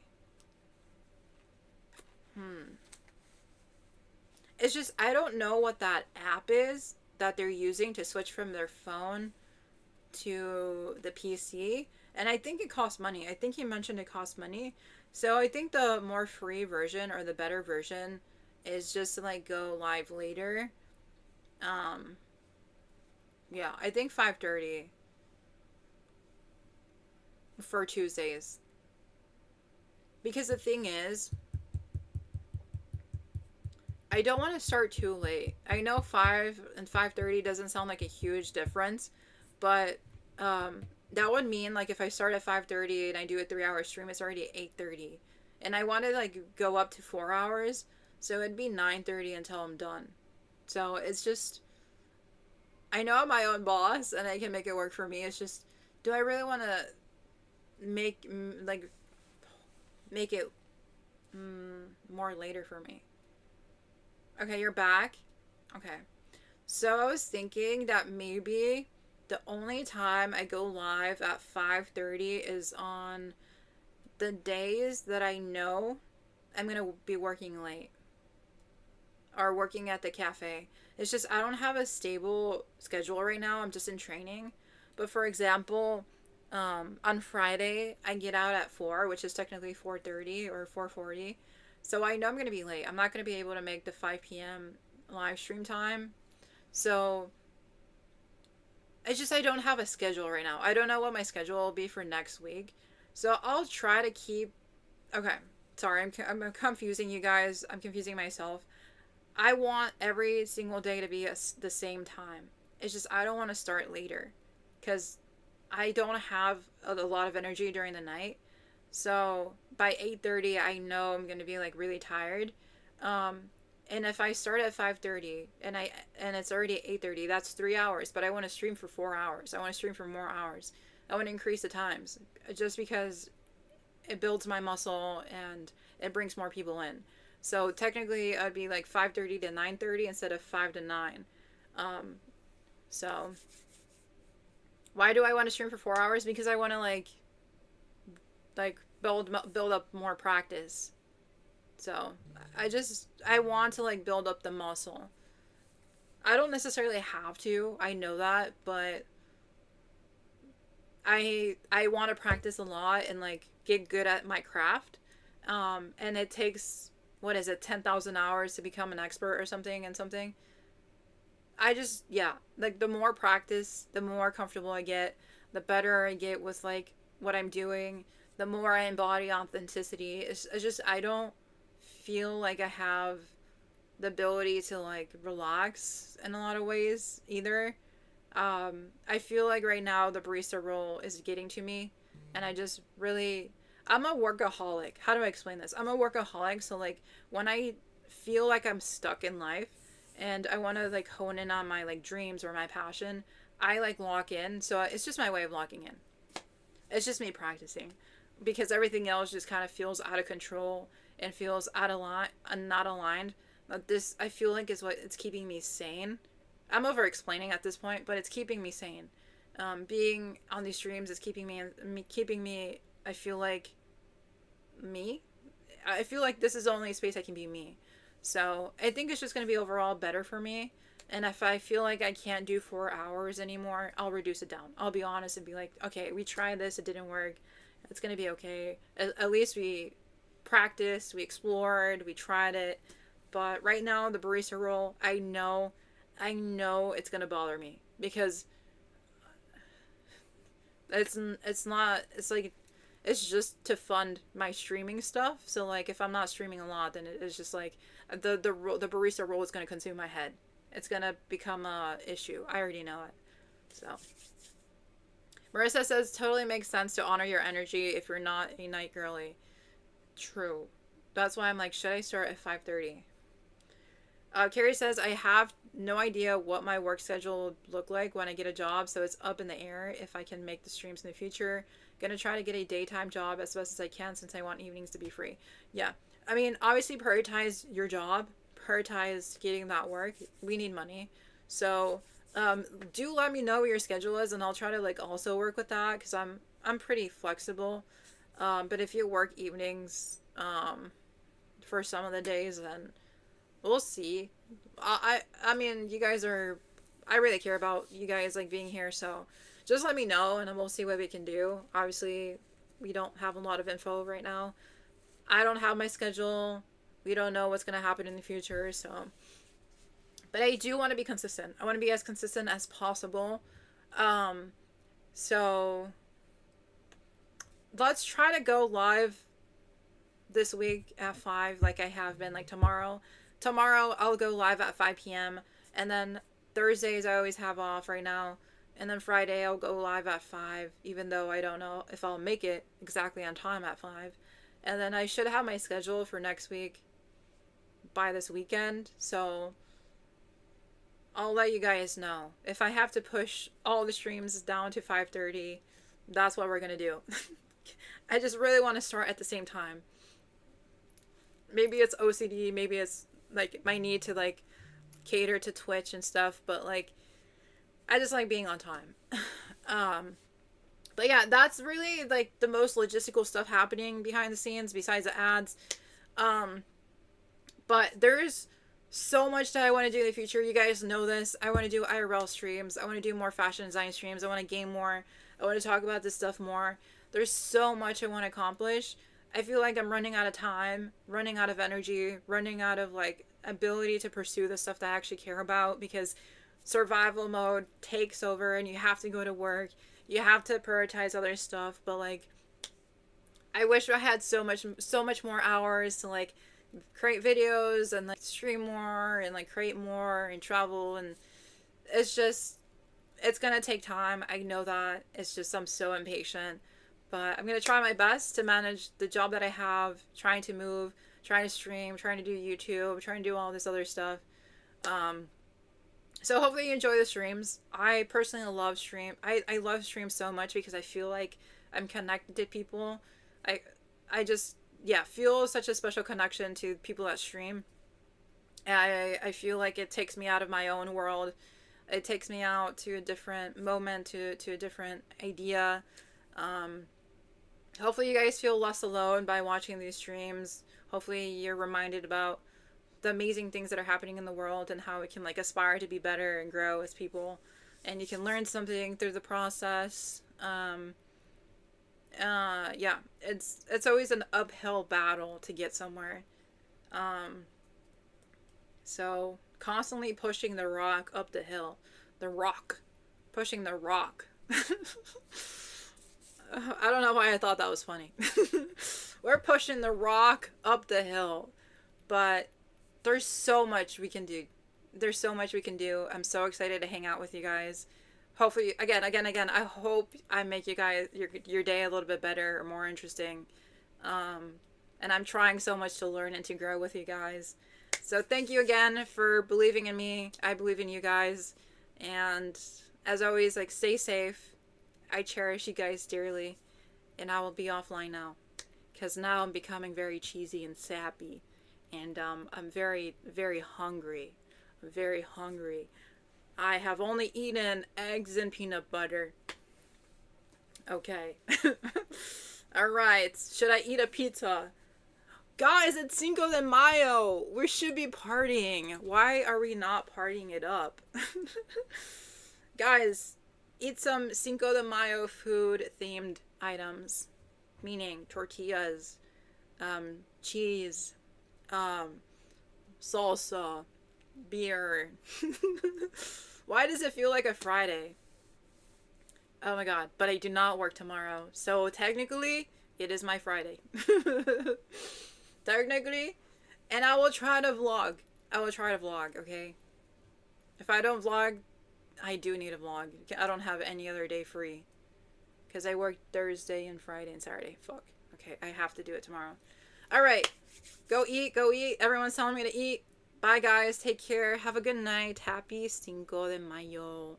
See ya later. Bye, guys. Bye-bye. Bye-bye. Twitch. Bye-bye. YouTube. Bye-bye. Bye-bye. Bye-bye. Bye-bye. Bye-bye. Bye-bye. Bye-bye. Bye-bye.